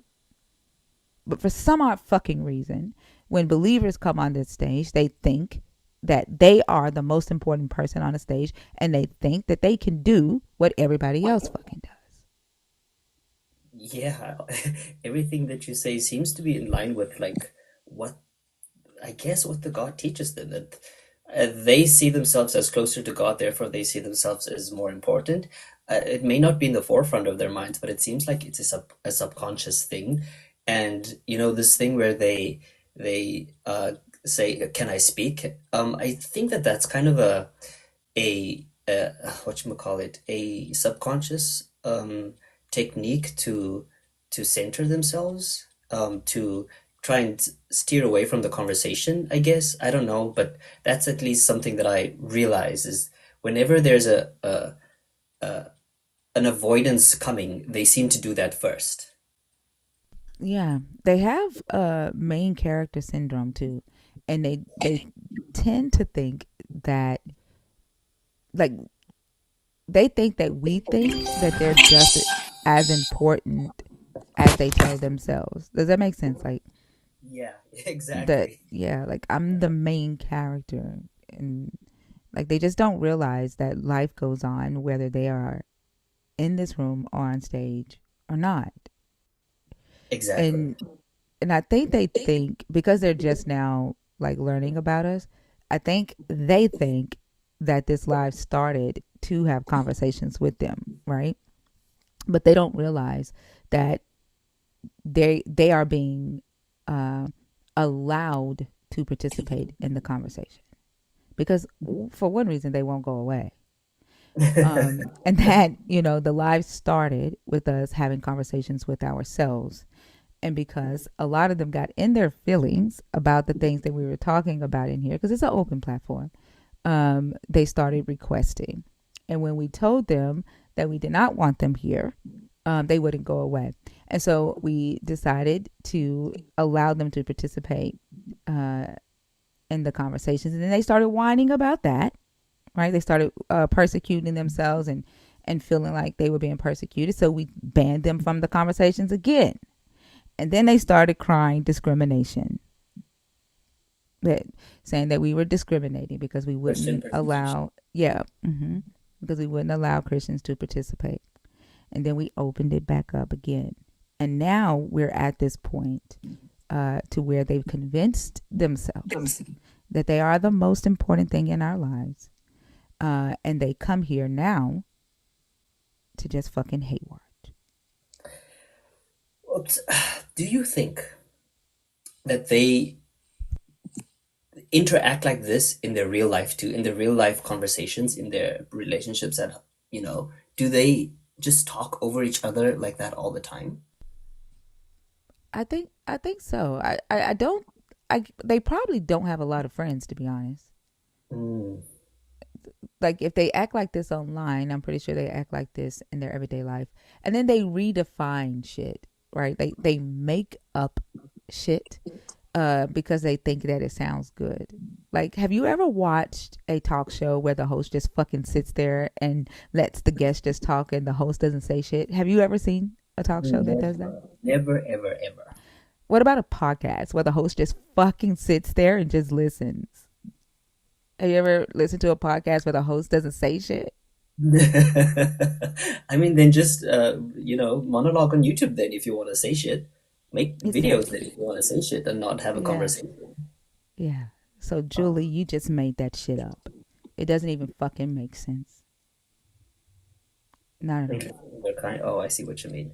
Yeah, that makes no sense because I'm pretty sure if someone in our community had the energy to go through all your videos and every single time that you had to that a believer came up and said, "Can I talk now?" after you've been silent for like 5 seconds, there's a supercut that can be made of that. Julie, I guarantee you that if I did not practice active listening, your ass wouldn't be here. And I think it speaks volumes that you are sitting in my comments listening to me speak. Now, either you are just like your God and the devil has incited you to join me and you can't leave, or you're here because you fucking like the show. Does Julie want to come up? I can drop. No, we can go ahead and read Indaba, my children. I sent you the file on Discord. The which file? Oh, did you? You The sent a message or DM. I DM'd on you. Discord? I don't have a message from you on Discord. Really? Did I DM the wrong person the whole time? Oh no. Let me open my Discord. Yeah, I don't have any message from you. For real? Yours is Thinker, right? Mm-hmm. Do you see my profile picture? Yeah, the old profile picture, right? What old profile picture? Yeah, no, I don't know. It should be, but I don't have a message from you on Discord. Did you put it in a chat or you sent a private message? Private message. No, And I don't. It didn't come through. Oh, that's why. Where should I put it then? What's your Discord name? Heretic. It's not on here. Let me Thinkers send you a Live. let me send you a message. Okay.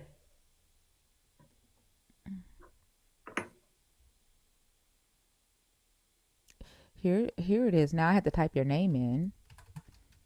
I wonder why it didn't pop up. That's interesting because I got your message and it shows all my messages from before. Okay, I sent you. Let me just upload that quickly. Let's see. And this is chapter 3. Oh, you saw it now. Okay. Yeah. Let's see. Sorry about my notes there. I tend to write in my books.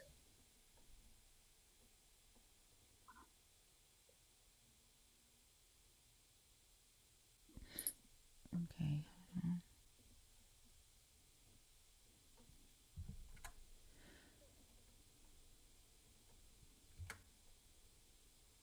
All right. Let's see here.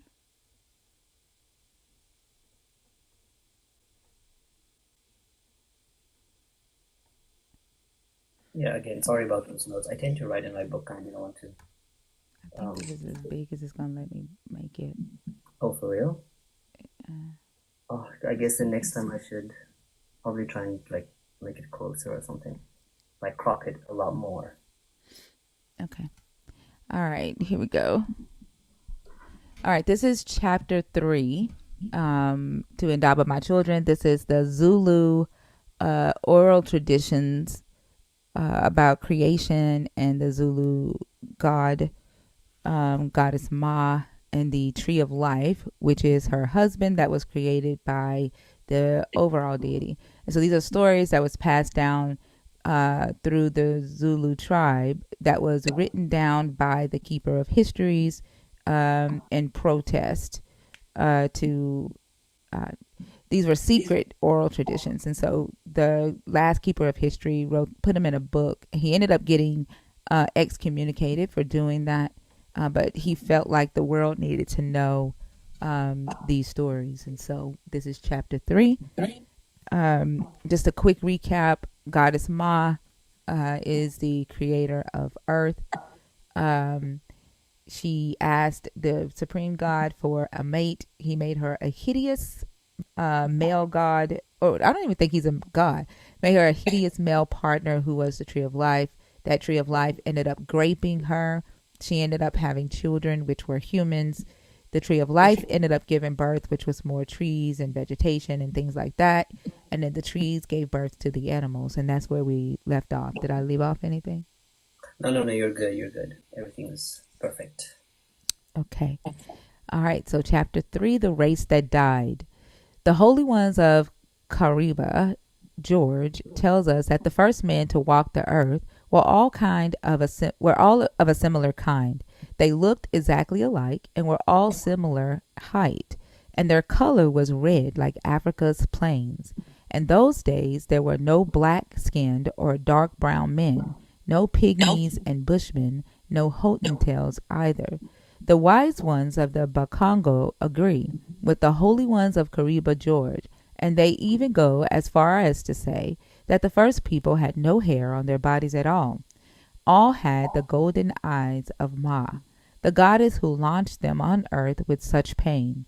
All the wise ones and holy ones of this dark continent agree that the splitting of all humanity into races, the tall Watu Tutsi, the pygmies of the Batwa, the short yellow bushmen of Kalahari, even those long bearded Arabi, who raided our villages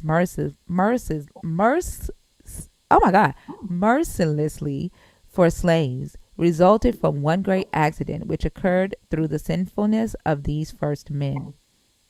So it's interesting. So they blame slavery on sin of the first men, and Yeah, that's why they. Huh. yeah.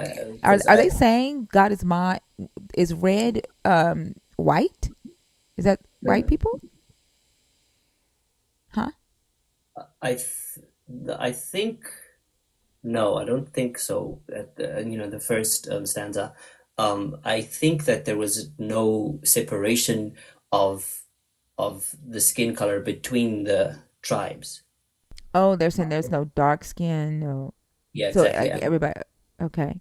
And then I wonder Kariba why Gore. red. There's like I think the red is an indication of like location rather because central to south sub-Saharan, I guess, Africa has the Kalahari Desert, which is a there's a lot of iron in its sand, so the sand is red. I grew up around those areas. Yeah, and it's a Kariba Gorge, which is a place where the Zambezi runs through. And then, and the first stanza, the last one is Hottentot, which is, like I said, a modern day pejorative for the Khoi people. Oh, okay. And then the Arabi is the are the Arabs? Exactly, those are the Okay. Arabs. Yeah. Okay, and Okay. I think that would be the reference towards slavery over there. Yeah, they're saying that the Arabs, the sin of the Arabs, is what caused slavery. Slavery Yeah, to, on the continent. Okay. Inspire me, O Spirit of my fathers. Give me courage to proceed and tell the world what say the holy ones of these first men. Let me break, O demon of disobedience. Let me break the stout stockade, but once of tribal secrecy. Let me relate to the world outside the forbidden story that all wise ones, all witch doctors know but keep firmly shut in the darkest tunnels of their souls. What is this forbidden legend about these first men?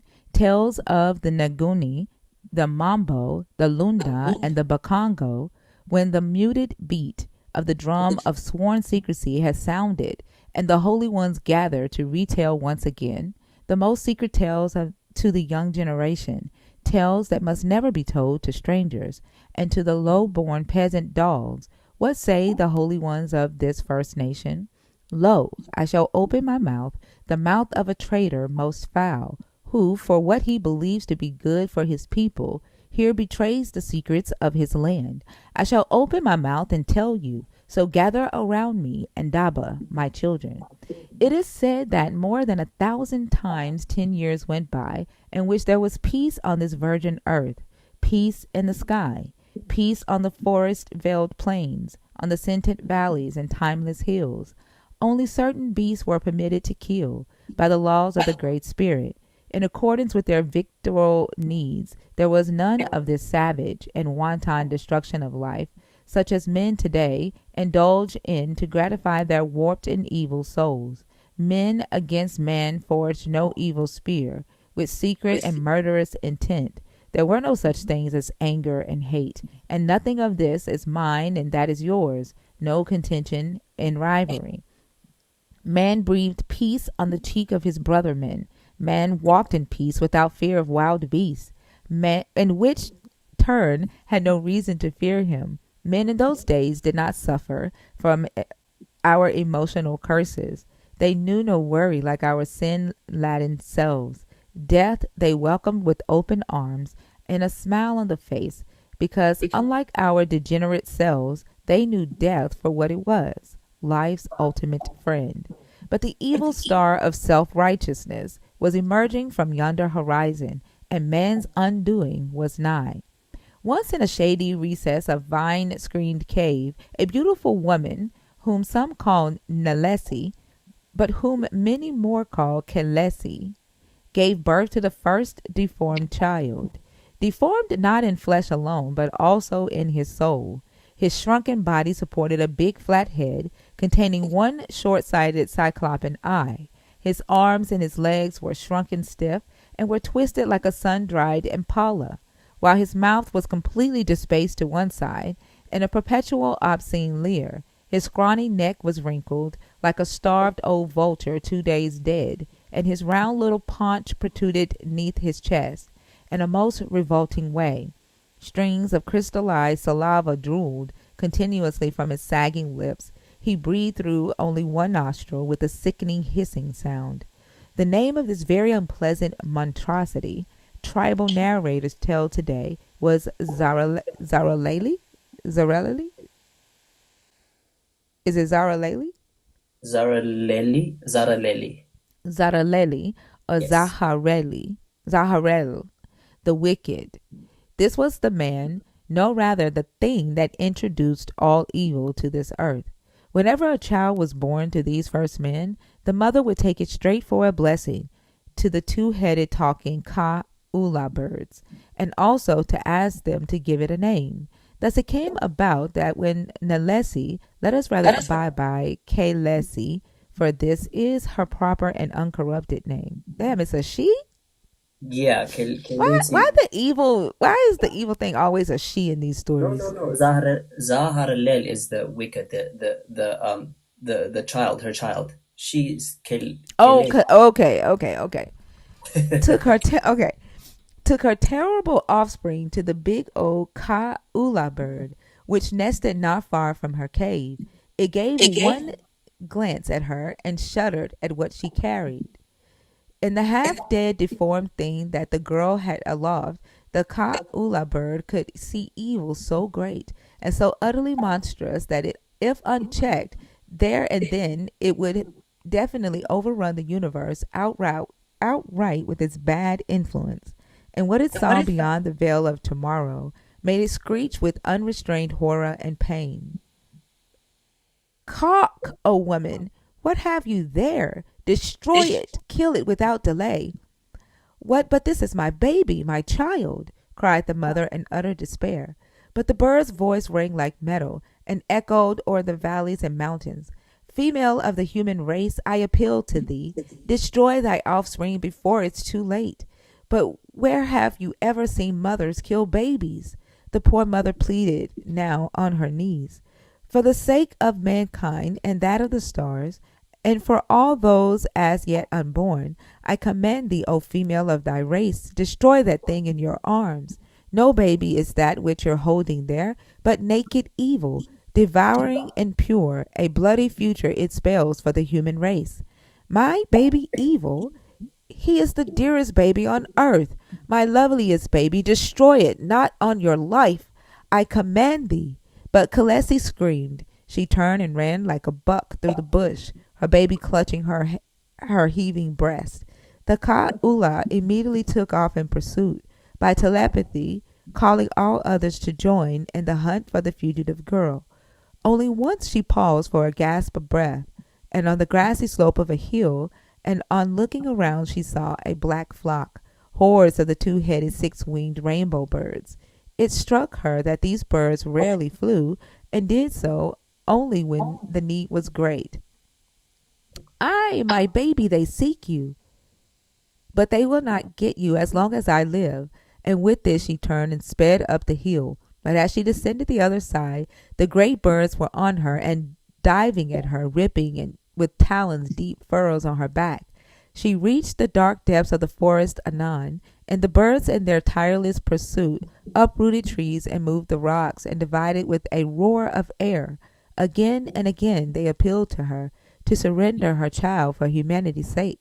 "No, 1,000 times no," she panted, and onwards fled, tripping and falling and bruising her legs, only to rise and speed forth faster than ever. And at long last she found a deep hole, in which she sprang with no second thought. They fell for what seemed like 1,000 years, and struck the floor with a bone-jarring thud. For a long time they lay there completely stunned, on the bank of an unground stream, a river which roared and crashed with great noise through mouths of underground caverns. The evil spawn of the foolish girl did not die as she fell on his mother, and was thus due to rise soon to menace the world with the fumes of his evil soul. Soon the stars would weep in shame while cursing the woman Kelesi and the wicked Zaha-Rel. The otherwise beautiful woman and her monstrous son lived for years in the bowels of the earth. Fish and crabs from the muddy banks were abundant enough to keep them alive, while above ground the Ka'ula birds were searching the forest and plains in vain. On returning from a crab hunt one day, Kelesi saw her son sitting near the fire, humming a happy tune to himself. This greatly surprised her, for never before had he spoken a word. Leave humming a tune. "My son," she breathed, her soul overflowing with joy. "You can talk. You are singing." "Shh," he said, and Kelesi saw him fixedly stare at some iron ore, the very piece she had brought to the cave herself, which she used on the flints in the cavern walls when she wished to kindle a fire. A cold terror, You want me to continue? There's still like no, four I things. got it. A cold terror struck the poor woman as her gaze came to rest on the ore. Her whole body froze with horror and fear as the penetrating stare of her son caused the ore to grow in size. Still hypnotized, she watched and saw the ore turn soft and staring to flow. A few heartbeats later, two bright stalks grew at the tips of which glowed small blood-red eyes, and a hungry-looking mouth took shape, snaringly viciously at Kelesi with a display of razor-sharp teeth. The woman shrieked with horror and undiluted fear. She realized her son was in fact creating, that the tune he was humming was an incantation, commanding the hitherto lifeless iron to assume a shape in life. She watched spellbound as the living thing grew, and legs like those of a grasshopper took shape. Then came pairs of dragonfly wings, and a rat-like shining metal tail with a sting, a crystal sting with dark green poison. "My son!" she cried. "What and how and why?" "This," he said without emotion, "is one of my weapons of conquest." "Conquest? Conquest of what, my son?" "Of everything. The earth, the sun, and the moon." Then turning to the fast-growing metal beast and indicating his mother with a deformed limb, snapped, "Seize her and drink your fill." At which command the horror leapt and pounced upon The startled woman, seizing her with his insect like legs. My son, what have I done? Why did you do this to me? I'm the woman who bore you and brought you up. I know very well who you are and what you are, but nobody asked you to bear me and rear me, and least of all did I. I saved you from the big birds, my son. They desperately wanted to kill you. All that I know, said Zahariel calmly, and it was only the instinct of a female beast, and you were obeying a natural law. Have mercy, my son, cried Khaleesi. Oh, go ahead. Oh, what is this thing called mercy? You are you are of no use to me any more. I have now grown to full independence, and I no longer need your protection. All I need now is nourishment for my new servant, to grow and reproduce its kind. From the mouth of the metallic Tokoloshi protruded a long needle structure, with which it pierced her chest and heart, and as it sucked it grew. Through the mists of her last agony, the mother of the wicked Zaharalel saw her son's outrageous future. She saw his great evil swallow the earth and the universe itself. Too late she appreciated her error, that after all the birds were right, but now she could not destroy her child, to save all mankind from its atrocious influence.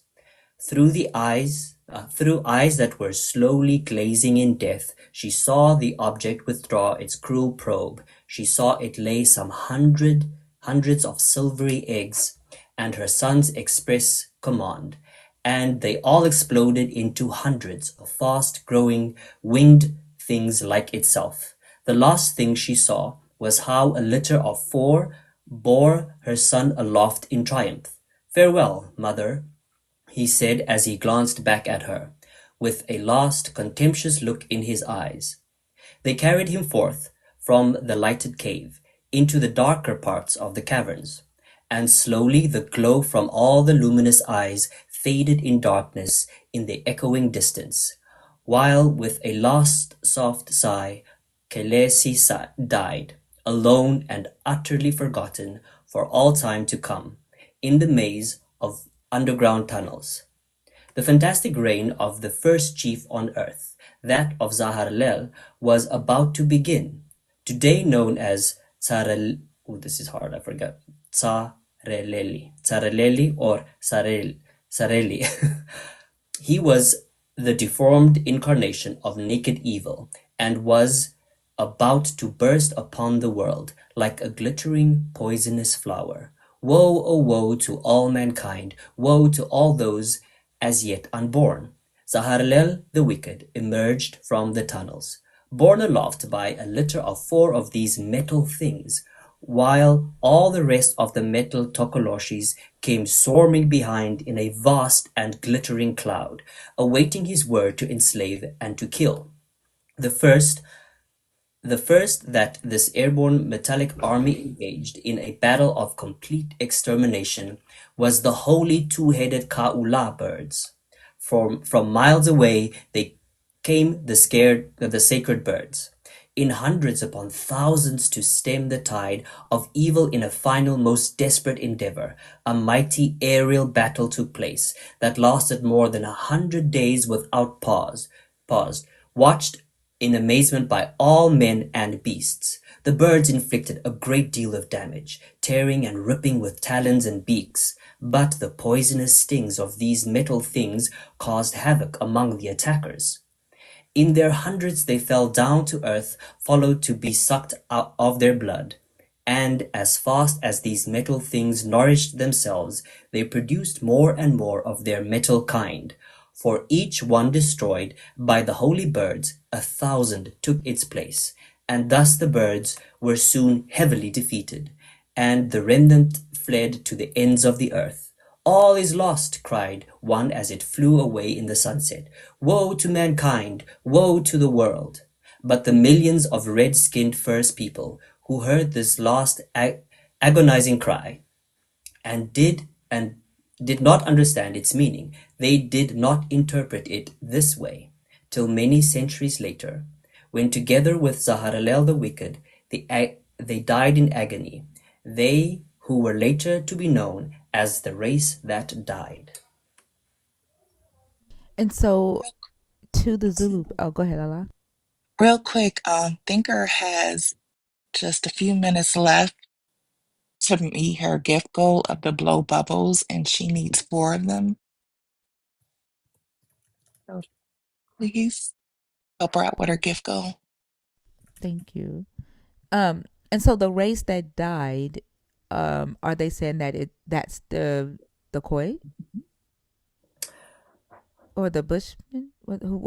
So well, let me ask you this: Yeah. using the term Bushman, that was seen as a slur, right? That was derogatory. Yeah, yeah, it's a bit pejorative for the San people because Okay. yeah. When they say it here, are they meaning it as derogatory here? I think it's a product of the language use of the time that the book was written because even within my culture, the word Hottentot is sometimes referred to as like between colored people would be used as a terms of endearment. like like the N word without the R, kind of like that. Okay, and so the race that died, are they referring to the Khoisan, to the Khoi people? They're referring to the red people. I think that he says here. Who Where's and the who and who would be the red people? we are gonna read about them in the coming they no longer exist, like the race had died, they're forever lost, we don't know what they were. This is a race that isn't recorded in real Oh, history. okay. Yeah. So all of this happened before the in those like the first stanza of the first page. In those days, there were no black skinned or dark brown men, no pygmies, no bushmen, no Hottentots either. So before that separation of mankind, kind of like um, I think I can connect it to the Tower of Babel. Can I? Mm, how Okay, I how are think you that's okay. connecting it to the Tower of Babel? No, I'm just thinking about like the way that the languages had separated. That whole thing about. Oh, okay. I'm just thinking So, about. but what's the importance? What's the importance of this race? Of them telling the story of this race? If they, Of the what do you mean, the red people or the pygmies, mm-hmm. bushmen, Hottentots? the red people, like, what's the importance of this story with them? There's an event that will come um that that how can I I mean, say it to the without. Zulu. I mean, to the Zulu people, like, why is this such a important part of their history? The the people, the race that died. Like, what does I it think mean to them? yeah. I would go out I have to in this case I have to guess and say that those are the first Zulu people. Yeah. Those are the But first Zulu why people. are they, like, why do they think that there was another group of people before them, like before the the Khoi, and like, why do they think there was another race that existed before the Khoi and the Bushmen? And that's what I'm trying to figure out. Yeah, I think they were also like, you know what? Now that I look at the two, perhaps in the first part where they talk about no pygmies, no bushmen, no Hottentots, the way that I know the book, I want to say this is just an idea, is that they were lesser races and that the most important one was the the red race, or they did not exist yet. And because it's making me wonder, like in the Hebrew, Adamah can mean red, right? Red people. Hmm. And then the in the Hebrew it talks about, so like there is a guy who was hired, he's a historian, he was hired by this royal family to try to connect him to Jesus, to try to connect their lineage to Jesus. And he wrote a book called The Holy Grail. In that book, he talks about a race of people that existed before the Europeans existed, and he says that it's the Bushmen, and this is how I learned that Bushman was a derogatory term for the Khoi people, and he claims that the humans that he this is his claim that the story of Genesis is talking about the first set of humans that was created was the Bushmen. They were uncivilized and unable to evolve as humans. So the God in Genesis 2 created a separate group of humans, which led to the line of Seth, which leads to the royal families. And that they were more civilized and more advanced than the first group of humans. The book is so fucking racist, it's ridiculous. But this is a belief that this royal family holds, and they're using the reason why they hired this historian to tie their lineage to Jesus is because it's believed that whoever is tied to Jesus is supposed to sit on the throne in England, and so they're battling for that throne. So here, the red race is similar to that. What is confusing for me is in chapter 2, it says that a countless number of human beings was born, and in their multitudes they spread to populate the barren Kalahari, which would be, I think it's all, without giving anything away of what's coming, the pygmies, bushmen, Hottentots, they were all there. They just weren't important. It's really interesting. I guess I'll have to wait until we get to chapter 4 to get my answer. But Justine, that's who I'm talking about, the Celtics. They hired a historian to tie their lineage to Jesus, and in the book The Holy Grail, they say that the Bushmen were the first, and I hate saying that word, but this is how they describe it. But Yeah. they were saying, like, referring to the Khoi people and saying that, or which one is derogatory to, Khoi or San? Is it San? San is Yes. You say derogatory. yes. Okay.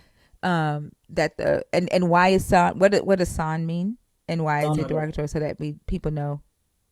Oh, the San people are like in the Northern Cape, southwestern Africa, the people who live in the desert. They have light-skinned African people, like Why is African. it saying San derogatory though? Oh no, San is not derogatory. Is it Khoi that's derogatory? Which one of the? No, Somebody said one of those words is derogatory. Don't say Khoi If you San. say Khoisan, we're like San the whole together. thing. Yeah. Yeah, If you say it together, it's derogatory. yeah. Yes, because it's Oh, not the okay. same. But you can say it separate. Yeah, Is yeah, it yeah, yeah. okay? All right. And yeah, I know Bushman is derogatory, and I hate saying it, but in the book The Holy Grail, the way this historian describes the Khoi people, he calls them Bushmen, and he says that they were the first civilization that was created, and that they were unable to evolve. They were uncivilized and unable to evolve, and then the Celtics lead to the line of Seth, and that they were the more advanced group of humans, which is why they were chosen by this god. That makes that's very racist. Very racist. It's a It's very very racist racist book, but because it's a the San, belief that they hold. Yeah, yeah. This is Credo Matwa. yeah, the San still exists today in Namibia and in northern, the border between Namibia and Northern Cape. They still exist in tribes. They rarely interact um, with uh, uh, modernized civilization, modernized people in the country. And Yeah, what? which So, is what do you think the purpose of this story is? the purpose of this. I think what the theme that I see that's coming through here is again one which is women being a means to an end here, and the binary between the male energy and the female energy. I think that's something you guessed before. Um, and then the the superiority of the Zulu race, or not superiority, I would say the the power that they have held in history, in terms of African history. Yeah, I You would say said it is the power that the Zulu race nation. held, that they held in history. Yeah, And what parts do you feel? Because I didn't catch that. So like, what parts do you feel is reflecting on their power? Which stanza? I think. Let me see. Uh, I thought that the purpose. I tell you what I thought the purpose of the story was, and you can tell me if I'm. I thought it was introducing the villain of the story. You know how all of these oral traditions have a evil villain, or yeah, have like an opposite side. Like you have the good, which they call the god, which the god is can be questionably good or bad, and then yeah, you have something that is inherently evil that explains why there's bad in a nation or a community. And I yeah. thought this was introducing the birth of that bad influence. For sure. I think what I'm doing right now is I am looking at the whole story and not at this specific one. I'm looking at the entire book and the history of the Zulu people in southern Africa, or in mid and southern Africa. So that is my error. You're right. Like this creature, Zaharalel, seems like the devil figure. If I'm not, if we can compare it to Christianity, seems like a Yeah. devil figure. Yeah. And ironically, you'll see later that, you know how you, in your lives, you talk about what power does the devil really have? Mm. Um, and here, the definition of power is very clearly displayed in this story. Yeah. So the power in the hands of this devil character, Yes, completely. and is the Zulu people. When you say the power that the Zulu nation have, is that same power, or is it a different power? I guess their current dominance, or I wouldn't say dominance, but in history, I think the Zulu people had a period of dominance in the continent, in southern Africa, not the whole Africa, in southern Africa. I do think I'm reaching here with connecting it to, at this point of the story, in there. Yeah, So, but yeah, that.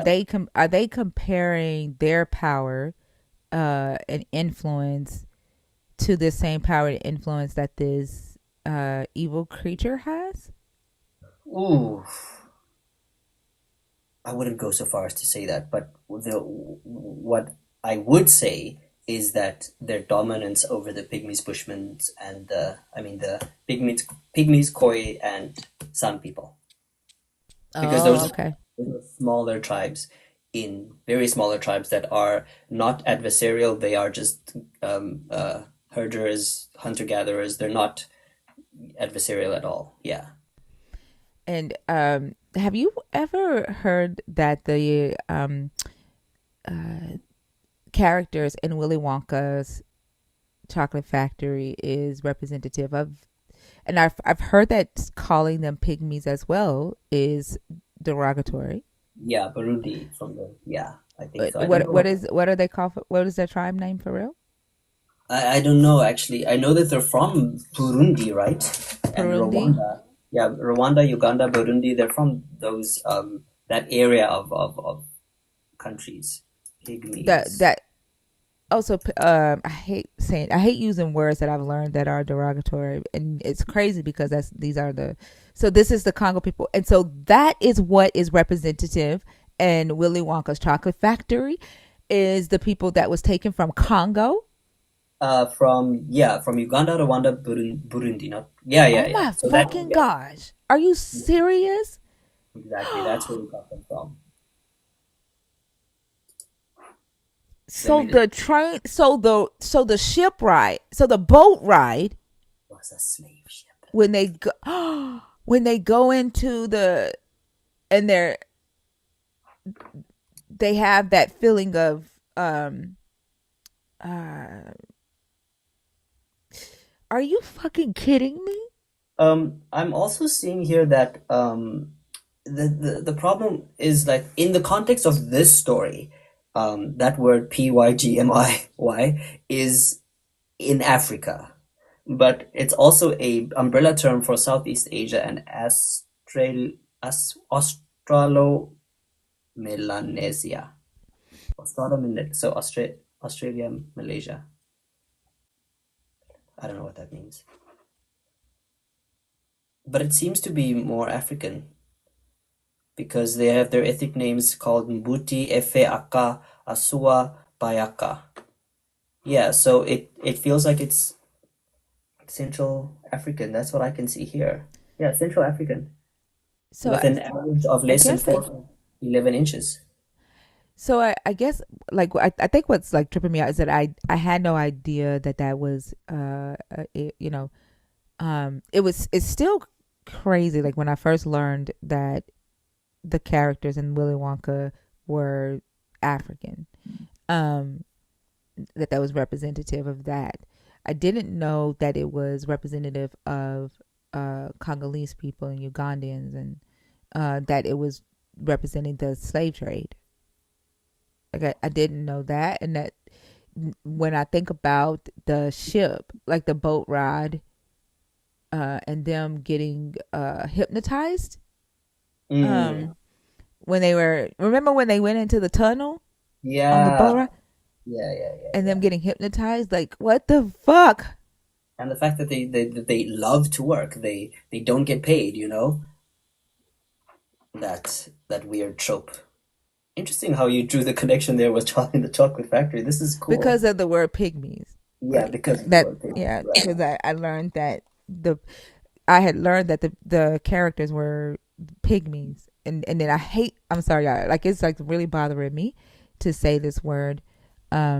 Is there a mod on YouTube? We have a racist in the comments over there.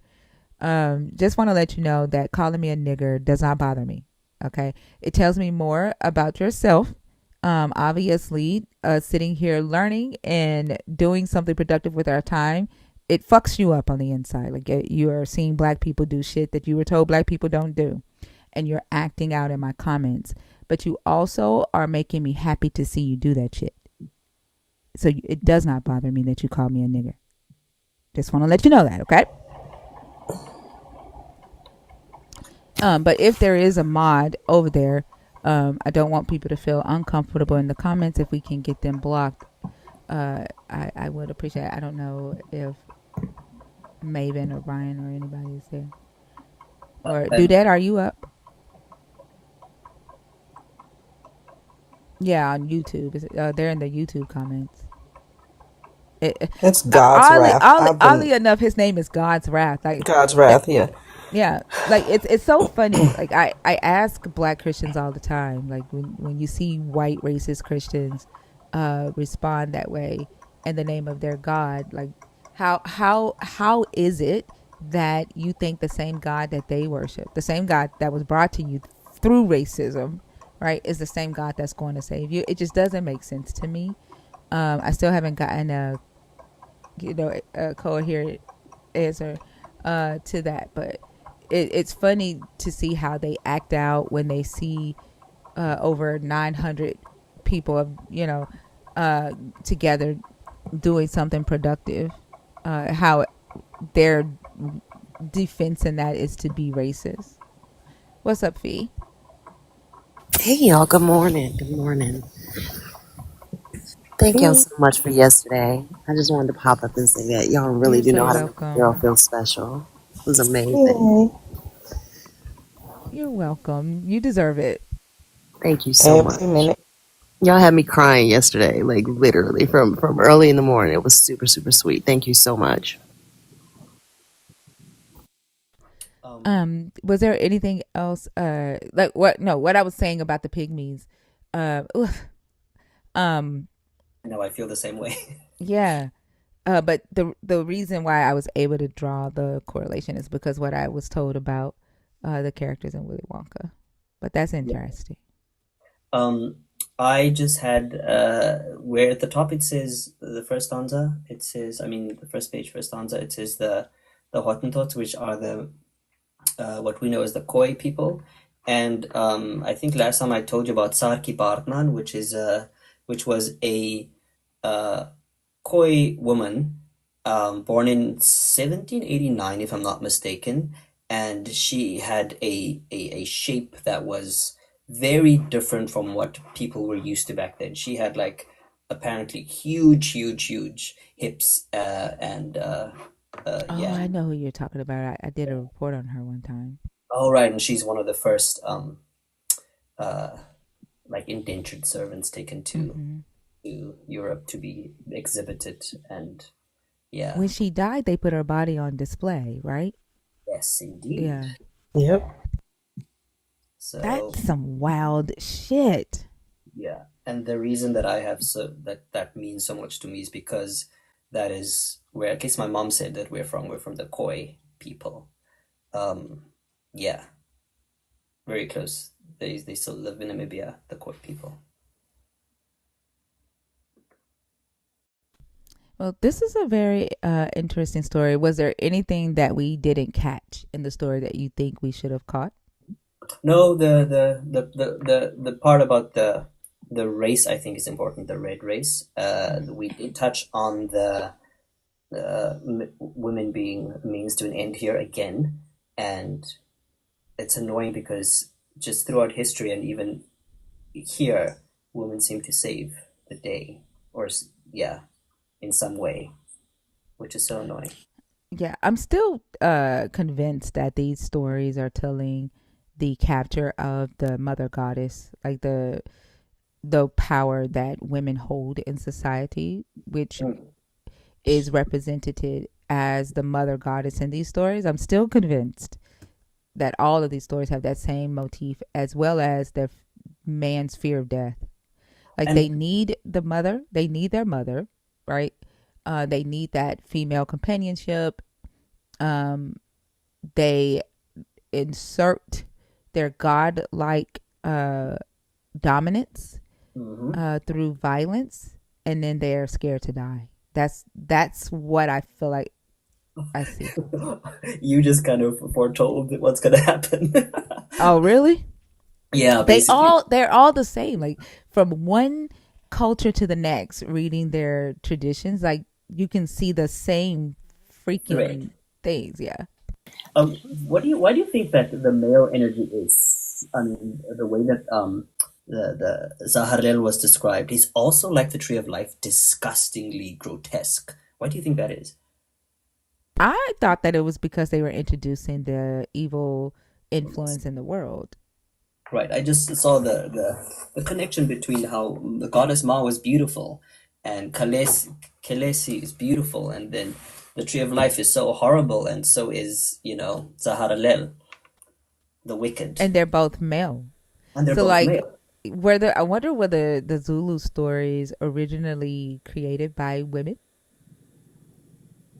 You know what? Because some gomas usually are, it could be either male or female, if I'm not mistaken. Is Khaleesi a name or a title? Because you know the first thing I thought about was Game of Thrones. Same. Mm. Same. I also thought of they call her Khaleesi. I think that's her name. Okay. Yeah, that's her name. And she birthed this evilness, apparently. Yeah, Uh, she did in the movie in the series as well. So that when Baker was reading it, that's what I was thinking about. I was like, that's interesting. It's a yeah, title. Somebody said it's a title. it's a title. In Game of Thrones, it is. I think it means queen Yes, or it is her name. Mother of yeah, Dragons. mother of dragons. But I was wondering when it should appear, is that actually a name? Yeah. It is it's her name, or they call her Nilesi. It's a beautiful name, by the way. I think so too. That's the It's first name. spelled. Mezzo asked, "How is it spelled here?" K E Right K here. E I dash L E I dash S I. But I can type in the comments. It's on the screen. Oh, okay, sorry. Not that far off from Khaleesi, which is Kaleesi. I think I can't remember. It could be that they drew influence from Zulu traditions. Do you think when they wrote Game of Thrones? I wouldn't say no. I was like, it's too on the nose. But Yeah. do you? I mean, the parallels are there. I also think it's interesting how I know I'm gonna fuck up the name, but the grotesque son, Yeah. he spoke life into existence in the same way that a lot of the Abrahamic faiths do the same thing. So there's no need for a woman in reproduction that he was able to speak his creatures into existence. You're right. Through an incantation too. And I think it's interesting that Yahweh is considered to be a creator God. Like that's Mm. interesting. That's very interesting. Also, the whole Tokoloshi thing. Like when I was younger, we were scared of the idea of a Tokoloshi.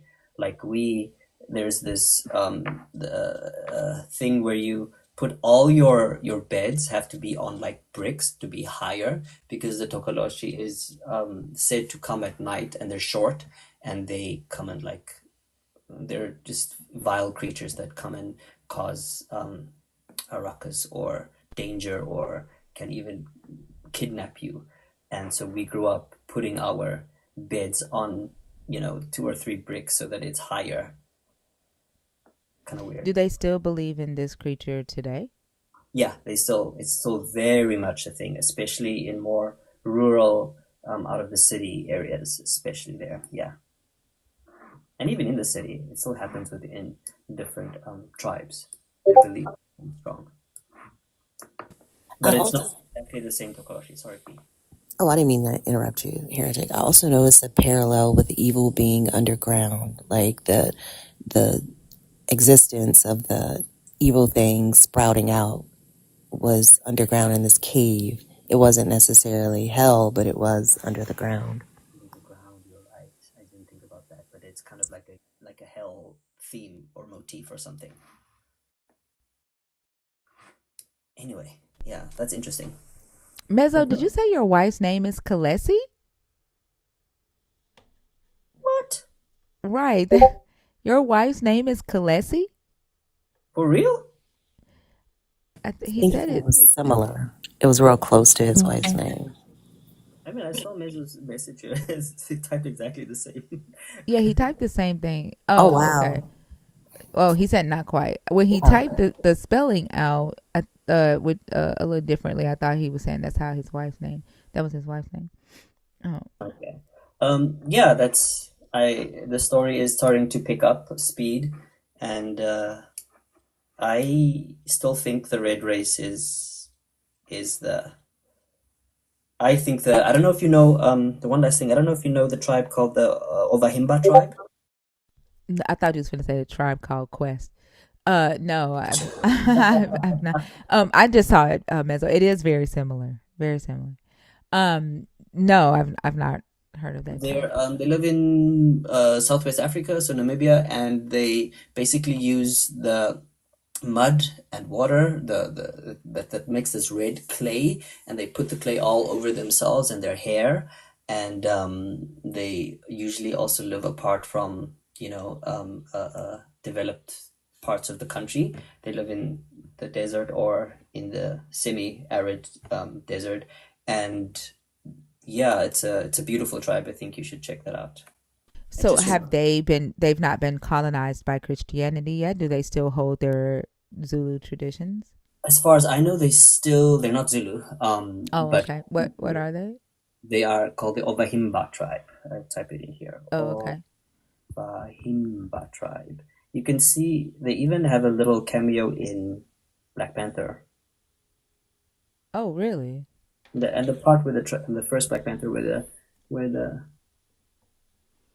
tribes are speaking on something I can't remember.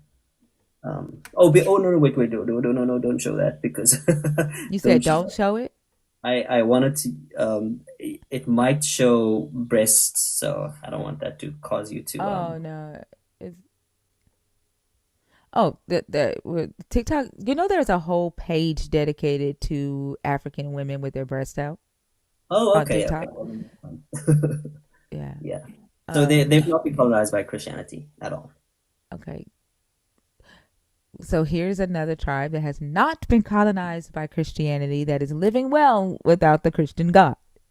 Just And but the fine. crazy thing about it is that a Christian uh might look at that and say and call that not living well, and they think that being westernized is living well, right? Like that's God's blessings um to be westernized. But who gets to decide that how they're living? Like if they're happy, right? Who gets to come in and say that you need to be living the way we're living in the West and call Eh, that God? fucking exactly. People just need to read widely and read outside of their interests, and perhaps then they'll generate a more rounded perspective on what people believe. You They know? don't even read inside their interests. I think it's a stretch to expect them to read outside, unfortunately. Eric. I guess. And for me, like, They look happy.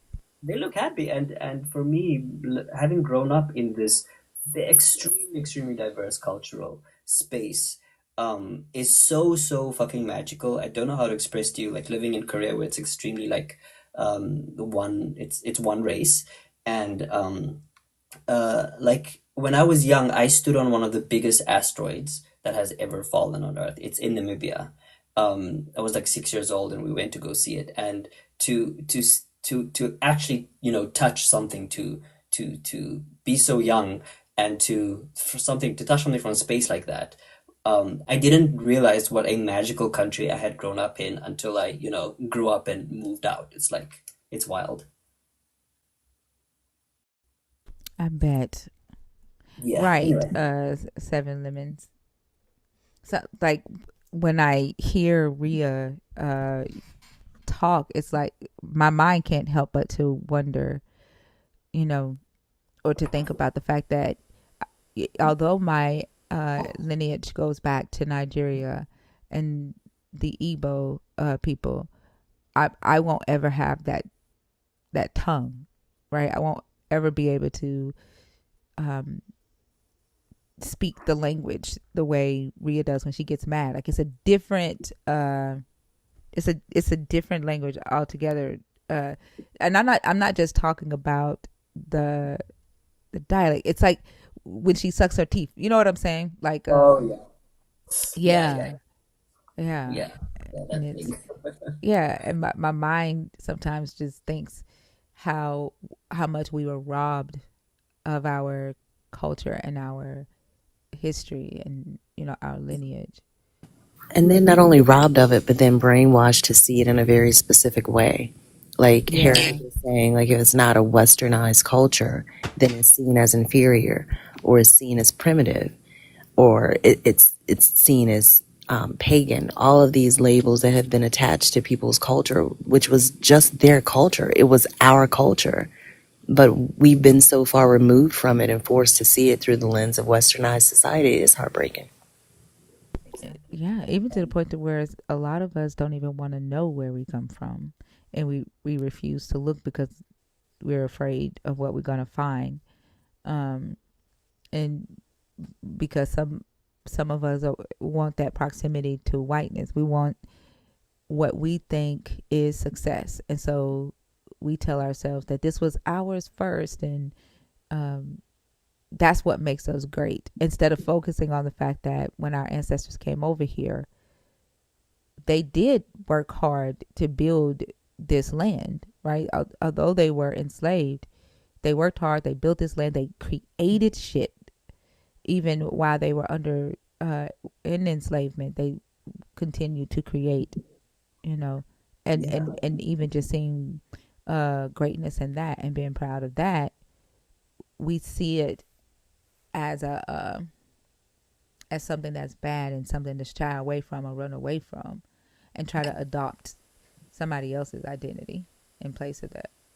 Yeah, I think that's why I've been seeing this trend to kind of almost a reclamation of Black History Month, in that not to diminish any of the pioneers of the civil rights movement, because everybody, of course, did amazing work there.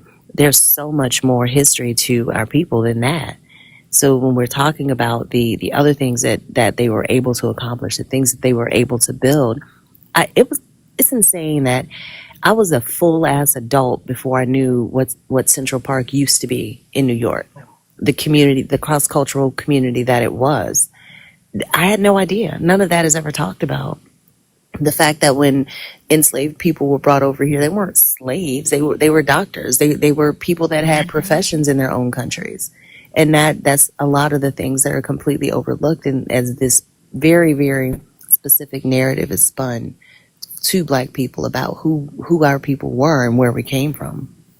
That's why anytime I get a Hebrew Israelite, a Black Hebrew Israelite up here, and I ask, like, what makes you think that you're a Hebrew? And they automatically go to Deuteronomy 28. They automatically go to the word slavery in ships. And I'm like, you don't, like, that's all you see about yourself is that, you were a slave, or that your ancestors were brought over to this land on ships. Like, you do realize that when a lot of them came over here at first, they came with under the same expectations as the Irish that came over, as the German that came over. They were lawyers, they were doctors, they were blacksmiths, they were intelligent, right? They were educated. They came over under the expectation of doing a 6-year contract, and in the 7th year getting land, right? Like, that's how it started out. But um, we're not taught that. We're told one specific story about our history and our ancestors, and then we're not even told about the great things that they did. Like, literally, the first person to ever get trigonometry here was a young Black girl, and she ended up having to turn around and teach her classmates who were all white. Like, they don't tell us uh, those stories. And I saw a video the other day of a young Black girl crying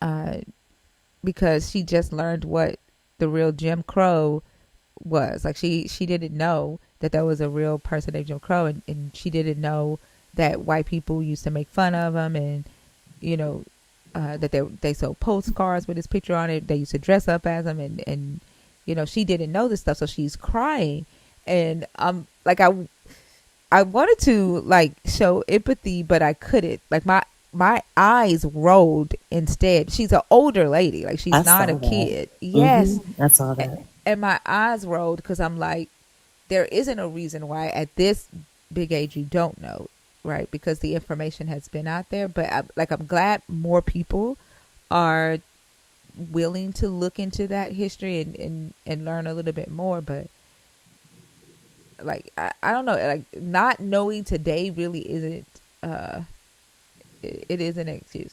And then, like, they didn't teach about the Reconstruction era, and so many people don't realize that we are literally reliving that time right now because they didn't teach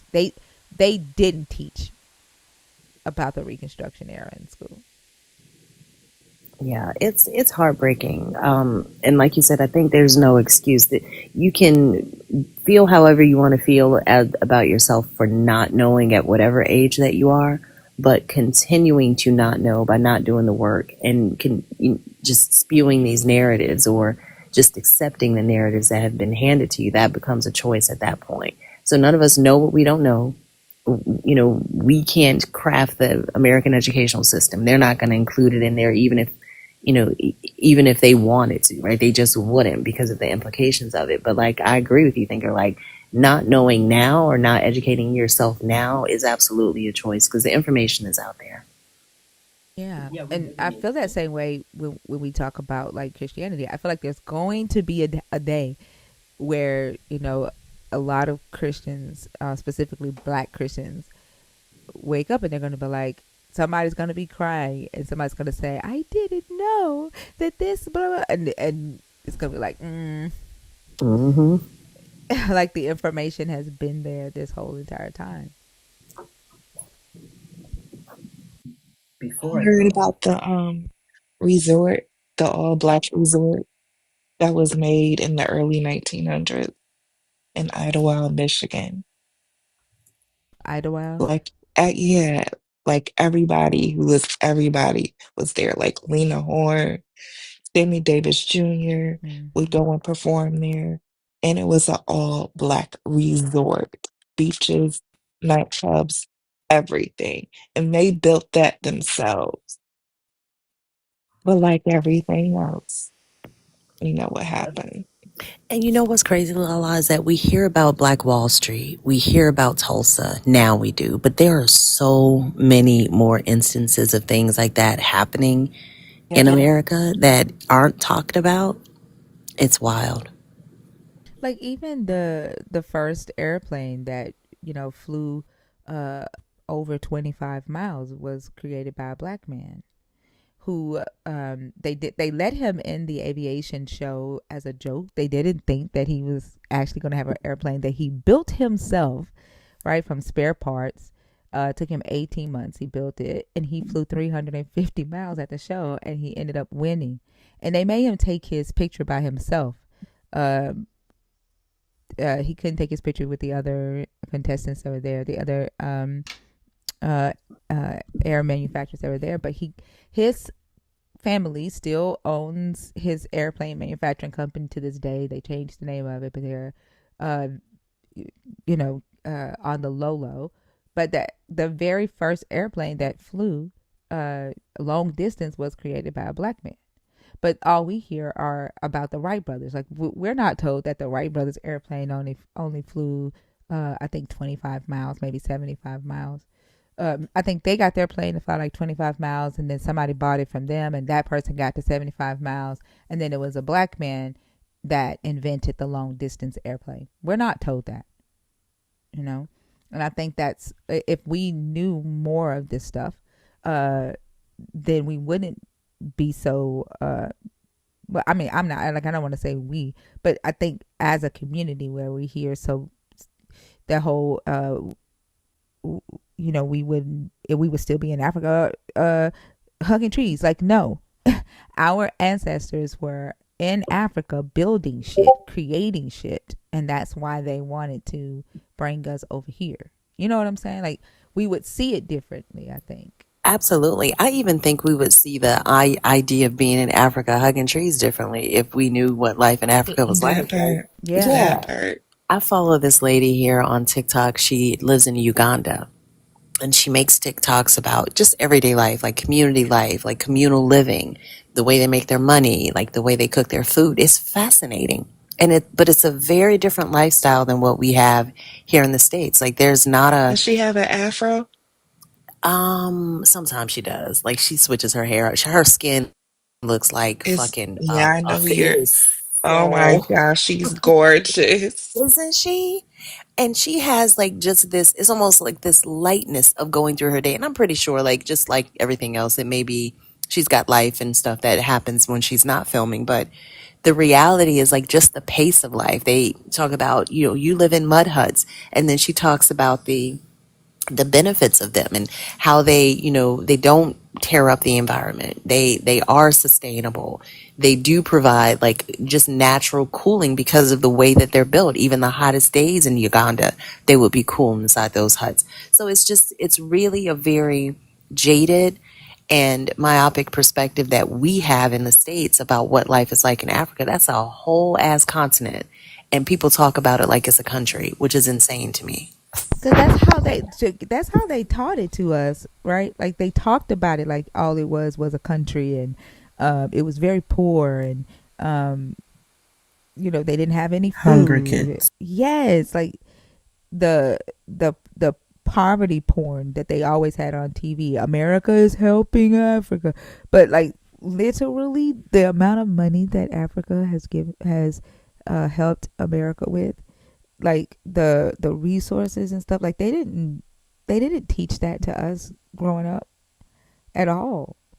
And like for some reason I feel like there is uh this motive to keep the African Americans and the Africans from the continent at odds with each other, because there was a couple of people who said that when they first got ready to come to America, they were sat down and they were shown videos of black people in Chicago and we're told this is how black people are in America. Stay away from them. They're uh, thieves and criminals and uneducated, right? And so we were painted a picture of them, right, through the fucking Red Cross and Feed the Hungry and stuff, and they were painted a picture of us. And so for some reason they wanted us to be at odds with each other. Yeah, you make them fight. You make the community fight amongst itself, themselves, taking away their energy to fight against their oppressor. Yep, I had friends that told me that they were told to stay away from us. Yep. See, Red said that there's a African person at his job that told him the same thing. Like, and that's just like, I don't know. It's crazy. I have one last thing, just to sidetrack a little bit. The Ovahimba people we spoke about before. So Namibia is a country with, I think, 11 languages, 11 different tribes. Well, Afrikaans not being a tribe, but yeah, let's count that. 11 different tribes. And the Ovahimba people are still not Christian. They have their own belief. 90% of Namibia is Christian, but the San people, the Khoi people, no, the San, not the Khoi, the San people, and the Ovahimbas don't follow Christianity. It's and the connection there is they live apart, away from developed society. That, yeah, like that's proof that a person that people can live without this God, and you have everything that you need, and you don't have to have, you know, expensive cars and houses and eat expensive food. Like you can live a good life without this Western God. Yeah. Did y'all know the White House celebrated Black History Month? What? Mm-hmm. Oh, I saw the video clips of like the oh, this is one actor. Yeah, What I they told you honor? he had changed it to National Black History Month. He Christopher Columbus did, like Didn't a they Yeah, couple honor? days after they took it away. But didn't they and honor Tim Scott? yeah. But did y'all see the Of all the Black people Trump in the world. supporters at the White House? No. Yep. They were Lil at the White. Boosie ass, Yeah. um, Tiger, who else? There was a few others. The picture reminded me of the pictures that I seen from the Reconstruction era. And so during the Reconstruction era, there was the like the upper black class, right? The black upper class, and it who during that time they did look, some of them, I don't want to say all of them, because there were some that fought for black people who were enslaved, and black people in the South who were not as educated, the less privileged in the North. There were some who fought for those people, but a lot of the black upper class wanted nothing to do with, or didn't want to be associated with, those that were enslaved or less educated. And that picture reminded me of a picture that I saw from the Reconstruction era, right before they started pulling black people from their jobs at the White House and their jobs in the government and replacing it with white men. And I'm like, this is so fucking crazy how it really feels like, although like I didn't live during Reconstruction time, but I've studied the fuck out of it. It feels like we're in that time.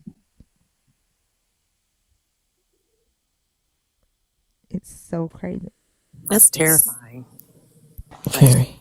and I think the thing that's most terrifying about it is that the only way to combat it is to learn about it and to recognize it. But there's been such an amazing job done to dumb down just American society in general. And people don't want to read. They don't want to consume anything or focus on anything more than like 3 seconds. So the only way to combat it is to educate yourself and be prepared. And most people are not willing to do that, unfortunately. Because they believe the hype. They believe what they're being told by the same people who have pulled the wool over their ancestors' eyes over and over and over again. And they keep thinking that the husband's going to change, but they fucking never do. They just keep doing.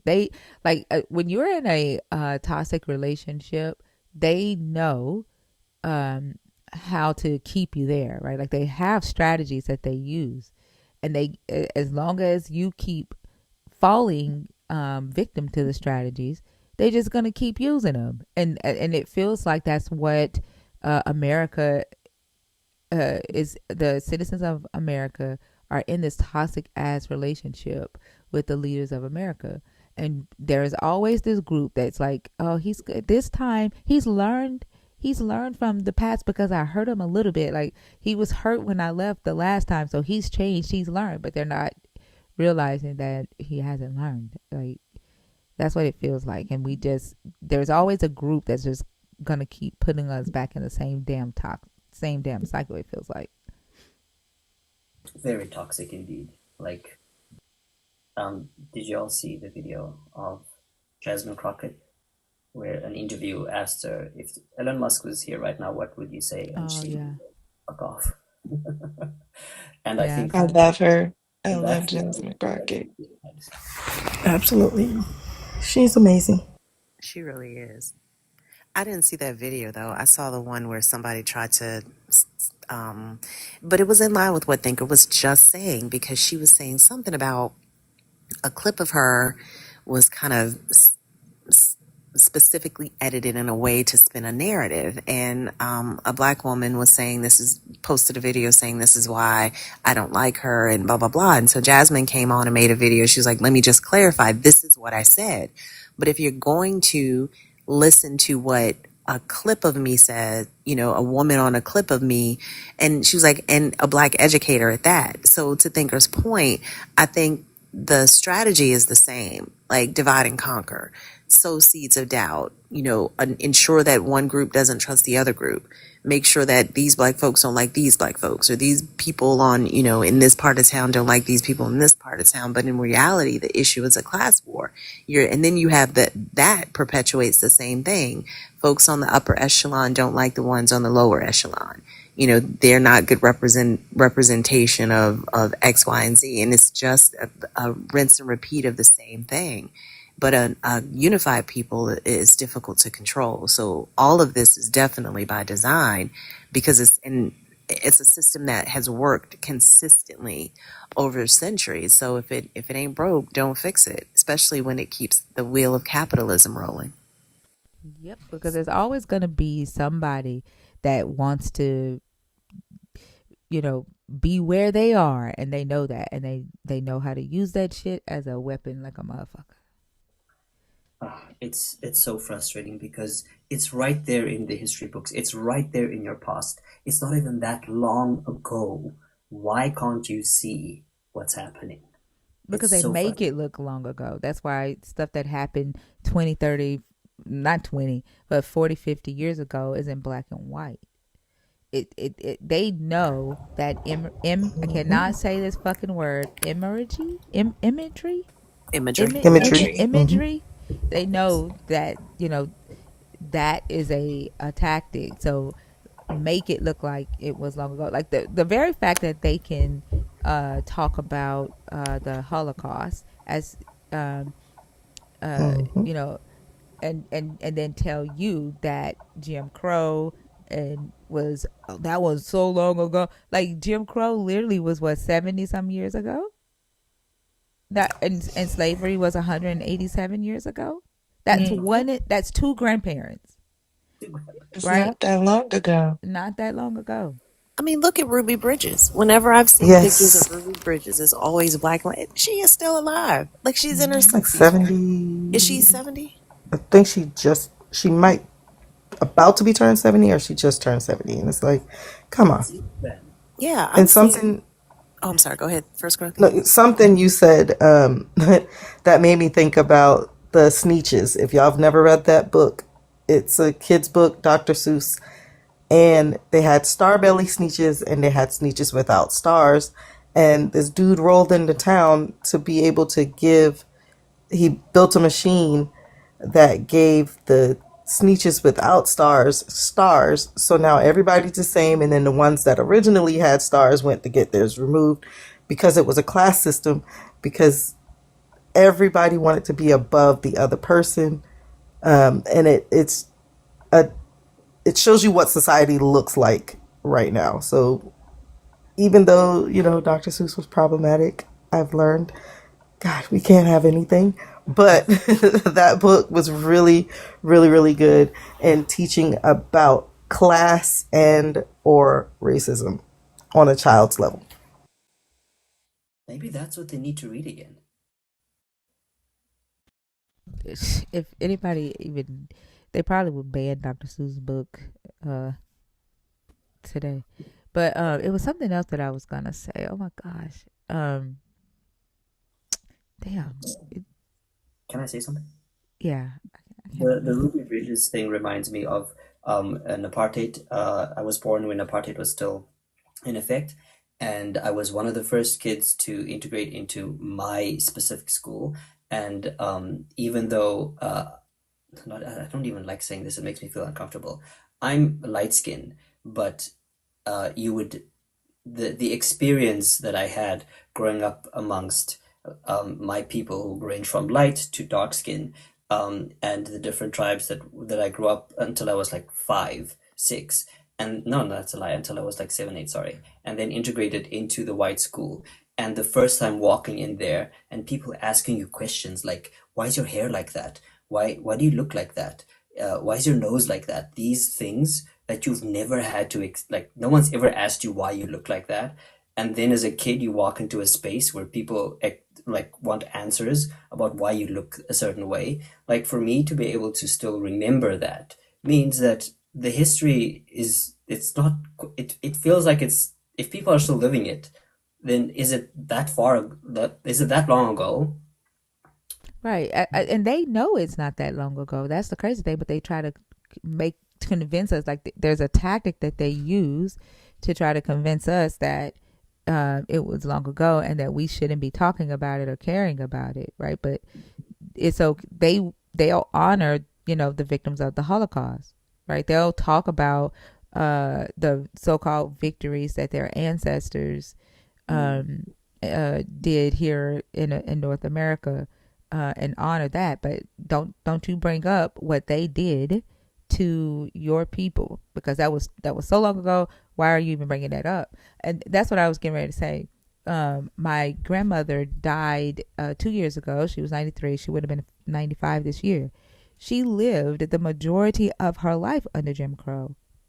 The majority of her life under Jim Crow. My mother is 65. She lived the first part of her life under Jim Crow. And she's not an interior designer today because her teacher told her that that job belonged to white women and that black women were to be maids. And so she didn't go after that because she lived during a time where, that just wasn't what black women did. So, like, it's not, there are still people alive today who are dealing with the consequences of, that very oppressive racist system. When we have a country who pays the former slave owners reparations for having to get rid of their slaves and not pay the slaves themselves for the years and years and years and years and years and centuries of being enslaved, we knew that it wasn't going any further than anything else, for us at least. Yeah, and then even thinking about like the oppression of women. Like, what are we, 40 years, maybe 43 years allowed to have our own bank accounts and our own Mm-hmm. business Right. licenses? Mm-hmm. Just And that they trying to send us back there. exactly. Like, I was 4 years old when women were allowed to get a business license without a husband or a bank account without a husband. Like, that wasn't that long ago. Really not that long ago. It is scary that it's happening again. These covenant marriage laws, right? And I saw the video of a town hall where the sponsor of the law was being confronted about the covenant marriage law, and the voting law where the women had to have their driver's license had to match their birth certificate, and it couldn't be their married name. And the politician was trying to act like he didn't know what was in the bill that he sponsored, and he was denying that was the wording. He's like, I'll Mm-hmm. read it and I'll check it. And he's like, he literally gaslit them. He was like, did I come here just for y'all to yell at me? Like, if y'all, I'm just going to stand here so y'all can yell at me. That sounds like that Christian thing, the believers who say, "Can I talk now?" Yeah, yeah.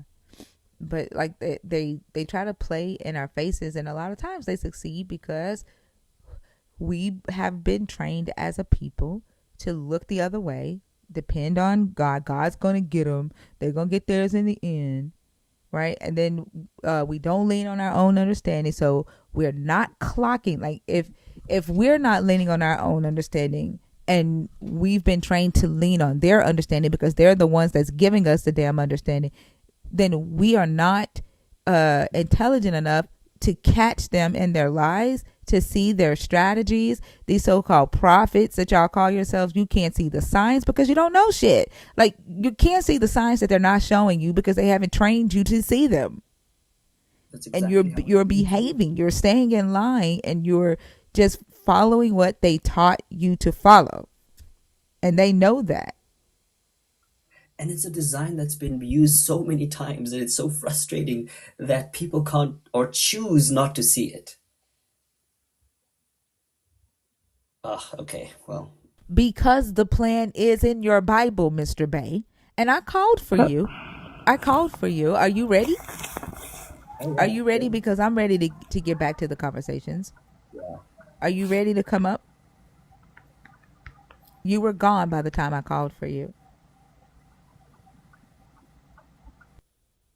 Yeah, I'm gonna drop down. Thank you so much. I did send you. I think you probably saw in the Discord link. I sent you the two links for the lady, the crash out lady. And Okay, thank you. if there's any changes, let me know. And yeah, thank you for letting me on stage. I'll keep listening, and I hope you have a productive or intellectually stimulating conversation in the in the rest of your life. Thank you, Heretic. I hope you have a good rest of the day as well. Bye, guys. Bye. Bye. Bye, heretic. So,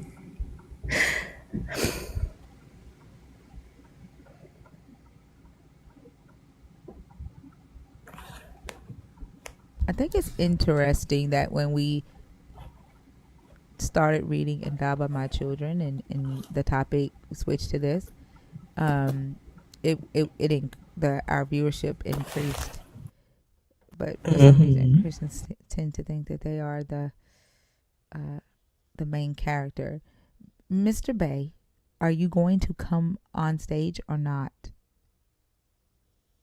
Oh, you are a Muslim?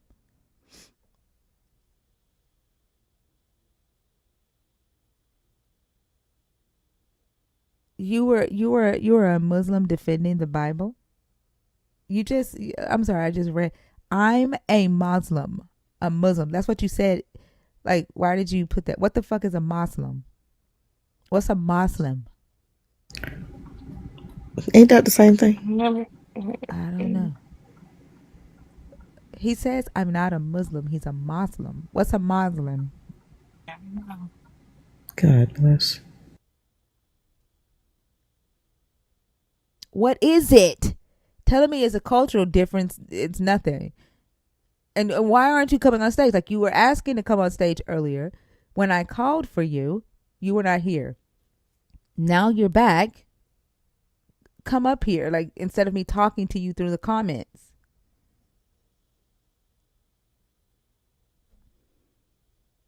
It sounds like the same thing, but he's saying it's a cultural difference. I don't got nothing to do with what somebody else fucking said to you. I didn't say it to you. I'm done talking to you. You're either gonna come on stage or you just talk in the comments.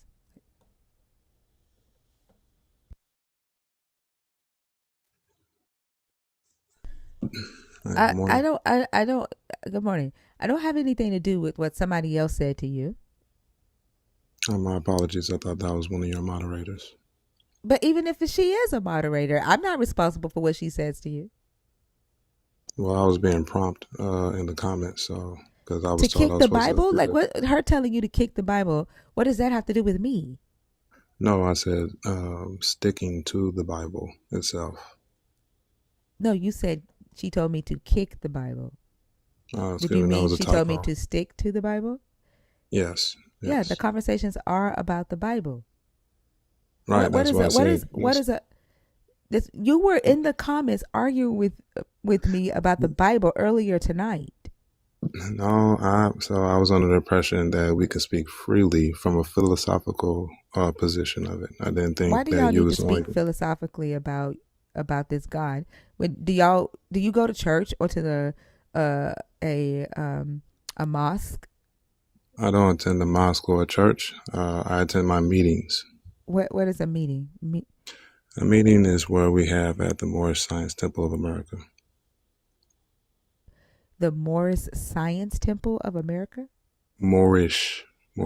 Oh God, you are Moor. Yes, I am. How do you know you're a Moor? You were born Moorish? Say it again. You were born Moorish, like from birth you knew you were Moor? Yes, Moor is my bloodline, but I No, didn't proclaim from it. birth did you know this? No, I Did didn't you know grow this up? from birth. So this is something that you found out through testing, genetic testing and stuff? This is something that I proclaimed back in 2019. So you made yourself Moorish. You don't have any proof that you are of that group, that your family was a part of the Moors? Who is it that demands a test? Like I'm saying, like like the Moors were a diverse group of people. Right? It wasn't one Hmm. specific race of people, and so you claiming to be a Moor, what I'm saying is you don't have any like historical proof that that your family was actually a part of this group of people. So, no, I don't have any proof of what you're requesting for. What I do have proof is my family going into slavery. That doesn't mean that you are a Moor. So for me, I proclaim my nationality by joining the Moorish Science of America, That's where why I we asked, teach. is it something that you're proclaiming, not that you Yes, actually have historical proof that your family was a part of this group? That's what I yes, that's why I asked. said I proclaimed. Okay. And so as a self-proclaimed Moor, do you Hmm. believe in the God of Christianity or do you believe in Allah? I want to make clarity. I'm a self-proclaimed Moorish American. Okay. Do you believe in the Right. God of Christianity or do you believe in Allah? My great God is Allah. Okay, so you are a Muslim or a Muslim. Muslim is Uh, just Yes. the old spelling. okay. Thank you, So sister. yeah, no. Appreciate that. So the moderator was correct that we're not talking about Allah unless M's is in here, and I don't think he is. I haven't seen him in the Well, comments. if I may, the way we are taught to understand when reading the Bible is understanding that there are certain aspects in the Bible that's speaking about Allah, um, but Yeah, just like there's other aspects of the we're Bible talking speaking of about multiple gods. we're talking about Christianity, the God of Christianity, not Mm. Islam, uh, or Allah. So they understood. That's why I didn't jump in the box. Well, I asked you what a Muslim was, right? I Hmm. also explained to you that you were arguing with me about the Bible earlier tonight, right? Like, Yes, so you that's know that you've been in here for the bulk of the night until you left and I guess went to bed, and so you knew the no, no. conversations was about the God of Christianity. You haven't heard us talk about Allah all night while you were in here. No, what it was is that I was, of course, in here listening and I was formulating my thoughts. But when I was talking to the moderators, they informed me of the rules, if you will, I got it, of but how. we got that already. What I'm saying is, Okay. while you were in here listening, Hmm. you did not hear us talk about Allah, right? So that is just a simple language barrier. So I'm I can sorry. understand I'm that. gonna say again. While you were in here, You understood that the conversation was about the God of Christianity, right? When you were No, arguing back and forth with me. Did you hear us mention Allah or the Quran while you were arguing back and forth with me earlier tonight? no, I did not. And so while you were arguing back and forth with me, you thought that you were arguing with me about Allah No, I didn't think I was arguing in the first place. when you were saying some very argumentative stuff. But Hmm. when what did you think that I was talking about? So when you're speaking about Jesus or you're speaking about God, again, I can look at the Bible and look past the language No, but what barriers. did you think I was talking about is what I I asked. I thought you was talking about the great God, Which is who? the same God that Jesus calls upon. I'm sorry. Did you think Yelp. that I was talking about Allah? Is that what you're trying to tell me? Y-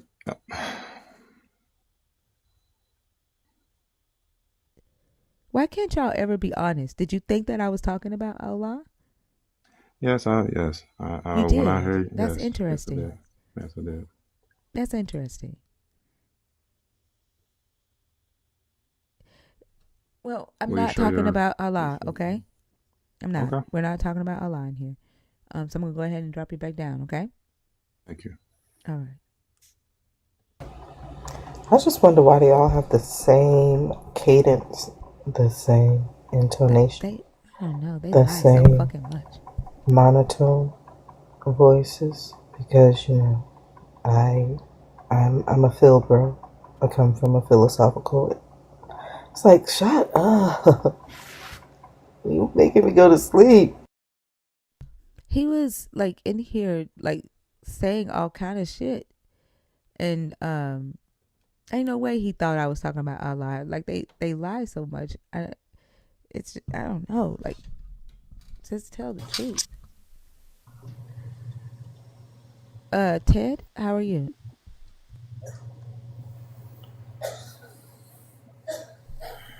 Ted, are you there? Hello? Oh, sorry, Ted. Sorry, Uh, Ted. if you requested on purpose, send your request again.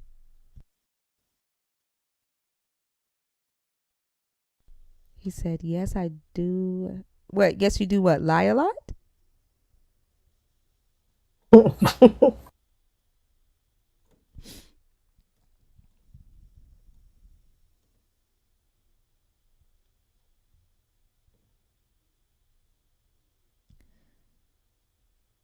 Isla?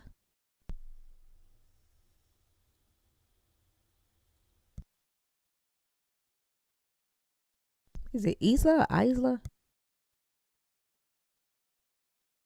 Okay, not connecting.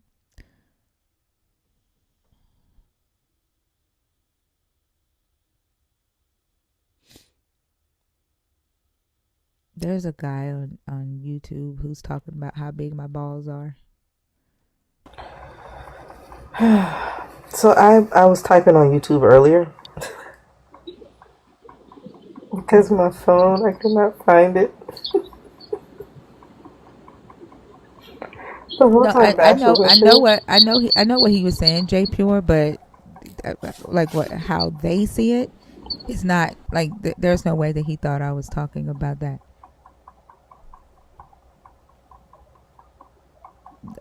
Muslims see God and Allah the same. Like that, there's no way he thought I was talking about Allah.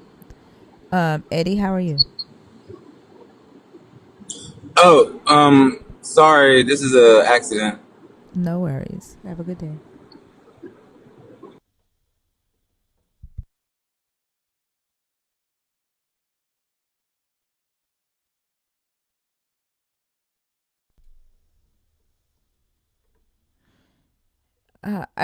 If you claim to be as intelligent as you are, then you should know that the bullshit that you're trying to pull over my eyes is not gonna fucking work. Thank you, Eddie. I appreciate you.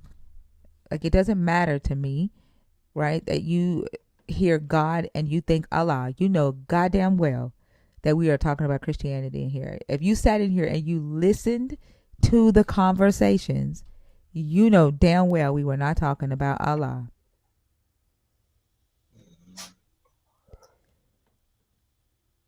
Uh, Secret society? She sounded like she was snoring. Yeah. Oh Oh, gosh, she's speaking of in the in secret between. society. I think she's in the Oh, in she's between. stuck.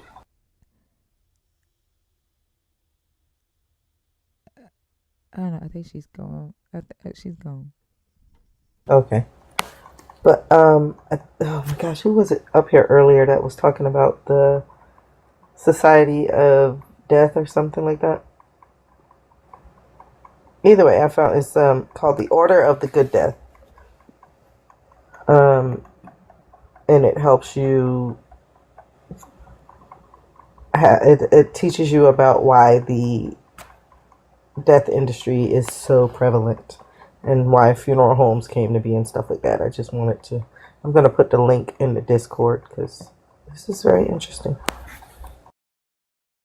Yeah, they think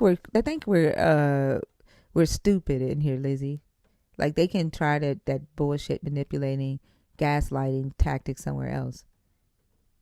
Like it doesn't matter how soft you talk, how slow you talk. BS is BS. And God's love, if like just tell the Holy Spirit to stand and we can see if I can stand against the Holy Spirit. First you got to prove that the Holy Spirit can stand.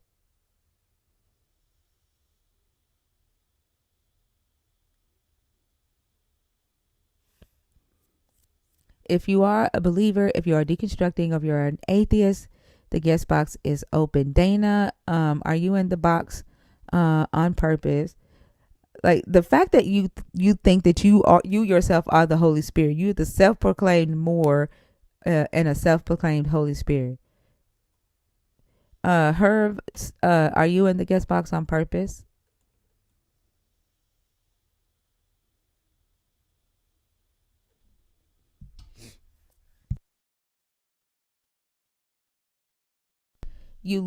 Literally your response that I made to somebody else on YouTube that wasn't even to you was I can stand. When I said you first got to prove the Holy Spirit can stand. Like, stop trying to bullshit me, bae.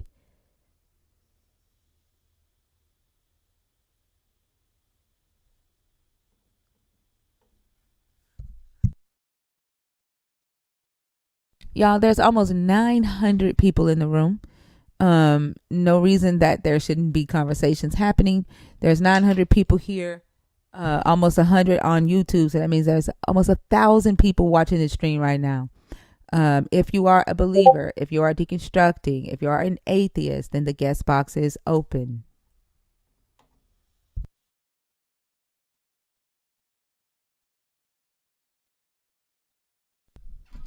Dr. B, how are you? While we wait on people to wake up, and how are you doing? Yes, good morning. I am sitting and thinking philosophically about Allah. Oh my god, how's the book coming along? I haven't gotten a chance to read, man. Oh my god, I'm so freaking busy. It's ridiculous. But how is the book coming on? I I just finished the second one. I am almost through chapter one of volume three. Wow, So yeah, it's going very quickly. you write a lot faster than me. I'm writing a book right now too. Um, those of you that are going on the family trip, we are doing a secret, not secret, I hate that word. No, I don't hate that word, but that's not what we use. A private book reading I saw during the that. family trip. Huh? I saw that and I got so excited. Yeah. So y'all get a sneak peek of the first draft of the book, and then your feedback would be great. I'm excited to share it with y'all. It's really exciting. I wrote it. It's fiction, but coupled with a lot of the deconstruction stuff that we talk about in here. Some wild scenarios from some of the conversations that we had in here too. So I'm excited to share that with y'all during the family trip. Akash, how are you? Hi, I'm good. Thank you very much for accepting me on your live.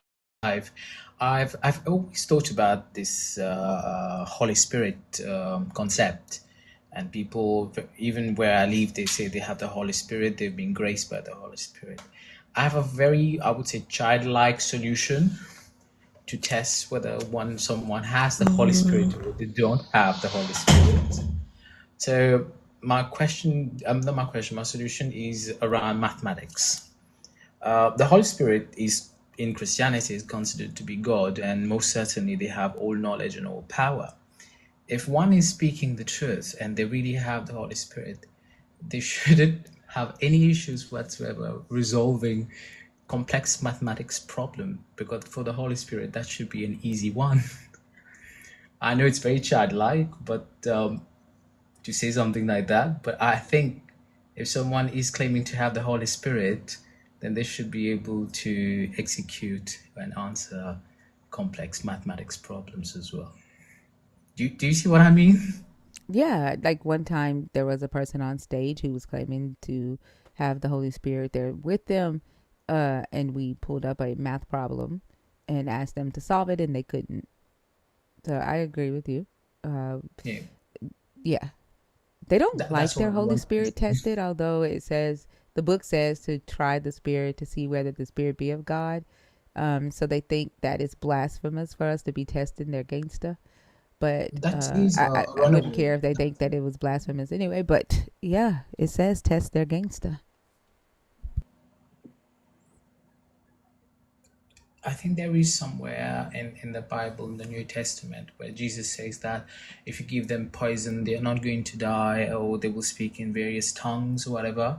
So they can use all that to prove that they can actually they have the Holy Spirit. But the It question doesn't is, work like that anymore, they said. but the Holy Spirit does not expire. He remains the same. If you had it then, you will have it now also. They If you claim really to have it. have it. They claim to have it, but it just doesn't work that way. Like, remember in the story, Philip, I think it's Philip, um, the Holy Spirit picked him up and flew him away after he baptized the Ethiopian eunuch. Do you remember that part of the story? No, not quite. There's a part in the story where there's an Ethiopian eunuch sitting in the horse and carriage of the queen, and he's pondering Isaiah 53, and he's trying to figure out who the suffering servant is. So Philip walks up to him and he goes, "Are you wondering who that is?" And he's like, "Yes, sir. Can you please tell me who is this suffering servant?" And Philip tells him about Jesus, and he tells him about the Holy Spirit, and he's like, "Oh, baptize me, please." And so Philip gets into the eunuch's carriage. The carriage takes them to some water. Philip baptizes him, and as soon as Philip baptizes the eunuch, the Holy Spirit comes and flies Philip away. And so I asked the guy last week, like, why can't y'all fly today? And he said the Holy Spirit doesn't work like that anymore. There is another problem that I've keep debating Christians throughout the years, and no one has ever been able to give me a satisfactory answer. You see, I think it is in Genesis where God curses Eve to be pregnant, that you're going to bear child in pain. Adam was going to work for his livelihood, and one will die a mortal death, right? A biological death. They are cursed there. My question here is the problem here is this: if Jesus, according to them, died on the cross and took away all their sins, forget about the world, only Christian, let's talk about those who are reborn. Why then are the women still bearing children in pain? We don't have pain anymore. We got epidurals now. I'm joking. It's like Are you serious about that? no, no, yeah. We asked that question too. It doesn't like only the man's curse was taken away. I guess I don't know. But they still die. We still die a biological death, Right, even if but men's it's was taken away. But they're all Yeah. still very, very alive. Men still work for their livelihood. Women are still bearing Mm. children in pain. People are still dying. So either Jesus didn't die, or that sacrifice didn't work. Was it in But here? Was it in here where the point was made that Eve didn't bear any children prior to the fall of man? So there was never a painless childbirth anyway. So how is it that the curse to have pain during childbirth is? How do we know it wasn't going to be painful anyway? Do you get what I'm saying? I think it was here that hmm somebody brought that point up. I can't remember who it was. yeah, because Hmm. for one, like they would have pain had to exist prior, right, in order for him to increase her pain during childbirth. I think That it is pain from a would have had to misogynistic exist. point of view of men back then, or society back then. Akash, Sorry. Akash, when the host is talking, please don't talk over her. Oh, sorry, So, my bad. thank you. My I apologies. appreciate that. That's okay. I appreciate that. I was saying, like in order for the pain to be increased, for that to be the punishment, some form of pain had to exist prior to that, right? And Christians believe that the garden was like this perfect place. There was no pain and there was no suffering. And so one of the questions that I asked that day that Fee is talking about was, one, how do we know that it wasn't going to be pain during childbirth before in order for it to be increased because she didn't have any kids? And then two, if they believed that there was no pain and suffering until after the fall, did they just magically get pain receptors in their bodies that now they experience pain? Or did he like prepare for this moment and created them with pain receptors and they were just turned off before they ate from the tree? Like, it just doesn't make sense. I mean, he put Adam to sleep to get the rib to make Eve. So what would be the purpose of putting him to sleep? I mean, that's that. I don't get that part either. Like I he, asked that question yeah. and they said it was so that he wouldn't know what God did when he created Eve. It was so that he could keep the creation a secret, right? And then I said, but when he brought Eve to him, it was the man who said, "This is bone of my bone, flesh of my flesh." Like, Like the how did God he didn't know? tell him. Exactly. How did he know? Guess what they said? Supernatural. Adam had supernatural. I'm like, then what was the point of putting him to sleep? They just be If making shit up. exactly. Yeah.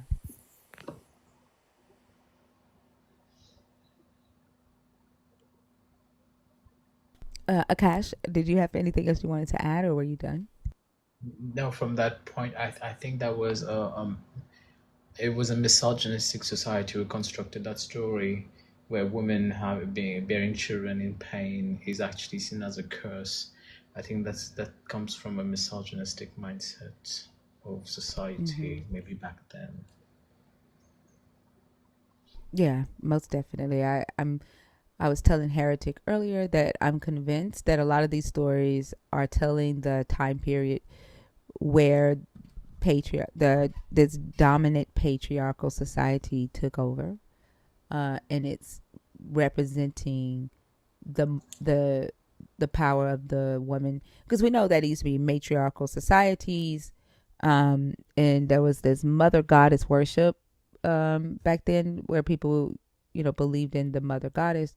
And I just feel like the stories represent, or the like you can feel the influence during that time of what was happening in the world at that time, where this switchover was happening. Does that make sense?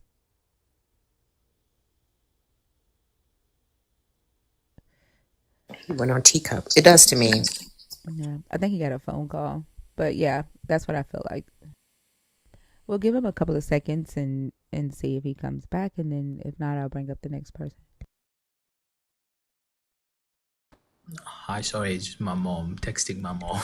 Sorry. That's okay. But yeah, did you hear what I said about like the misogyny? And very much in line with that. Yeah, I think that's what it is. Did you have anything else? Oh, no, not for now. No, not that I can think of. Thank All you very right. much, by the way.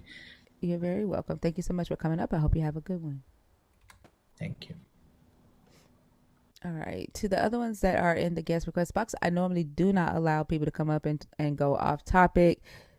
But because there is over 800 people in the room, and I don't like to just for people to just sit there and look at me, I did allow it that one time. If you come on stage, please make sure that you pick a topic and start a conversation. Thank you. You can try to destroy Christianity, but absolutely you can't. Are you taking a bath?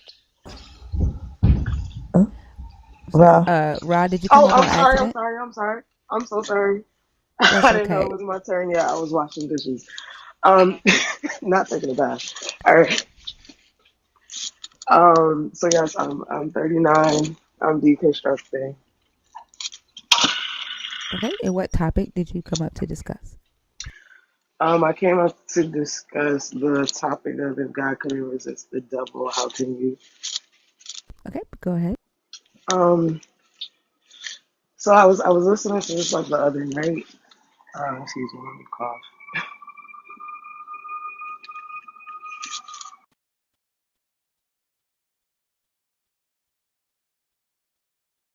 Sorry about that. So I was listening to this topic the other night. Come on, and what I was thinking about is that like Christians always say it's about relationship. It's not about religion. It's about relationship. And it made me wonder, like, why would God value his relationship with the accuser more than he values his relationship with Job? Um, like, it seems that it's more important for him to prove his influence over humanity amongst the heavenly council, right? So, like, to a fellow cosmic being than it is for him to prove his goodness to his servant Job. I Um, Yeah, I agree. and it made me think, like, he called him his servant, though. Like, he didn't call him his child or his son. He even says like, "Where were you when I hung the stars?" So he's essentially like establishing the heavenly hierarchy. Like he's saying like humans are expendable, just to prove points to cosmic beings, and that's strange to me because Job's life is shorter than a cosmic being's life, right? We're supposed to believe that like cosmic beings are immortal. So why would God spend time, right, when Job has limited time? Out of Job's life, like literal years out of Job's life, taking things from him to prove a point to a cosmic being. Um, Yeah, good point. and then even in the New Testament, it goes even further, right? Because God offers his son, like Job was his servant, but Jesus was supposed to be his son. And like the son, like in John, he says he was with him from the beginning of the world, from the foundations of the world. The word was with God.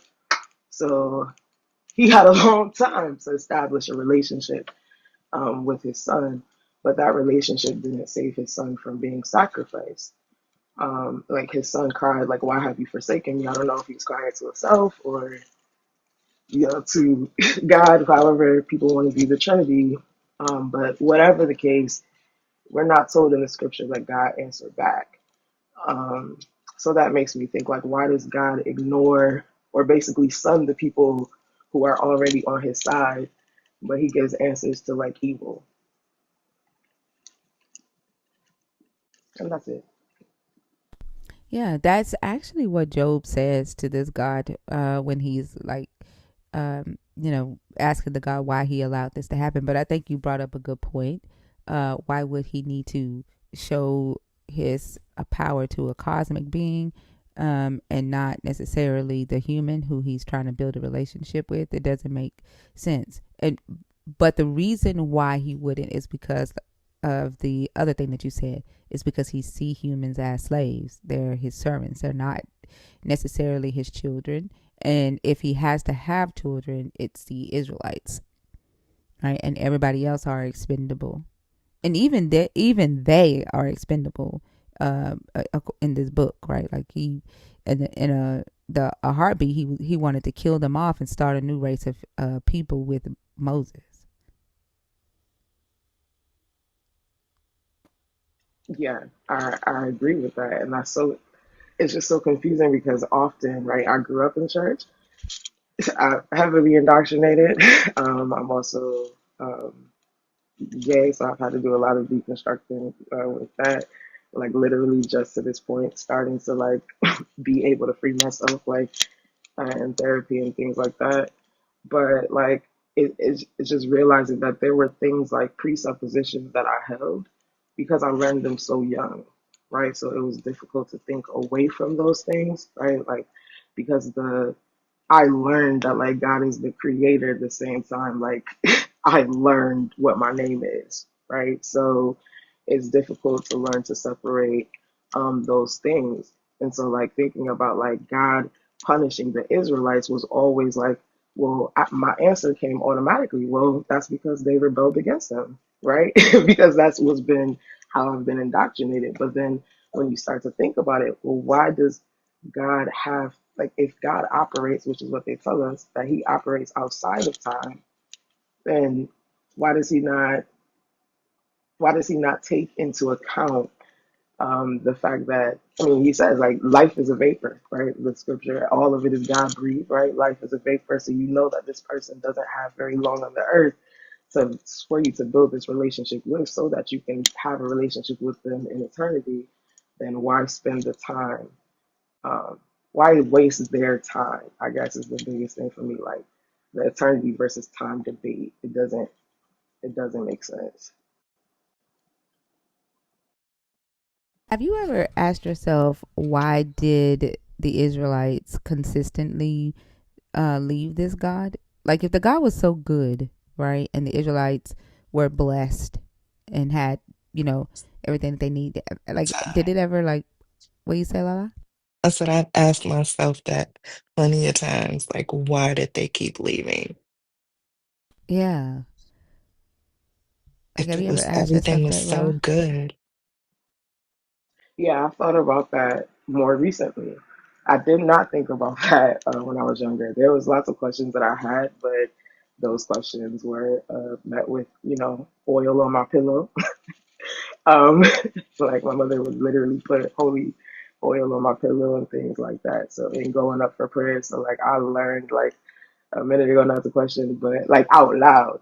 Um, and but I have that is a thought I've had more like in the past couple of years about like, well, why did they why did they have to keep on turning their backs? Because we're just told like they're just this rebellious people, like they're just an awful people.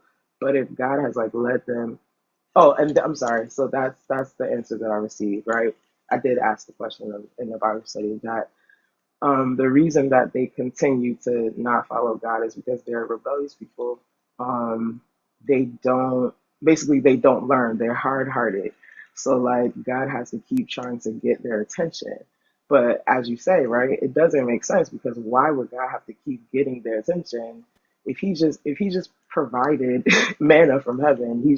Water just came from a rock. I don't know how many more miracles, right, you would need to stay with this God if this God is like supplying all of your needs. If you're wandering or whatever, as they say, for 40 years, they're like, oh, they needed another miracle, right? Like the miracles expire. But if I saw somebody, you know what I mean, like water from a rock, there was no water there. It was no possibility or whatever the case, or the Red Sea parted, right, for hundreds and hundreds of miles. I think that would be a big enough miracle for me to continue to stick with the God, but it doesn't. You're right. It doesn't make sense that they would end up building a calf. Like Moses was gone for how long? And then they built a golden calf. Like, so while he was chilling with God, they must not have had their needs met. Exactly, and then like they were building the golden calf to worship him because they had just been told about him. They had just been introduced to him, so they thought that he wanted to be worshipped the way that they had been taught to worship the gods of their ancestors, and he was ready to kill them for them trying to even build a relationship with him. So that's the fucked up thing about it. Like he knew Wow. that they didn't know him, that they had just been introduced to him, and he was gonna kill them for trying to build a relationship with him. Wow. That's true. That's true because Right, the law came from Moses, so they didn't even know how they were supposed to be worshiping the God yet. Right. It's just like you did something I don't like, so now you have the punishment.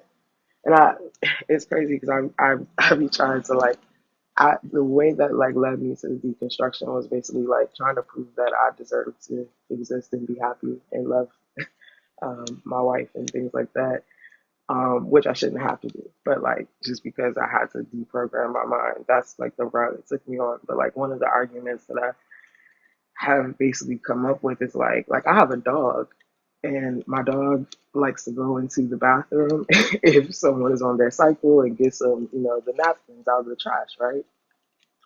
And like I said to my mom, like, oh, Cobain went into the trash again. And she's like, oh, why didn't you close the door?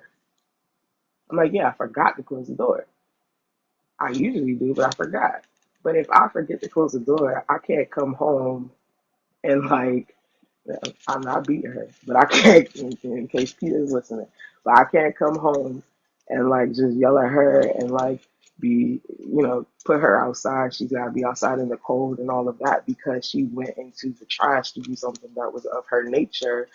When if I came home every day, beat her, and left the door open for her to get the thing that she's drawn to, then I'm the bad owner because now I'm beating her. Like, and I can't believe that like God, that I could love my dog more than God could love me, and that then I don't even have like children. I'm a teacher, and I feel like I love my kids that I teach more than than God loves me according to the Bible.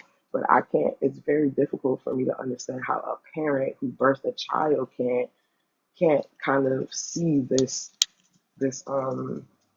like this dissonance between like what you think love is as a parent, which is like if there's something that's going to harm your child, you protect them from that, versus like you're a parent and you do that with your physical child, but then you accept that God doesn't do that for you. Like I don't understand how a parent in church doesn't make that connection. Yeah, it's a for some odd reason, critical thinking, this is the area of their life that they refuse to use critical thinking in. Which, like, it's baffling because they can use critical thinking in other areas of their life. It's just around this, they won't, or they either can't, or they won't. Mm, And it's baffling. yeah, I think it goes back to like those presuppositions. Like for me, I say I give myself a little bit of grace because my mother joined the church, right? So as soon as I was in church every day. It was a very restrictive denomination. It was a Church of God of Prophecy. Like literally, I remember I got my ears pierced when I was 10. That's when they decided they had a conference and they changed the rules and said it was okay. And at that point, I was like, huh? Like, so it changes? But like when you have those presuppositions early, they're like, nah, this is right. And then, one of the things when I spoke to my mom like about like listen, this is just what it is. Like she told me, toothpaste, that my sexuality is like toothpaste. When you think there's no more toothpaste in the tube, you gotta keep on squeezing it and something else will come out. So I gotta keep on squeezing and trying it and I guess straightness will come out. I don't know. I didn't quite get the analogy, but the point is, right, she has this presupposition. She's afraid to question it. She told me, like in so many words, she's like, God is all that I have. And I'm like, what do you mean God is all that you have? I'm just telling you, hey, I'm going to get married. You know what I mean? Like, why are you telling me that God is all you have? And like, and the devil's taking everything away from you. You can't question, you can't go against the word of God because God is all you have. And I realized it's like, I think that's what's holding her mind together. Like when her life was falling apart, that's what she turned to, for their psychological reasons, brain chemistry and things like that. Like, and so if she begins to question it, like she's gonna have to find another way to sustain herself. Like I remember you talking about the trap house the other day. Like she's gonna have to find another way to get her dopamine. She doesn't drink, she doesn't smoke, she doesn't do anything. So like The church is her only hit, and God is the, like she said, the only thing she has. Like, I don't know, it's scary. I'm just glad I narrowly escaped. I understand where she's coming from. Like my mom is kind of the same way. Not kind of, she is. Like that's literally her whole entire life has been God and being a mom and a wife. Hmm. It like she doesn't travel. She doesn't do a lot of stuff. She traveled with us as kids. So, you know, she took us to Disney World. And then like the church would go on like you know a weekend trip to like some amusement park. But that's as far as she's gone. She doesn't travel. And so she doesn't. She hasn't experienced a lot of life, and her excitement comes from her preaching and her teaching Bible study. Um, and I kind of get where your mom is coming from. Um, with that big, like with God being all that she has, which is one of the reasons why I'm kind of really reluctant to have these types of conversations with my mom, or and also because she asked me not to. Like whatever I find, she asked me to not tell her what I find because it it's almost like it is an addiction, if that makes sense.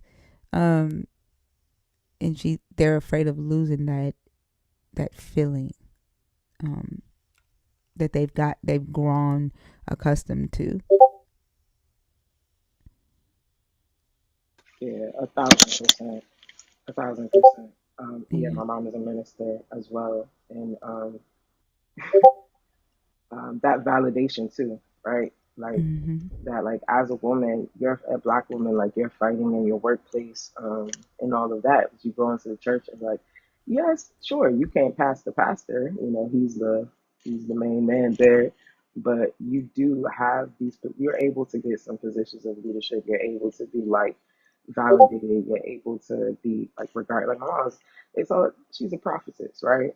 And I'm like, she's never prophesied anything to me. No shade to her. I love her to death, right? She's believing what she believes, right? But there's never a thing that she told me like this is gonna come true on such and such date, and that happened. But like because at her church they call her a prophetess, she's like, yeah, I do dream dreams. I dream dreams too. We all dream dreams. We dream what's on our mind, or in our subconscious, or whatever the case is. But like how you said, your mom has asked you not to share anything with her. My mom said to me, like she first asked me, she was like, okay, but what makes you think it's okay? And I said, well, the Bible. And she was like, no, you know what? Never mind, never mind. I don't hear that because no, because I'm just gonna pray for you because you're mine. And I'm like, oh, you don't actually, right? Like that just struck me what you just said. Like you don't actually want to have this conversation because you're afraid you're going to have to like interrogate, your beliefs. And I'm sure you have in all these years because she didn't grow up in church the same way that I did. So like you knew something outside of this before. Like yes, you always believed in God, right? But they were Baptists versus Southern Baptists at that. So they still drink, smoke, cuss, whatever. Versus the church that she ended up joining. When she joined it, she sold her wedding ring because they weren't allowed to wear jewelry. So like this is so deeply um, ingrained in her, and like even though she's left that very restrictive sect, she still found something else because I feel like you need that. Like it's your drug, right? It's the way that like that you're on the right path. It's honestly a thing that I struggle with right now. I'm gonna tell you like when I was like, you know what? No, I don't need to be fixed. I don't need to be quote unquote delivered, right? I struggle internally with like, well, what's going to stop me from being terrible? Like, what's going to stop me from doing the next bad thing, right? Like, I had to divorce that concept of like slippery slope because like, oh, you doing this, then that should be one of the sexual immoralities. What's going to lead? What are you going to be led to next? Like it's so scary to be indoctrinated that way because you're afraid of like your own nature because you think it's the opening to like just absolute evil. Like, oh, you're gonna be at the at the sea house one day because that's what happens in the Tyler Perry movies when you turn your back on God. Next thing you know. you in the room, smoking the heavy stuff, smoking off of oil or whatever the case is. So it's difficult. Like I literally have to talk myself down on some days. Like the anxiety that's come from this. Are you a part of the community here? Like, is this your first time here? No, I've been creeping in the lives, but I'm not like I don't know. I'm not a part of the community. I was gonna say, like, this is a good community to be a part of. There are a lot of people in the community that went through the same experience with their religious parents who are members of the LGBTQIA. I have an LGBTQ IA daughter. She's bisexual, and growing up religious, I never really uh, agreed with the whole uh, bigotry towards homosexuality. So when my daughter came to me and told me about it, I wanted to make sure she knew that, I didn't see her any differently. I was still a believer at that time. And I was like, do you believe God loves you? She said, yes. I said, okay, then it is what it is. Wow. Um, and so, but I also have, one of my favorite nieces, and I know I probably shouldn't have favorite nieces, but I do.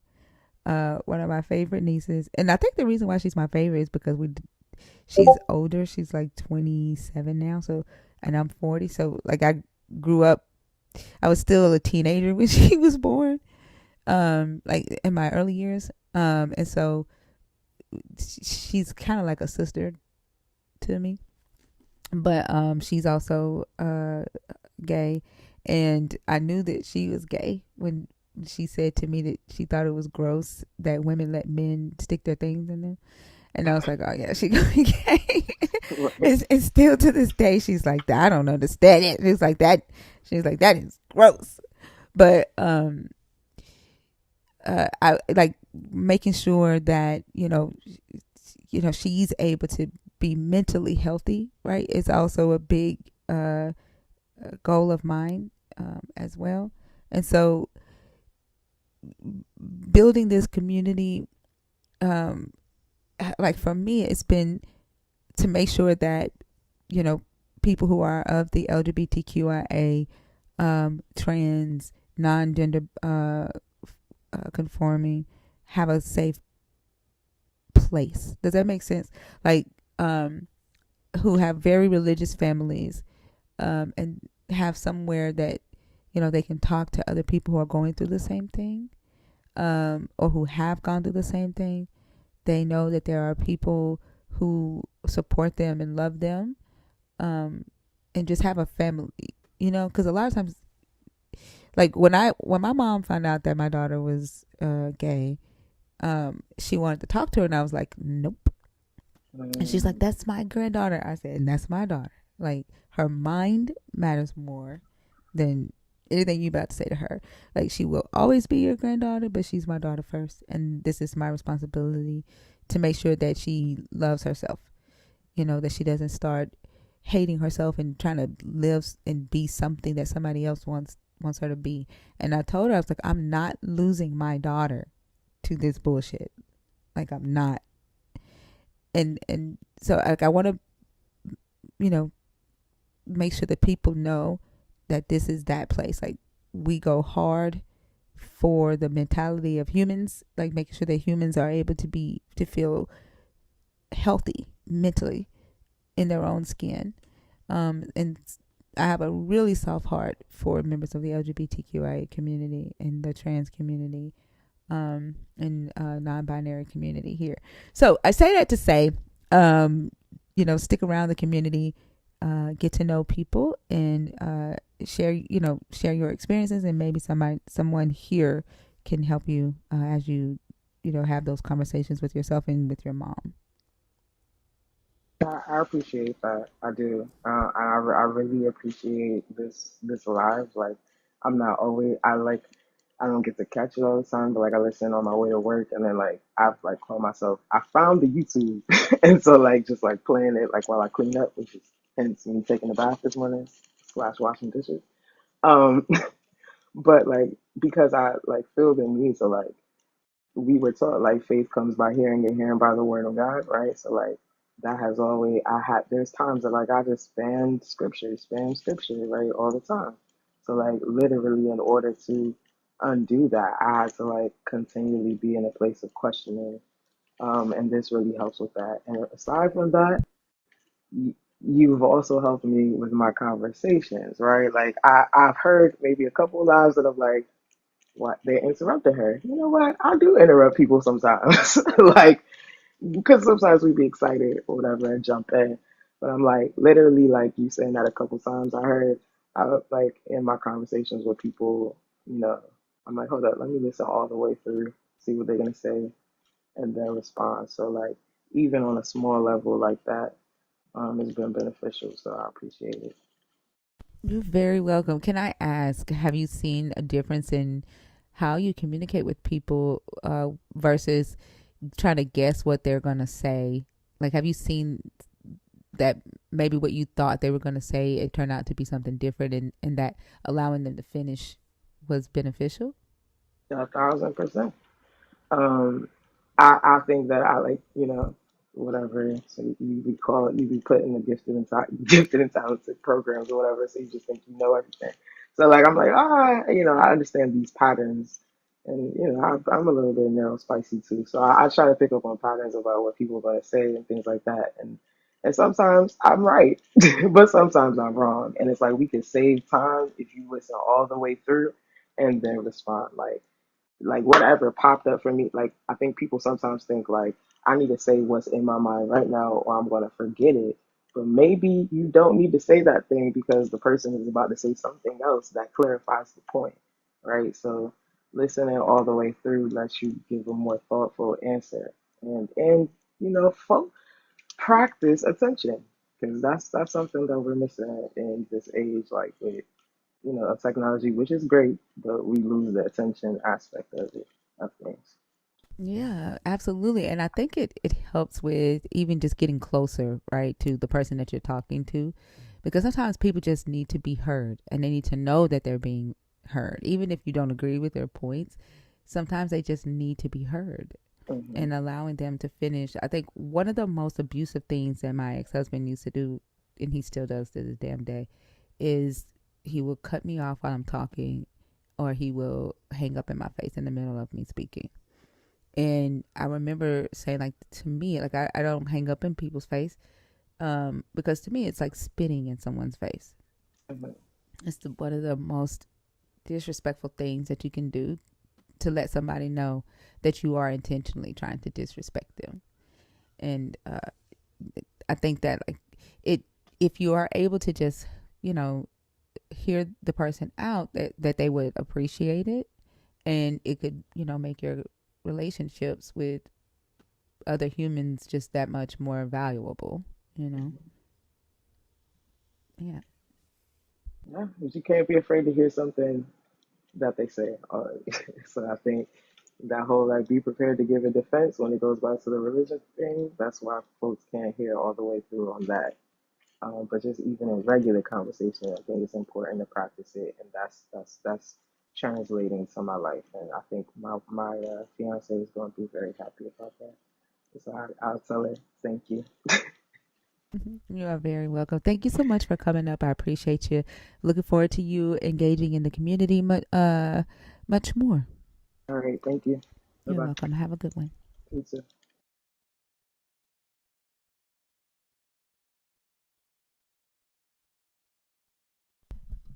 Did y'all recognize that her name is my STEM word? I didn't even see that. Yeah.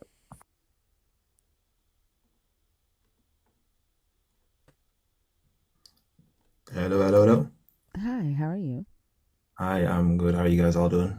Doing good. Can I get your age? Also, if you are a believer, if you're deconstructing, if you're an atheist, and then Fee, do you want to do this? Right? I need to use the bathroom and get some coffee. Yeah, I can do it. All right, thank you. You said my age. I am 29. In terms of believer, I am still learning in terms of possibly, more than likely, going to be a Christian.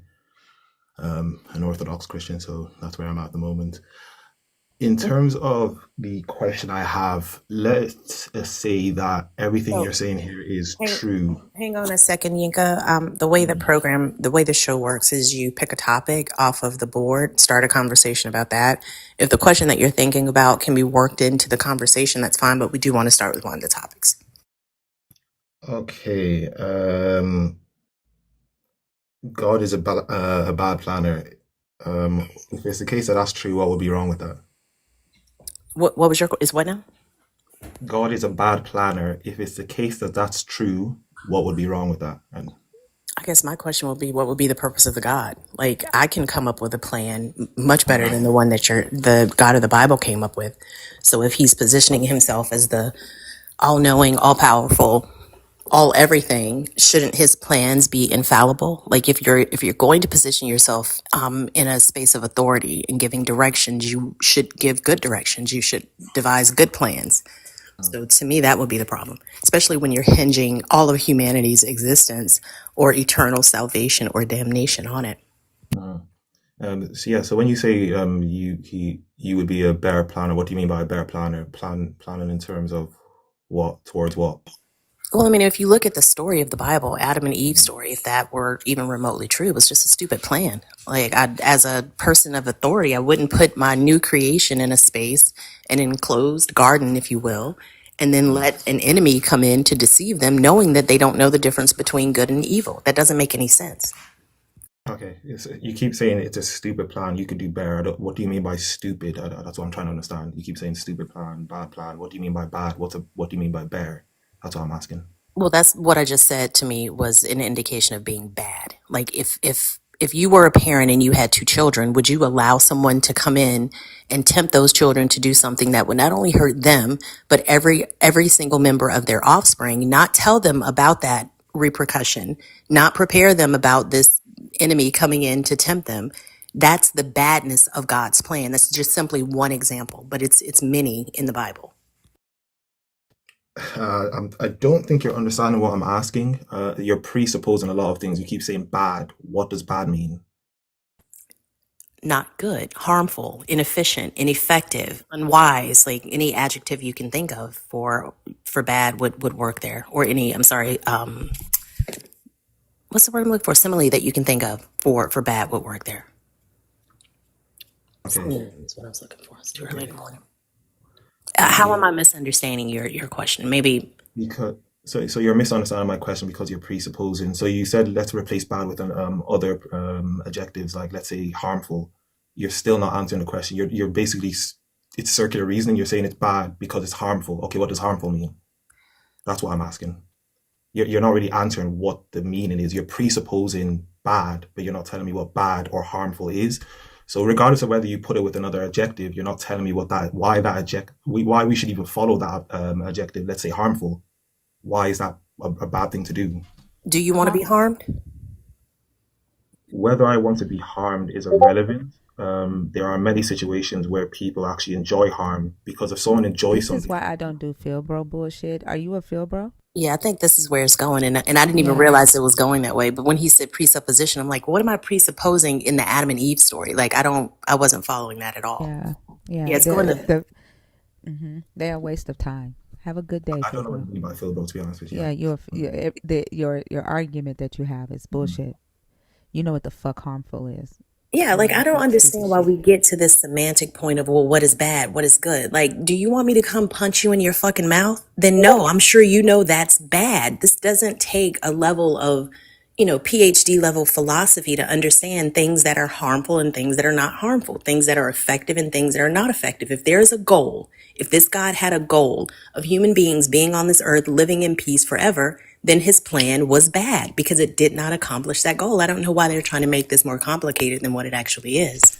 The exact type of arguing that they do with that, what is harmful. Let's redefine harm. Who gets to determine what harm is? Who gets to determine what bad is? These are the same motherfuckers that sit around and say, well, who says raping a woman is wrong? Who says that forcing a woman to have sex with you is wrong? There was a guy on a live that I was listening to. I forgot whose live it was, but he said that if you convince a woman to have sex with you, isn't that the same thing as what you're trying to call grape? He was like, if just he's like, raping a woman is the same thing as convincing a woman to have sex with you, because he couldn't understand consent. These are these motherfuckers who don't fucking understand consent. They sit around and try to find ways to excuse their horrible behavior away and to call it good. Don't bring your motherfucking ass back on my stage. And that's what makes it so dangerous, because if in 2025 we're sitting here as logical, functioning members of society, and what you're telling me is that you don't know the difference between convincing a woman, I don't even know what the fuck that means. It just sounds disgusting even coming out of my mouth. Or, convincing a woman to sleep with you. And like, why do they insist on putting down their faculties of logic and reason for the purpose of creating a dependency on this God? This is a manufactured dependency that's simply not necessary. And they hold on to it as though it's dear life, and then look at us as though we're crazy when we say, no, I know that this would not be a good thing to do. Well, what is good? And they make it circular because they've inserted this variable that's completely unnecessary. Oh, they're only doing it to win an argument, though, Fee. Like they could give less than two fucks about morality, because the very fact that they come up here with that type of argument tells you that they don't give a fuck about morality. They're only doing it to try to win an argument. They only care about the strategies that they use, not what the fuck comes out of their mouth. They don't care that it is harmful. That's why they're not welcomed here. Sweetie Cakes, how are you? Good morning, Thinker. How are you? I'm good. Gosh, it's so lovely to speak to you. I was in New York last week and was having to listen to you at night time. You said, oh, you were in New York last week, you said? Yeah, yes, I was, and I was listening to the show at night time. It was very different for me. Oh, okay. And I understand why people fall asleep, because I would go out, do all the touristy thing, and then I would come in the evening, have my shower, and then I sit down, lie down on my bed, and I was listening to it. I said, God, her voice is so soothing, and fall asleep and not really listen to the show properly. I try to yell every now and then, but it's been a slow night. Oh, no, but it was yeah, because I'm used to listening to the show during the day, and last week I was having to listen to you at night. It was very different. Did you come up to talk about a specific topic, or Yeah. Fee? Hugo's in the comments having a fucking fit? Do you see that? No, what is he saying? He's gonna throw us in fire. Like, it's funny to me how they can't prove their God. Like, they have to put them in the place of their God. They put themselves right in the place of their God. That's why I say the things that they uh say, they wish that they had the power to do those things. This is how I know they ain't got no Holy Spirit. They ain't got no power. Because if they did, they would be fucking calling down curses, doing all kind of shit on people. Oh yeah, and if the Holy Spirit worked, we'd all be dead. So we Yeah. know that she was in effect. Oh, so he's gonna throw us in fire now. Yeah, he said he is. Oh, interesting. They wish they had power. I bet in their minds they be seeing themselves as superheroes of Jesus, superheroes of Christ. Don't you, Hugo? Walk around here with your mama's pillowcase tied around your neck like a cape. Sit down, Hugo. Don't do that. He probably. I bet you he was Mr. Satan for Halloween when he was a kid. Get a Mr. Satan costume, Hugo.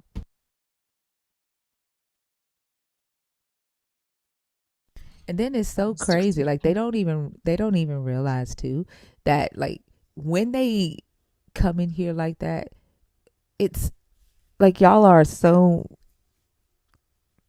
addicted Like like you can't even admit that you are addicted to this life.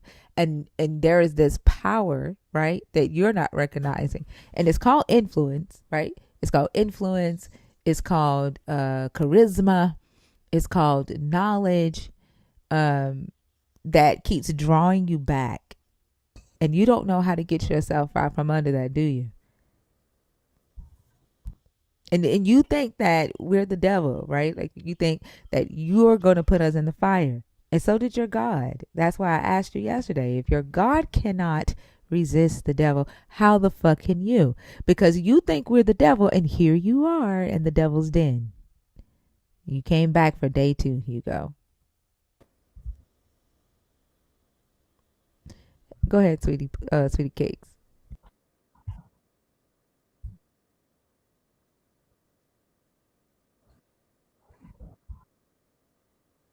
Sweetie cakes, you there?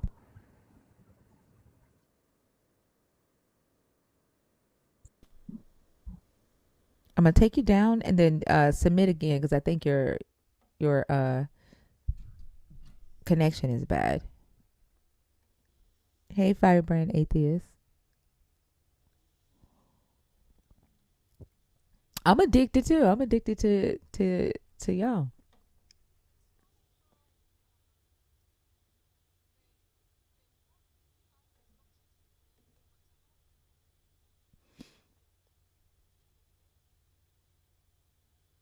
That's so interesting how that happens. Are you still on stage? I don't see anyone. I don't either. I don't even hear anyone. Same. I'm just sitting here picturing Fee punch that dude in the mouth. Wait, y'all didn't hear Sweetie talking just now? No. Uh-uh.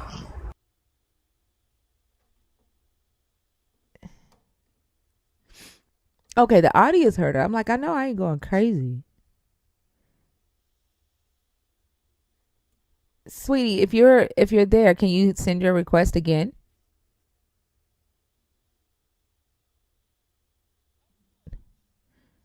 Well, so you're still on stage. She's still on Oh stage. wow.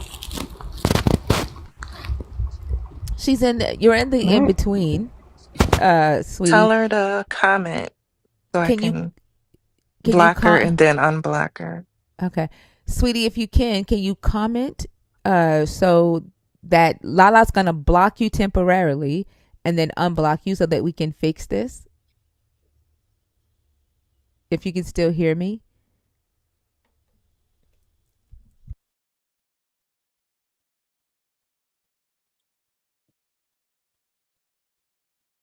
No, no, closing the app won't take her off stage.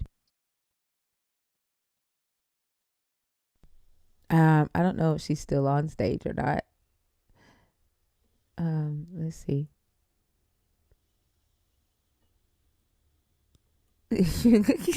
Hugo's fire.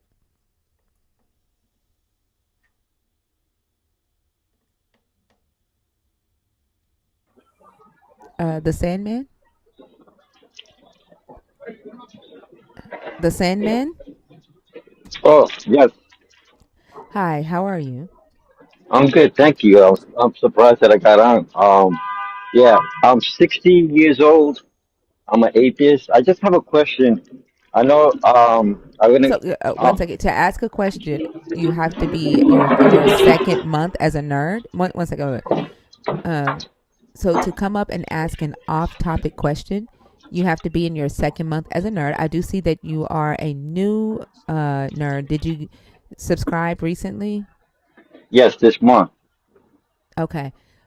And so your benefits of subscription will kick in on your second month. Okay, that's fine. Okay. Well, it's not off topic. Okay. Uh, it has to do with Ezekiel 39:18. But which I'm just, topic on the board does it have to do with? about God being, a supremacist, something like Okay. that. Okay. Yeah. Yeah. Yeah, I'm confused with that one. You said Ezekiel what? Ezekiel 39, chapter 39:18. He's talking about eating people and stuff like that. It's just weird. Oh, when he's threatening them. Yeah. What's weird? What's your question about it? Is he literally telling them that, eat them and drink their blood and, gorge on them?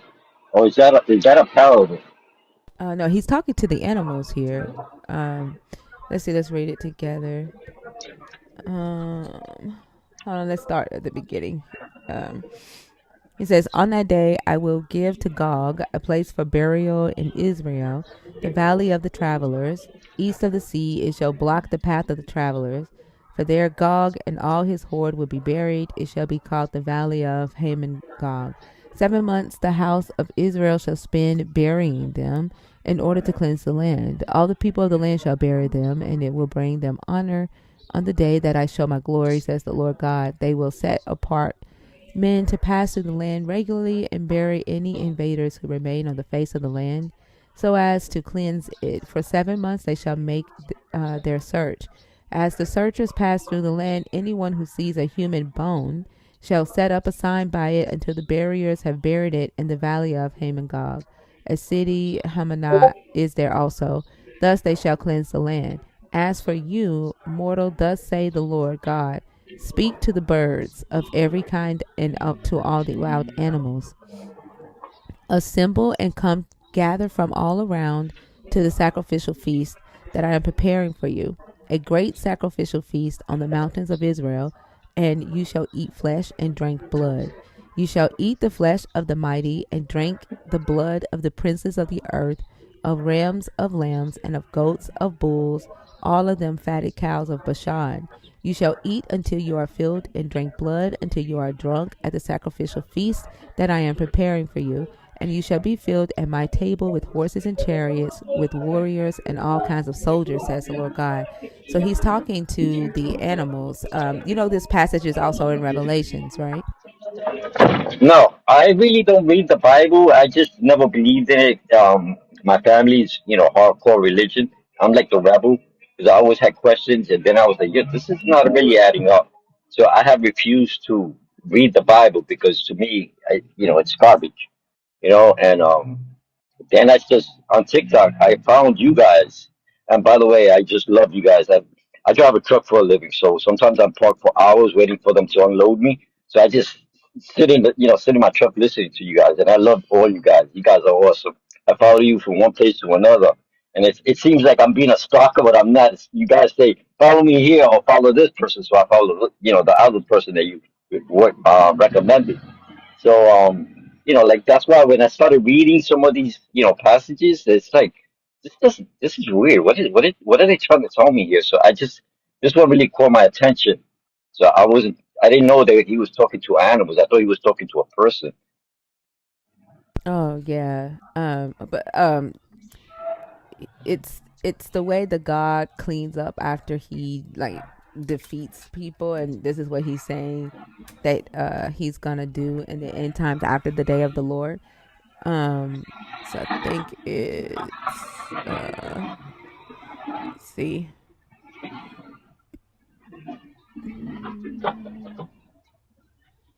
Let's see, and the angel said to me, "Write this: Blessed are those who are invited to the marriage supper of the Lamb."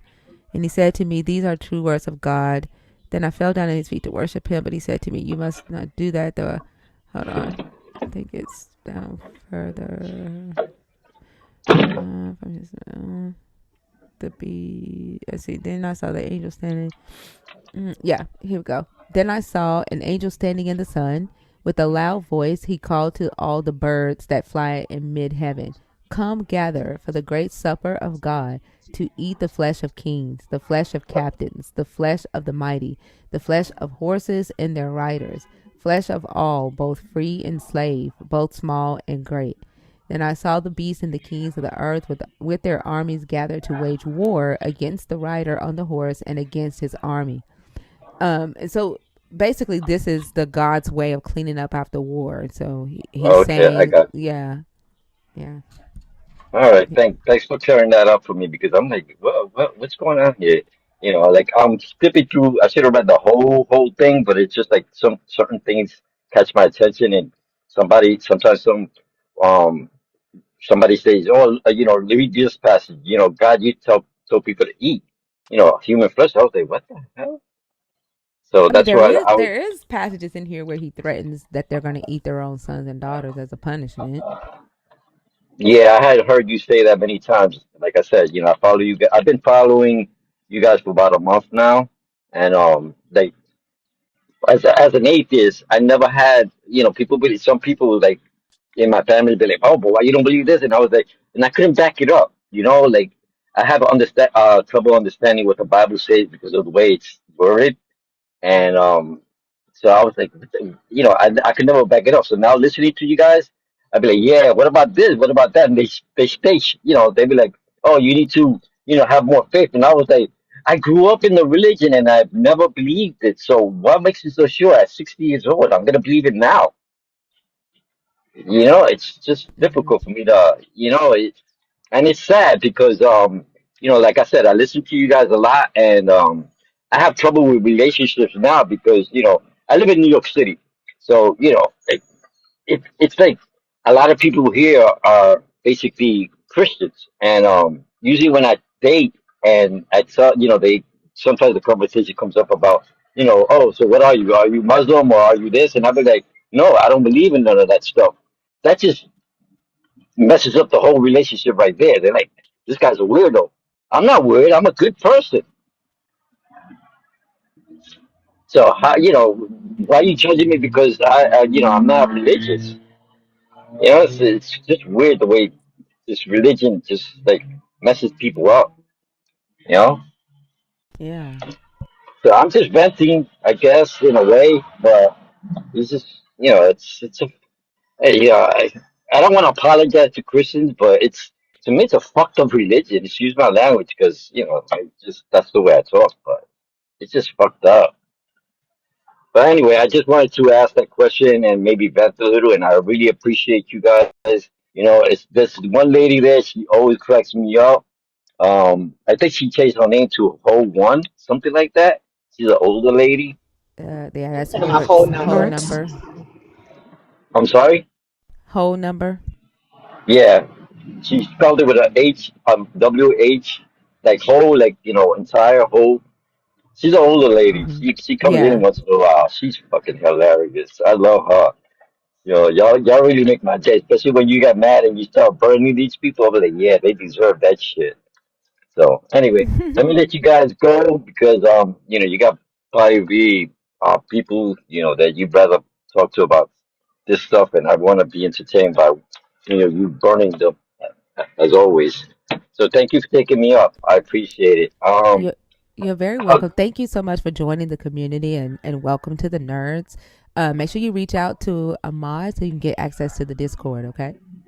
yeah, well, I'm not computer savvy, so I have trouble. Like sometimes I click on people, and I don't mind giving gifts. I give if I have to.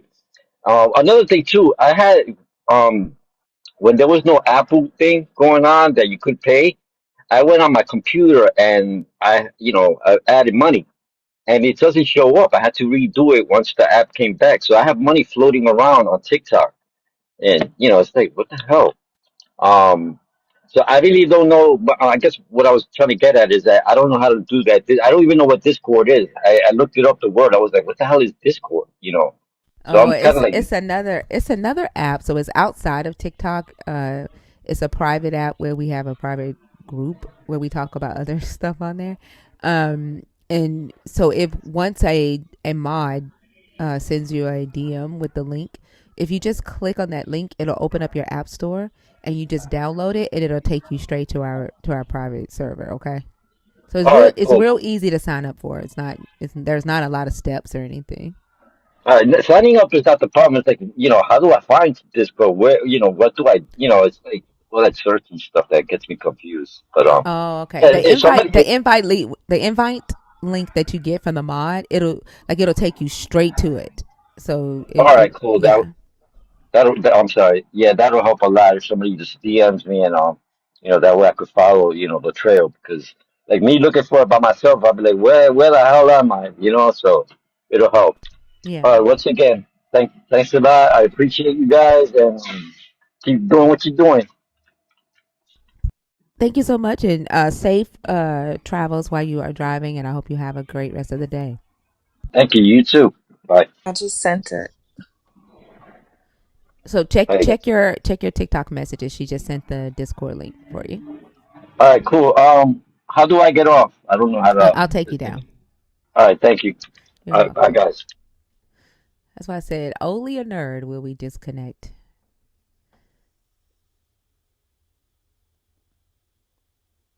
Maureen needs a link to Lala. Thinker, I sent you a message on Discord yesterday with a few people who DM me asking for an updated link. When you get a chance later on today, can you check that? Yeah.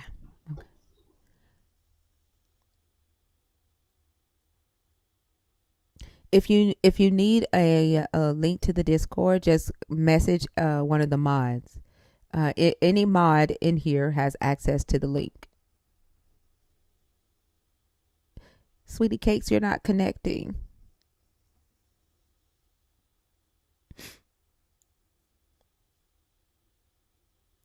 It's still not connecting, Sweetie Cakes.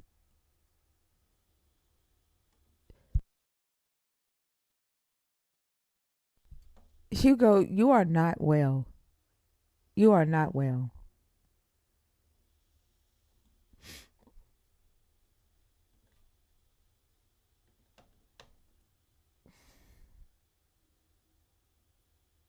Yeah, his comments are giving like aluminum foil hat, like, but not the Uh-huh. good one, like the $1.25 one. Yeah. Yeah, it's not okay. How old are you, Defiance? I'm 32 years old. Okay, what topic? Are you a believer? Are you deconstructing? Are you an atheist? I just have a question because I'm an African. You Are can you see a that from my believer? Are accent. you hello? Are you a believer? Are you deconstructing, or are you an atheist? Can you answer that? I'm deconstructing. I'm Okay. deconstructing. All right. Basically, I'm one of the few Africans who is deconstructing at the moment. Okay. All right. What's your question? I've been meaning to ask this. A lot of people don't seem to give me some kind of concrete answer to that. Are all the people, let's say, yeah, Christianity started about, let's say, 1,700 to 2,000 years ago. Are all the people that didn't believe in this so-called God, are they all in hell? Because that is what this religion has been teaching me while I was in it. Because it begs to ask, like, my ancestors, they did practice a lot of, traditional forms of religion where they worshipped polytheistic God, all that. I want to know, are all these people in hell because they couldn't meet this so-called Jesus? They couldn't, accept him because of the time frame? Or are they just gonna be waved over? I think that answer is going to differ from Christian to Christian because they don't have a consensus belief around hell. So there, some of them are going to tell you yes, those people are in hell. Some are going to say no, not yet. They won't go to hell until the final judgment day when Satan and death is thrown in hell. Some will say there is no hell. Hell is separation from God. So like that answer is just it's going to differ because the reality is nobody knows where people are after they die, but also hell is not even a biblical concept like that. What most Christians believe about hell today, a lot of that was created extra biblically. Does that make sense? Because that is when I was deconstructing, I figured out a lot of loopholes in the Bible. Like they mentioned Sheol, they mentioned Abraham's bosom, they mentioned a whole lot of places, but hell wasn't even figuratively mentioned. And if it was mentioned, according to some text, it was shown to be a place for internal domination for all these fallen angels and whatever the hell that is meant to be. So I'm asking from a place of speculation. Does that mean that they have been selling the idea of hell to us in order to keep us in line, in order to keep us, mentally caged in this religion, for us not to exploit the possibilities of heaven and hell not existing? Yeah, That's exactly why it was created. It's a tool to keep people believing in the belief system. Like you got to have something, right, to make people feel like they're working towards something, because a lot of a lot of the promises of this religion uh, lie within the unknown. That's the promise of the reward, right, of heaven, and the promise of a punishment. They both lie in the unknown, and so you that it keeps you in the religion so that they can keep you in control. So basically, they've been selling to us false, false doctrines. I think this has been a scam going on for the past 2,000 years, and people should be awoke to all these shenanigans these religious people are playing. Because I basically think that religion is the machination of the state to keep people in control. Religion and the state work together to make sure that people don't get to fall out in line or don't get to be in a place where they can actually have this what we call mental freedom. You are absolutely correct. I agree with you. How long have you been deconstructing? For the past 2 years, 3 years or so. And deconstructing, you said you're on the continent. Are you having to do that like in private, or is it something that you talk about openly on the continent? I'm not afraid of of sharing my finding out or sharing of my own theories. A lot of people call me heretic. I've been shunned by a lot of people in the society. Even in my workspace, I had to change my religious status to none. My boss, they've been giving me hell now because everybody in Africa is spiritual and they are quite religious, and they will stop at nothing to make sure that you fall in line. So yeah, I'm vocal about it. That's good. That's good. Well, did you have any other questions? I could do something on the screen if you want me, but if you want to go over to other people, I'll be willing to shut up. Well, I don't allow people to hang out on stage. So if you don't have anything else, I'll go ahead and move you back down to the comments. It was a pleasure speaking with you. Okay, let me get to say this before I go. I Well, think God. I don't allow people to do that normally, unless you are a nerd, which you could do that by joining the community. When you come on stage, you usually have to pick a topic on the board, and discuss that topic only. I don't allow people to come up here and just say whatever they want to say, unfortunately. Okay. Yeah, thanks a lot. I wanted to talk about God as is an abusive husband, father, and leader, because that is figuratively true. This God only focuses on one people, and He said through one people He's gonna bless other nations of the world. He said He's gonna make sure that other nations of the world, get to know Him. He's trying to play this favoritism part. He's trying to relegate other people into a second person perspective where they don't get to have options other than to, be in a position where the chosen people or the allegedly chosen people are. And I think this is not a God worshiping. This is not a God worth listening to. A God who picks people, who punishes other people, who is an abusive, a God who relegates women in the congregation. Just look at the letter of Paul to the Corinthians. He relegated the women at the back of the congregation. That is not a God anybody has to do something with. That is a God that is nepotic. That is a God that is selfish. A God should be equal in his dealing with both genders. Yep, I agree. I agree. Um, so why don't you, like I said, join the community, stick around, let us get to know you a little bit more, have a little bit more conversations with you. I would love to, start adding you to the panel, and maybe we can reach more people on the continent. But we got to get to know who you are first, and see what you're about. But I appreciate you coming up. Okay. And Yeah, you thanks. can Thanks for join your the time. community by subscribing, the gold button on the bottom left hand corner. Thank you so much for coming up. Okay.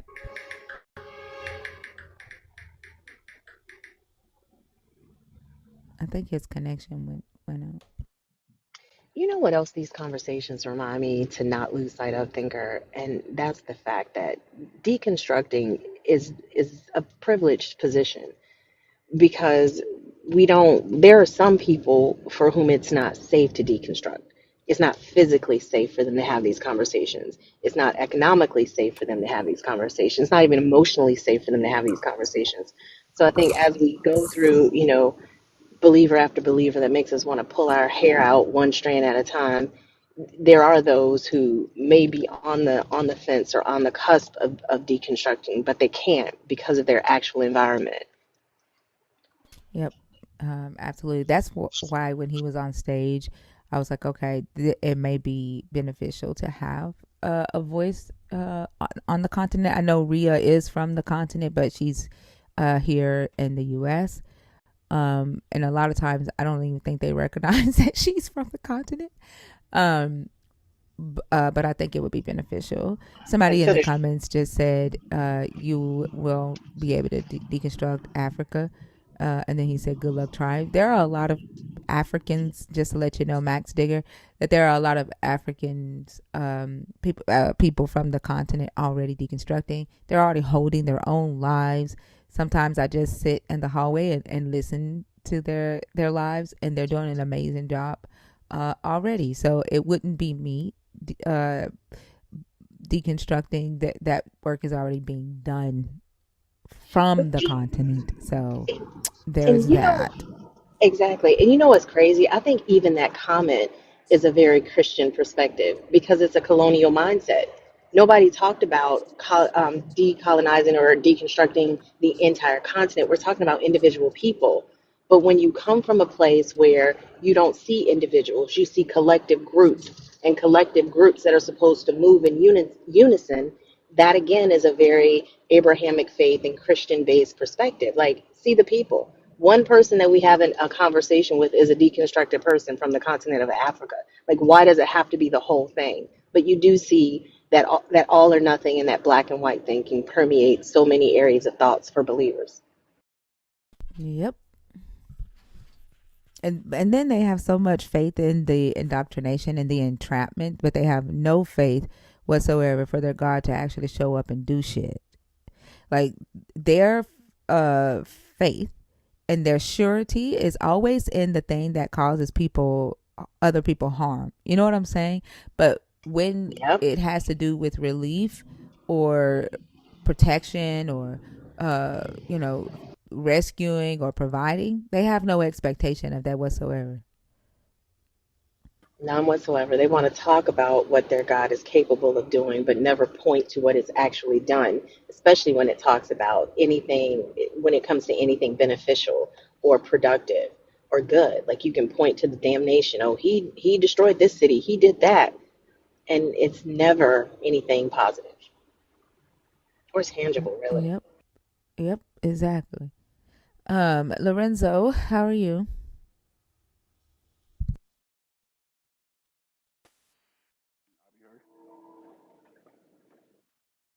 Lorenzo, are you there? Regular degular. I'm sorry. Hello. Just working, man. Just working. Lorenzo, do you know that you're on stage? Lorenzo, I saw that you unmuted yourself. Do you know that you're on stage? All right. Don't you think it's weird that he unmuted himself to have a side conversation? Like to pretend like he didn't know he was on stage?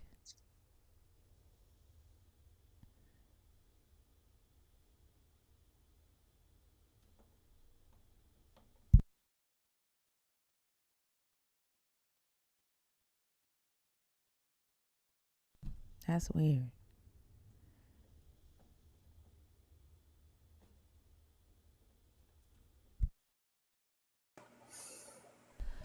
How do you pronounce your name?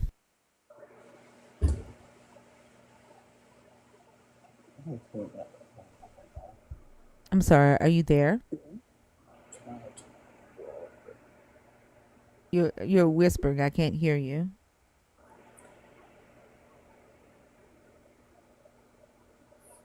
Are you there? Eli, Ellie, Elye, Aries?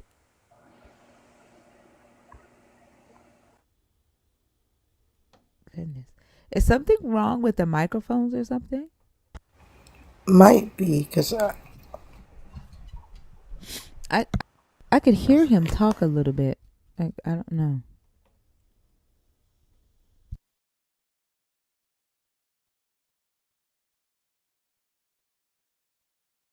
Oh, you didn't mean to join? Okay. I don't think this person's going to connect either. Esme, are you in the guest box on purpose? I don't think this person's going to connect.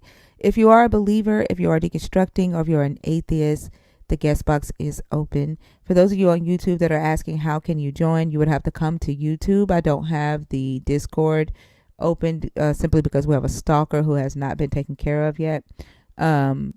But yeah, Esme, are you in there on purpose?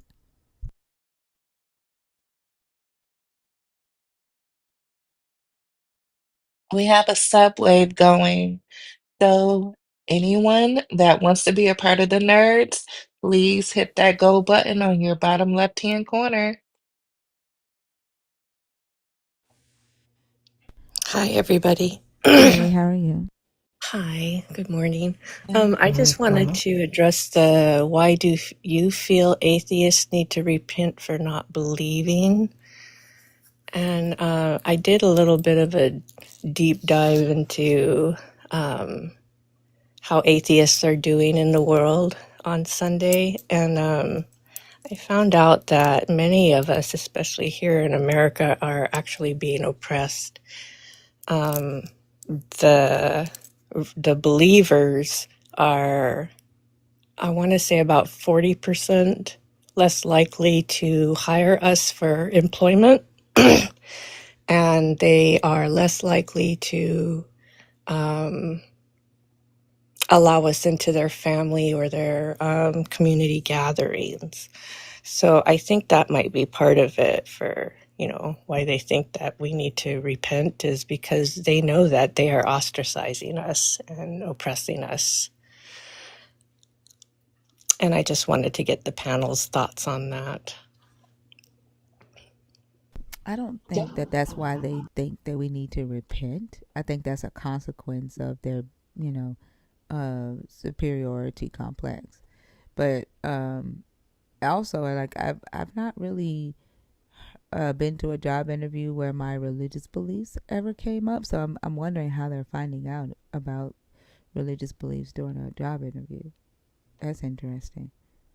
It's never come up to me for me in an interview either, but I do have a really good friend of mine whose husband works in the construction industry. He works for a small company, and they have mandatory prayer circles in the morning.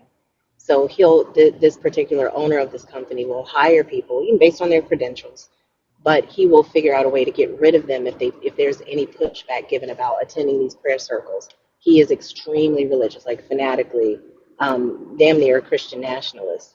And her husband is not religious, but he's kind of like, I don't give a shit either way. So he'll go because he doesn't personally, take offense to it. But I do think it's very damaging because if you have a person that's qualified to do the job, but they don't share your religious beliefs, or they even feel as though they can't be required to attend your prayer circles in the morning, then he'll figure out a way to get rid of them. So while I definitely don't think it can even come up in a job interview right now, but who knows based on the way things are going in the world right now, I do think that companies can find some surreptitious ways of getting around that and figuring out how to identify a person's religious affiliation. But I don't think they Do can you think it's a outright big do it. enough issue that for atheists to claim oppression in the job market, though? I don't think so. Not in my experience, not from what I've seen. No, Okay. I mean, I do think there's preference given to people who are religious in that I don't even say preference. I think it's just an automatic assumption that people are making that you have some sort of a religious affiliation, but I definitely don't see the oppression. I worked in a small hospital in Northwest Alaska where Um, I think that I was, um, they, okay, so I put my job application in the first time, and somehow it didn't make it through HR. So I think that that might be part of the process, is that they just round file the applications of people they don't want. And then because I'm a tenacious little person, I went ahead and called the nurse manager of where I was trying to get hired, and she told me she never got my application. And later on, after I obtained my bachelor's degree and went back to serve this community, one of the doctors would walk right up to me in the middle of the hallway at work in the clinic and just say heathen to my face and just stare at me. And I know she was trying to get me to knee jerk react so that she could get me fired for whatever. She was trying to get me to act like her so I could be fired for making her workplace a hostile environment. So I just chose to not even give her that. And she did this But in front of what all would be the kinds of point? Like, how did she witnesses. know that what your beliefs were, though? Exactly. She was one of the doctors that I could never get any feedback from. And I think that she just, because it was my hometown and everybody knew me, and I'm sure that there was gossip going on. She figured it out, and she decided to target me. And she did it in front of everybody. And there was no way for me to feel comfortable writing it up for HR to take any action, because she was one of the med staff that had been there for a long time and had a lot of power. And her church members were all over the hospital, including HR.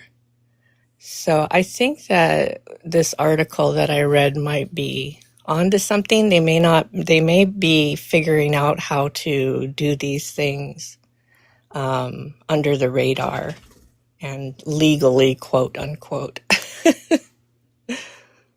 I kind of feel like, Thinker, I don't know if this is what you were thinking. I feel like when we have a society that's struggling with divergence from thought or from the expected norms, I think we have to be a little bit careful before we put the label of oppression on it, because I think that neutralizes what true oppression is. I don't give a shit if a person walks up to me and calls me a heathen. I would say something sarcastic like, "Oh my goodness, thank you for noticing. I really appreciate it." Like I would just kind of disarm them with it. But I think when we talk about oppression, and specifically in the society, in the states, like it looks and feels a very particular way. So when Christians like to say that they're being oppressed, no, the fuck they're not. And I don't know that I've not seen. I not This is not to take anything away from your experience, Esme, because it is exactly what it is, and I believe that you experienced what you did. I just feel like en masse, I don't know if we can call that oppression of atheists. I don't even think we have a big enough community to claim that. In pockets, yeah, people are going to be ignorant, they're going to be biased, and they're going to be bigoted based on what they think we are. And we can't do anything about that. I just don't know if it would earn the label of oppression as a whole. Yeah, because it would be almost like saying that the reason that atheists are suffering economically because it's hard for them to find a job because they don't believe in God. What's the name of the article that you read? I'm I just woke up. I haven't had enough coffee, and I've been trying to find the article, but I did post it on in my content within the last week. And it was like 8. There was one that had 10 reasons why atheists are better, and and then there was another one that had the 8 facts about atheists, and they went into talking about these practices that could be harming the atheist community. And then my next question would be, who wrote it? Yeah, and of Like, it's, course I can't. My brain doesn't work in the morning, so. oh no, you're good. You know, and I only brought that up because I think just like believers can look for authors of articles that support their positions, non-believers can too. Like there can be an agenda on either side. So if we're Yeah, going to and be fair, yeah, yeah, absolutely. honestly, I think this guy. I mean, yeah, he's an atheist, and I can't remember what the author's background was, but definitely atheist, but not not one of the. Because I see articles written by some atheists where you might as well hand them the baby bottle. But this article wasn't doing that so much. So I was like, oh, okay. And then he had some other ideas about how atheism will become more normalized. And I was like, oh, okay. I haven't gone back to research that yet. No, Or I do to, think that's inevitable. I think just from an evolutionary perspective, that's inevitable. It won't. I don't think it'll be in any of our lifetimes, but I do think that's yeah. going to happen. Yeah, and I tend to agree. I was like, there's just if your God can never be satisfied, why even try satisfying and never satisfied God? It just makes no sense to me to keep banging your head up against a brick wall and getting nowhere. It makes no sense to me, but I'm going to drop down so you can find a Christian guest. But thanks for answering my questions, guys. Appreciate it. You're welcome. Thank you for coming up, Esme. Good talking to you, Esme.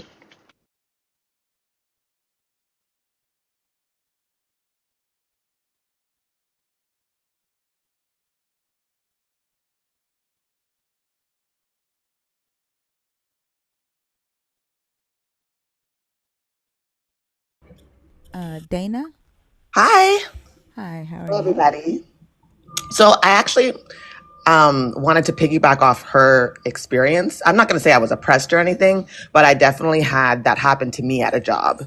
I was doing my apprenticeship for hairstyling, and when I first went to interview to get my apprenticeship at this hair salon, she didn't quite ask me if I was Christian, but at the time I was in my early stages of deconstructing.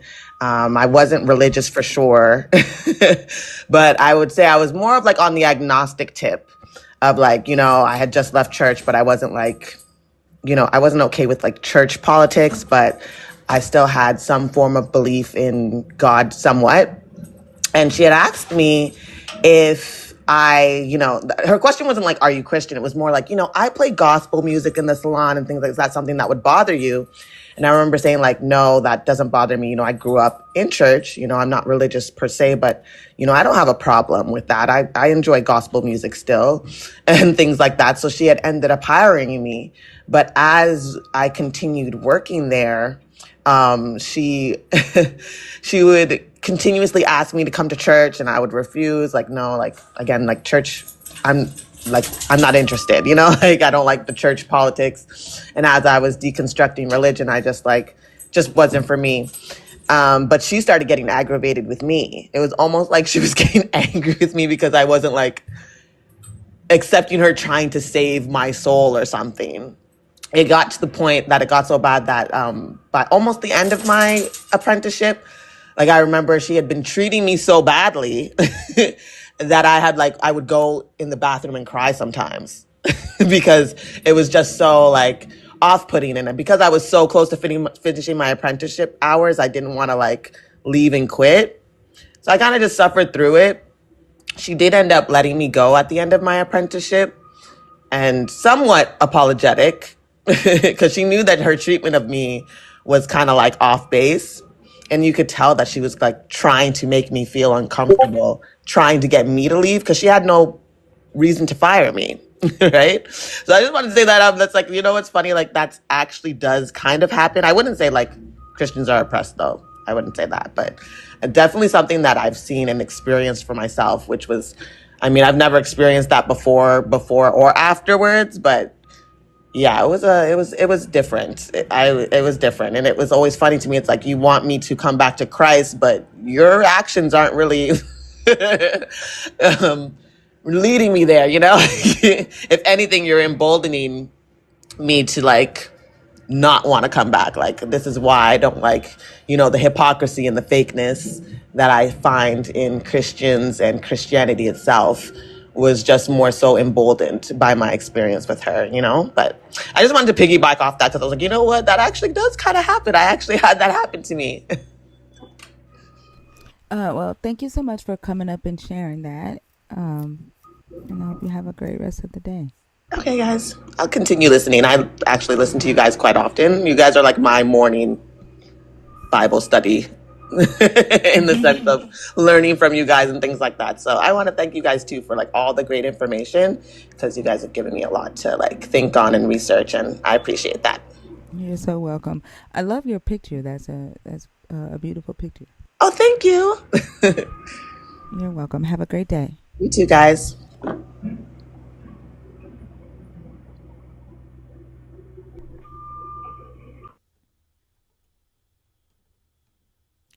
Barnabas, we're coming up on 1 year with Barnabas, y'all. I know telling how many subscriptions Barnabas has thrown out in the year that he's been in here. I know, right? Zuri, hi, how are you? Did you come up here on purpose? You don't never come up. Zuri, did you mean to come up? No, I I didn't think didn't. so. You don't ever But come on stage. I'm enjoying the live. I've always enjoyed your lives, and I'm learning a lot too. I'm still deconstructing, also too. And you have some great topics. I just need to get on your Discord a little bit more, so I can learn a little bit more, so that I can have better answers when I'm talking to people that are Christians. Um, so I don't want to take up any time for anybody that's a Christian, and I don't want to get up here and complain about Christians either. I kind of more just want to learn things so when I am approached, or I'm in the kind of, like most of my family is very religious like that too, and they think I'm kind of nuts because I don't I just don't believe in a lot of the things because of stuff I studied on my own, but I haven't studied as deeply like you may have studied and some of the other people on the panel have studied.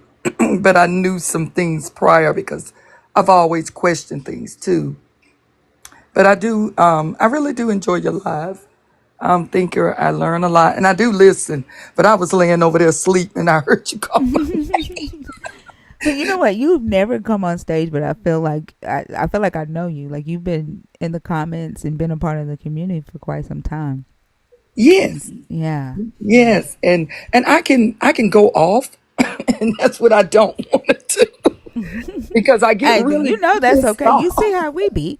Like Yeah, I think, yeah, you've been here from the beginning of time. So yeah, you go off. yeah, and so I enjoy that part. Which I said, God, she be getting them, and it's not just that you're getting them with knowledge. And that's what I like because I'm a person that likes to think critically. I've always been that way. I'm an analyst. I work in I was working in cybersecurity analyst and things like that. No longer working in it. But and so my mind has always been analytical. I've always researched and questioned things and trying to find not just knowledge but the right knowledge. And it just seems like a lot of the things you do discuss, they are things that I have discovered like long time ago, that made me start questioning it. But I just want to learn more and more and more. I don't feel one thing. I don't feel like even when I'm around my family, I don't feel bad. Like I really don't care what they think about me. Really, it's just that when they come with things, because they are very deep into it, they're very surface level with it. And I know I have some older I try to be respectful to the elders in my family. I don't want to get into debates and all that with them. I say I believe what I believe. You can believe what you want to believe, and that's it.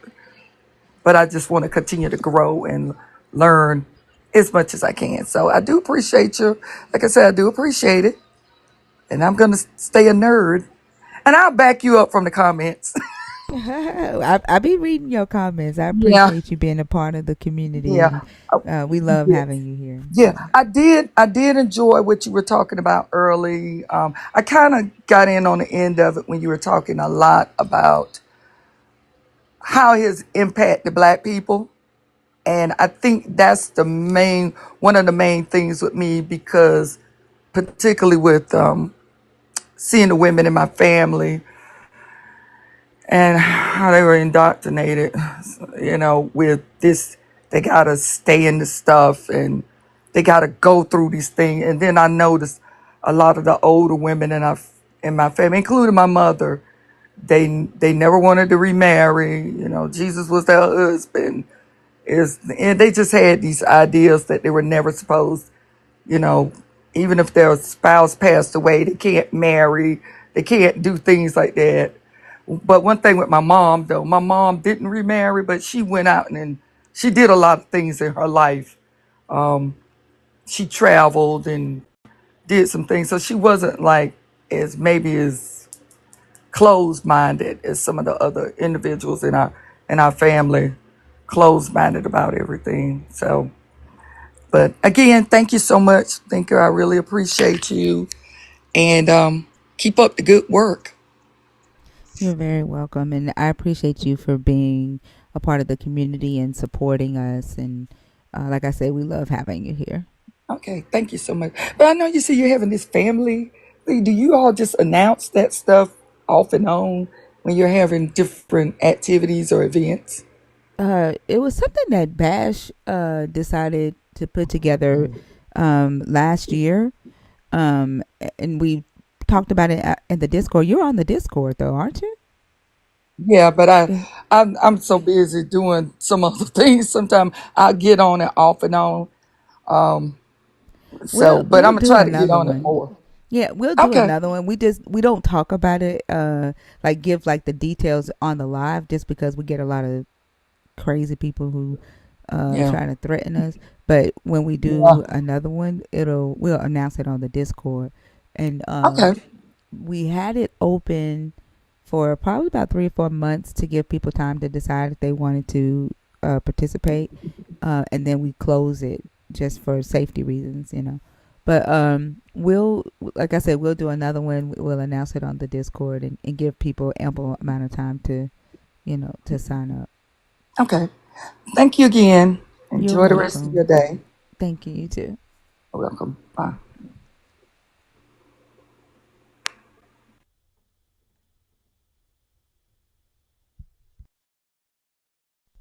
We see you, Dragon Sage, campaigning for Barbados. I think everybody is game for that one.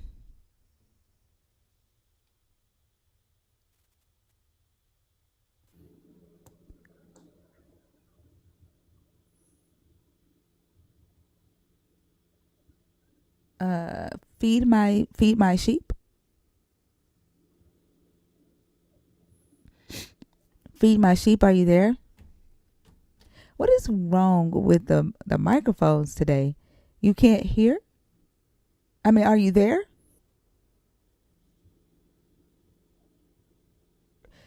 Dr. Kip is trying to connect too. I don't know if he's still there. Dr. Kip, are you still in here? Let me take feed my sheep down because I don't know. Dr. Kip. Oh, hey, morning. Good morning. How are you? Pretty good. So that was, yeah, that was a surprise. I had just turned it on. I hadn't meant to request coming up, but here we are, and that's good. You didn't mean to come up, or you did mean? Uh, Not yet, but Oh, it's okay. all good. It's Okay. I like weird think though, because it's TikTok probably just threw you up here. TikTok is doing that. It's just throwing people on stage. Like I don't really, know what's going on. Yeah. it's weird though, because I'm getting this strange echo. Because I can. I can take you down and then just request back when you're ready. Because it did take you a minute for you to connect, and so it's probably, I don't know. There's something going on. Like you see the person. This person's not connecting either.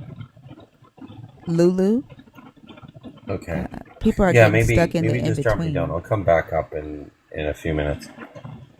Okay. Lulu didn't connect. Lulu, if you are still here, try to connect again. I don't know what's going on with the connection, y'all. Joy B Soul, are you in the box on purpose?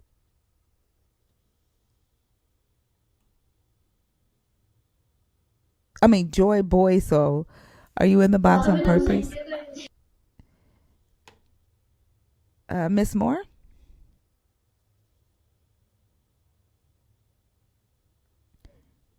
Okay. Miss Moore, are you there? Okay. I don't know what is going on with you. Something's going on because she commented, "Bring me up," and then she gets on stage and doesn't say shit. So I don't know if there's something. That's the dumbest shit. Don't make me block you, because don't you commented to bring you up, and then now you're saying don't pick you. Like I don't know what don't drop you. Like you didn't say anything when you were on stage.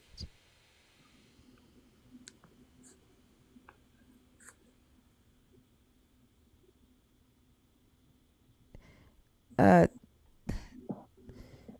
Thick Fia, Yeah, I'm here. Steak fillet, as Thick in Chick fil Fillet. A. Yeah. Oh, how are you? I'm doing good. How are you doing this morning? I'm doing good. Can I get your age, please? Yep, I am 21. And are you an atheist? Are you deconstructing? Are you a Christian? I'm an atheist. I know this is not exactly what I'm supposed to do. I consider myself a nerd, but I just wanted to bring up one topic before I go to school. I've never What do you seen. mean? What do you mean? You consider yourself a nerd?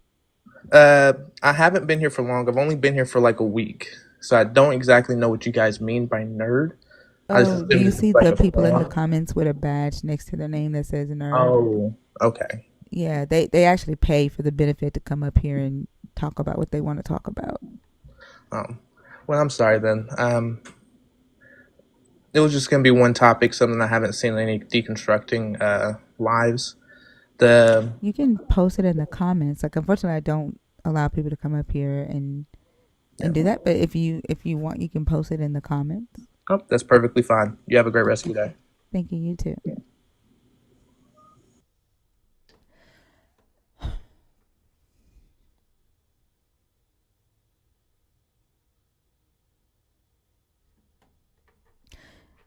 Joy Boy, I don't think they're in the box on purpose. Okay.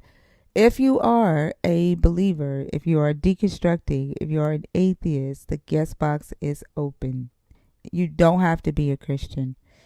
I know that there are some people here who are only here to listen to Christians crash out. I'm not that person. If you are deconstructing and you have questions about one of the topics on the board, if you are a nerd and you have off topic questions about deconstruction or something in the Bible, or if you are an atheist, the guest box is open. We still have a couple of hours left in the show, but also, y'all, I'm not going to sit here and beg people to come on stage when there's almost 800 people watching this stream. That's too much pressure. Subscribing at the bottom. Just there's an orange star at the bottom of the screen. Just you can subscribe by hitting that orange star.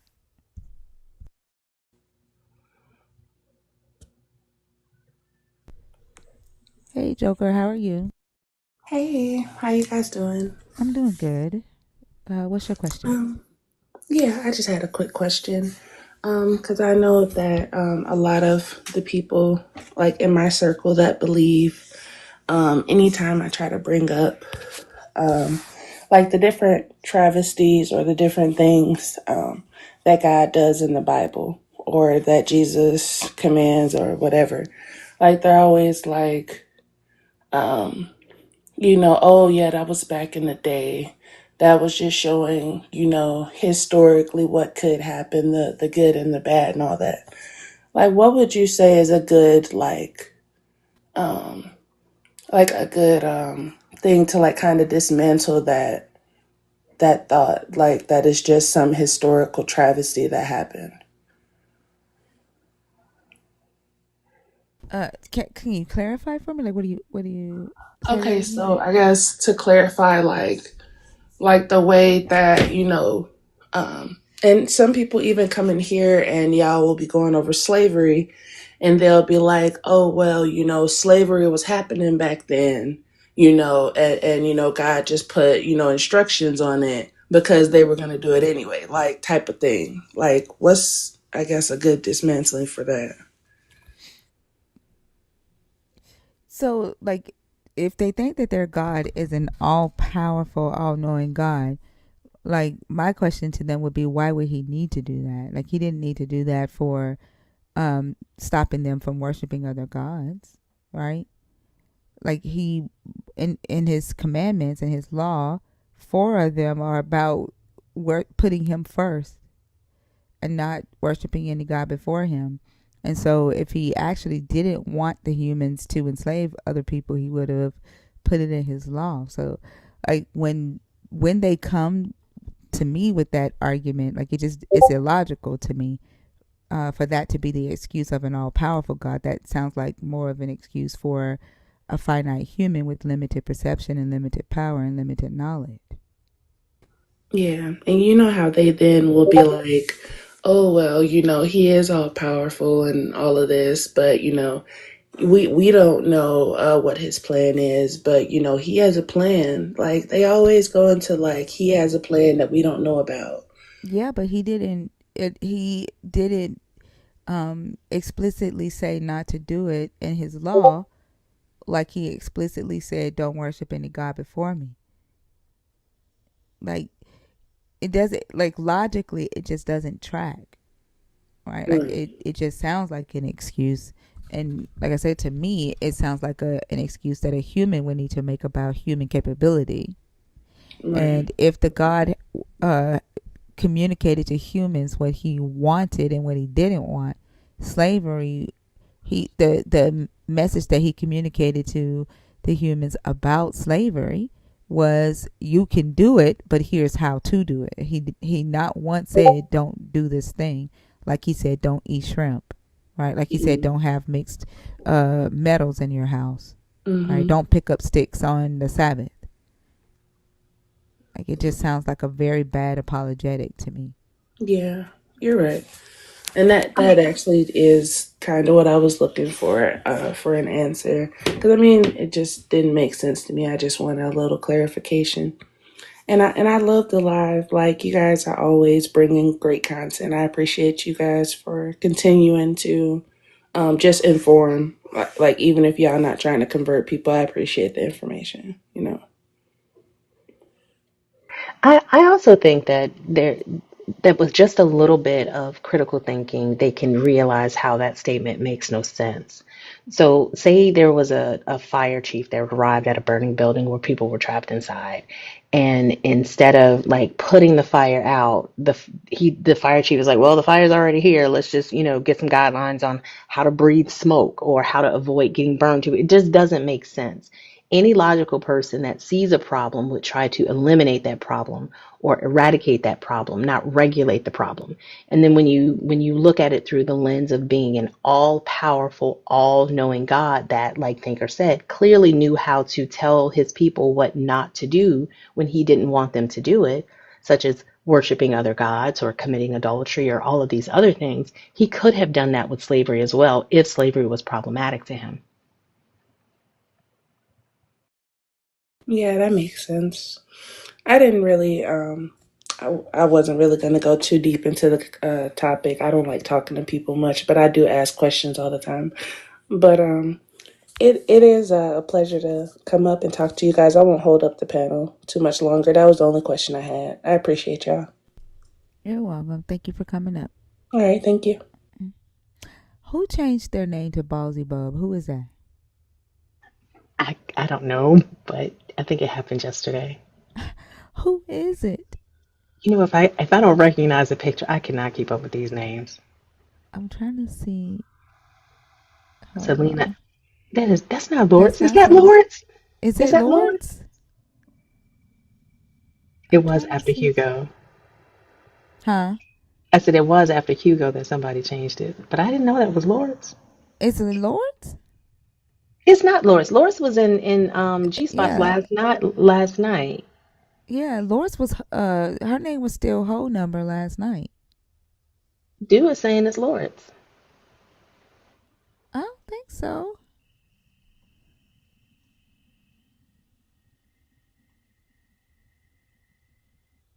I'm trying to find. I'm trying to find the original comment so I can see who it is.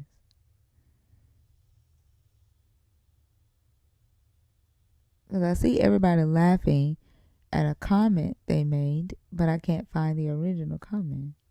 What's up, Kate? Let me see.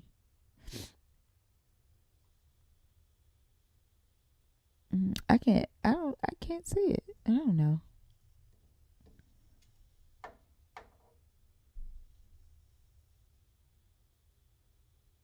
Yeah, I don't think it can't be Lois because she would have to wait 7 days to change her name. I think she was on the panel yesterday when Ballsy Bub was commenting. She was in on the panel as whole number.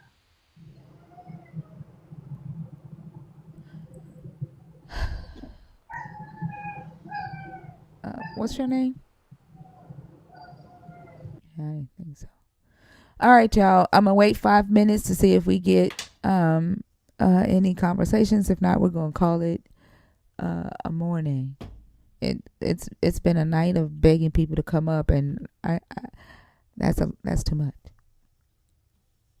You say it's a new account?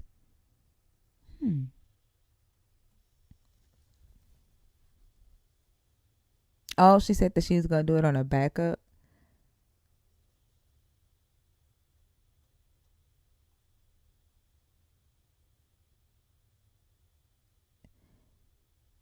Oh wow. Wave says she just left the doctor and this man said he could feel the spirit of God all over her.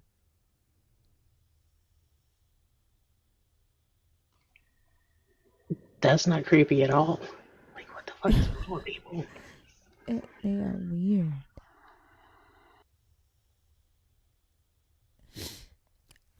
If you are a believer, if you are deconstructing, if you're an atheist, the guest box is open.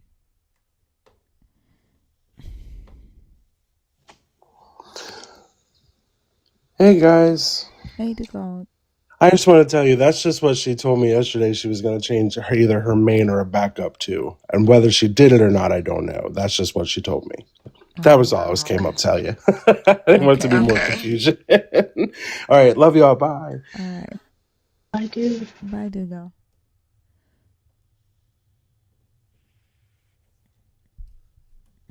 I think that account that came up here is one of them cornbot accounts. Which time? The last person right before Duke? Yeah, the one that her username was Skype me. Mm-hmm, Skype I saw me. that. No, they're not do they have a mod? Why can't I see their comments? Y'all can see them commenting? I haven't seen any comments for a minute now. Not from that person. Are they a mod? They are. That's got to be Lord's then. No, they're not a no. That's not a mod. That's a gift badge next to them. That's not a mod. That's a gift box. That's not a mod badge. I don't know. What was your name before that? I don't know who this is. What's your name to the guest? Hi, I'm Sig. see. Can I get your age, please?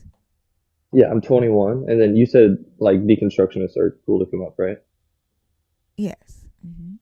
So I've had this problem with. Hold on. If you are deconstructing, you still have to pick a topic on the board. You can't come up and just talk about Totally valid. anything. Totally valid. Yeah. Did you have a topic that you want to talk about from the board?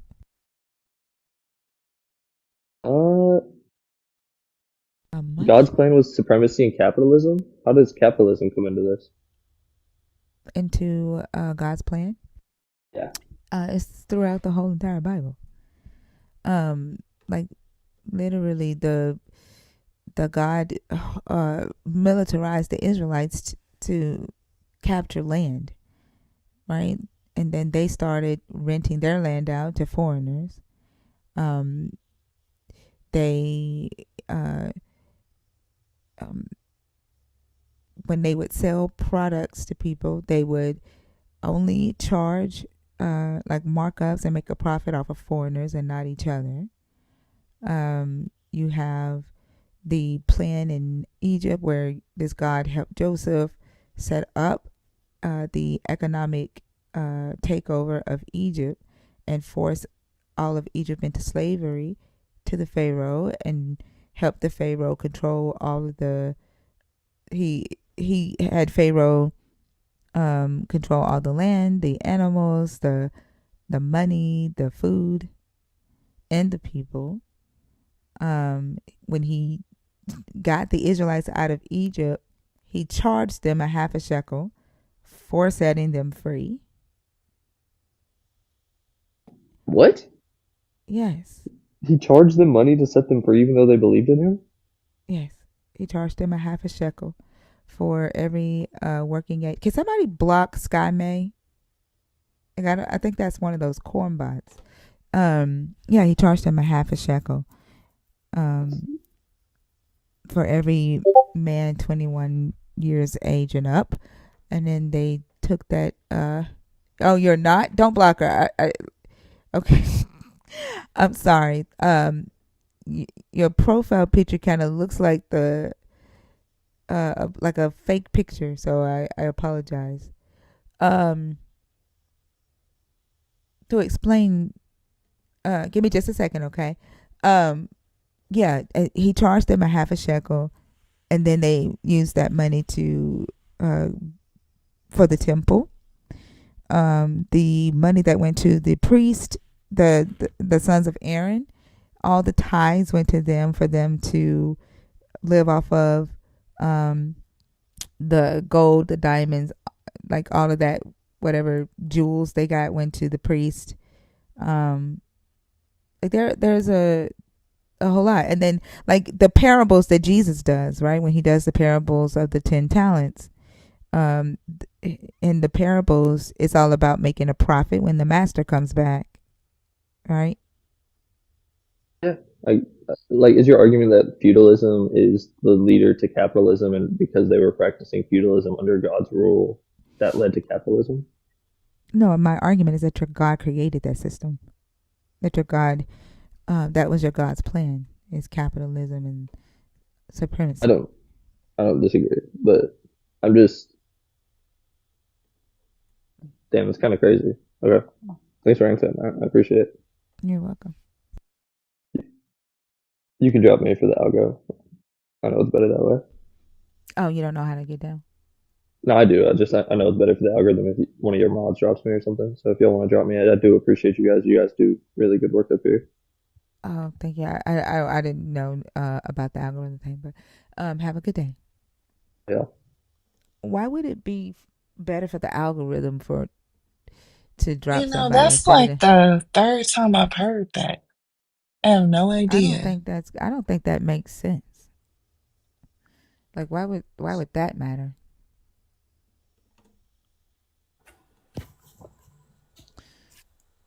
What were you trying to explain? Hi. Well, I came up here, I requested, and then I went to go get a drink. But you let me up really quick. I didn't expect that. But then I realized it was 21 plus and I'm just 20, so I didn't request back until you said something about me being a bot, and I just want to let you know I'm not a bot. Oh, okay. No Sorry worries. about that, you guys. I should change my username. Everybody says that. Yeah, because it does kind of look like a bot account, but thank you so much Yeah. for coming up and explaining that for Yep. us. Thank you. You're welcome.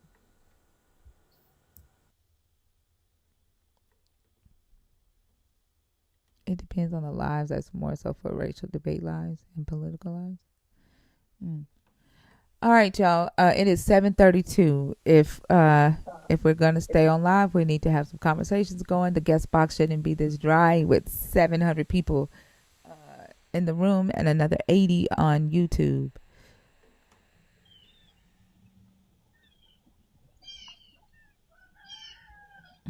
Good morning, everyone. Hey, Oso, how are you? I'm doing well. Can't complain. What's up, Fee? About so. Hey, Lala. How long did y'all go last? Y'all know I fell asleep last night, right? I'm sorry. You know I did too, right? Did you? Did you really? Absolutely. Before you got on, I got on your level of the stratosphere. Oh yeah, I was gone. Mm-hmm. I think from Yeah, I laid the back. view I had, I saw yesterday's birthday and all the previous birthdays too. My timeline was very long. I could tell you were feeling great. Oh girl, I was gone. When I was outside, when I first came up on G's live, I turned Jesus trying to make me think I was too elevated to remember what I did, but I turned my camera on and showed y'all my backyard where I was back there chilling. But oh yeah, I was a good cone and a half in. Oh yeah, it was a wrap. There you go. Khalifa, are you in the guest box on purpose?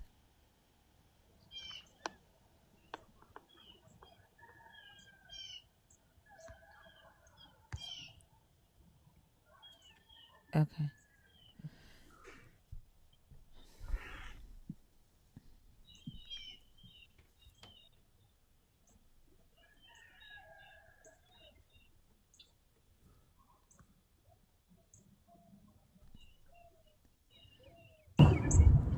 Hey, Khalifa, how are you? Finding you. How you doing? I'm doing good. I just came up to say hi to everybody and to tell you again I love your show. It's my everyday routine now. Thank you. I appreciate that. Yep, say I have a beautiful day. Thank you. You too. Good. You too. Some of them are my birds, and then some of them are just like birds that kind of hang out in the trees around here. Do the birds eat flesh? Um, some of them. Some of them. Sometimes I have like eggs or meat that I don't want anymore, and I just put it in the backyard, and it'll be. I mean, I've seen up to like 70 vultures that kind of just chill out there in the back and eat up whatever I leave out.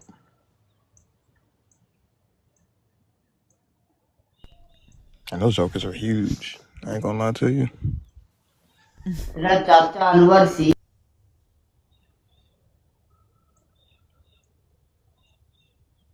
Damn, you photoshopped the shit out of that picture, boy. What's going on with you? Did Ahmad mute him or did he mute himself? Because I'm about to take him down. I didn't mute him. I don't even know what the Dark fuck your Life? name is. It's Dark Life. Are you there? Okay. I don't want to hear your whining about the statements on the board being false if all you're going to do is sit in the fucking comments and whine. Like, this is ridiculous. Hey, Gamma, how are you? I'm good. How you doing? Good morning. I'm doing good. All right. What topic did you come up to discuss? God is a bad planner. Okay, go ahead. Right. So, I was in a live and they're trying to justify, when it says you shall surely die.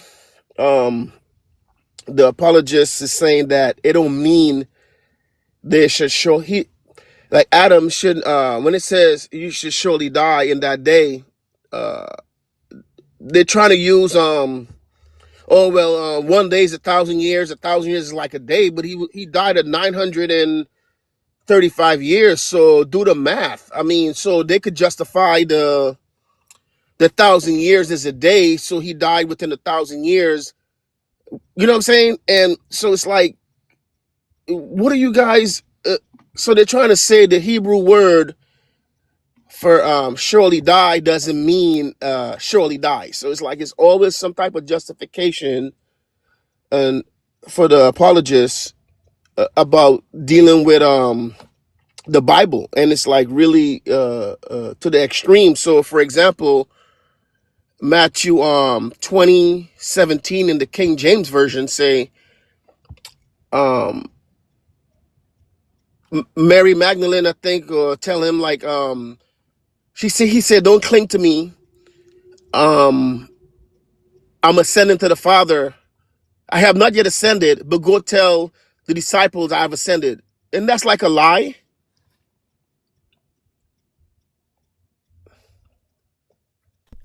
Are you're asking me if that's a lie when he said Do tell it them? sung, yeah, do it sung like a lie though. I don't know what verse are you talking about. Okay, you could pull up Matthew 20:17. Mm. I really think it's John 20:17 though. Okay, and I, then how are you tying this to God being a bad planner? because if it was like the perfect word inspire, why is there contradiction?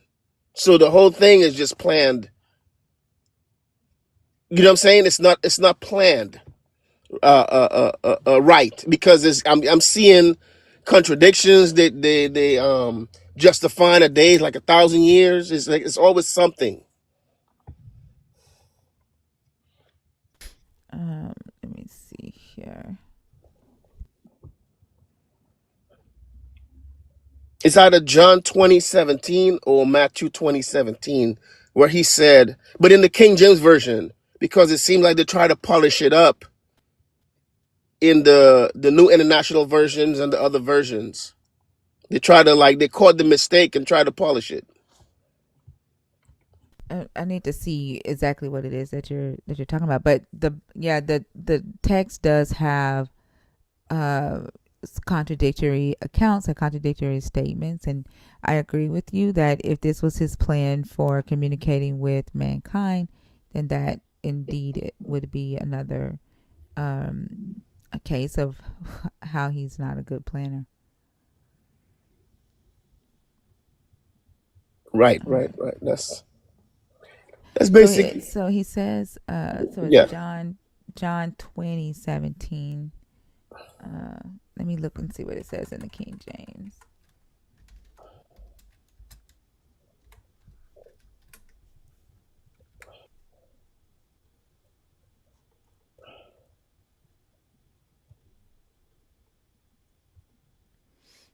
Jesus said unto her, touch me not, for I am not yet ascended to my Father, but go to my brethren and say unto them, I ascend unto my Father.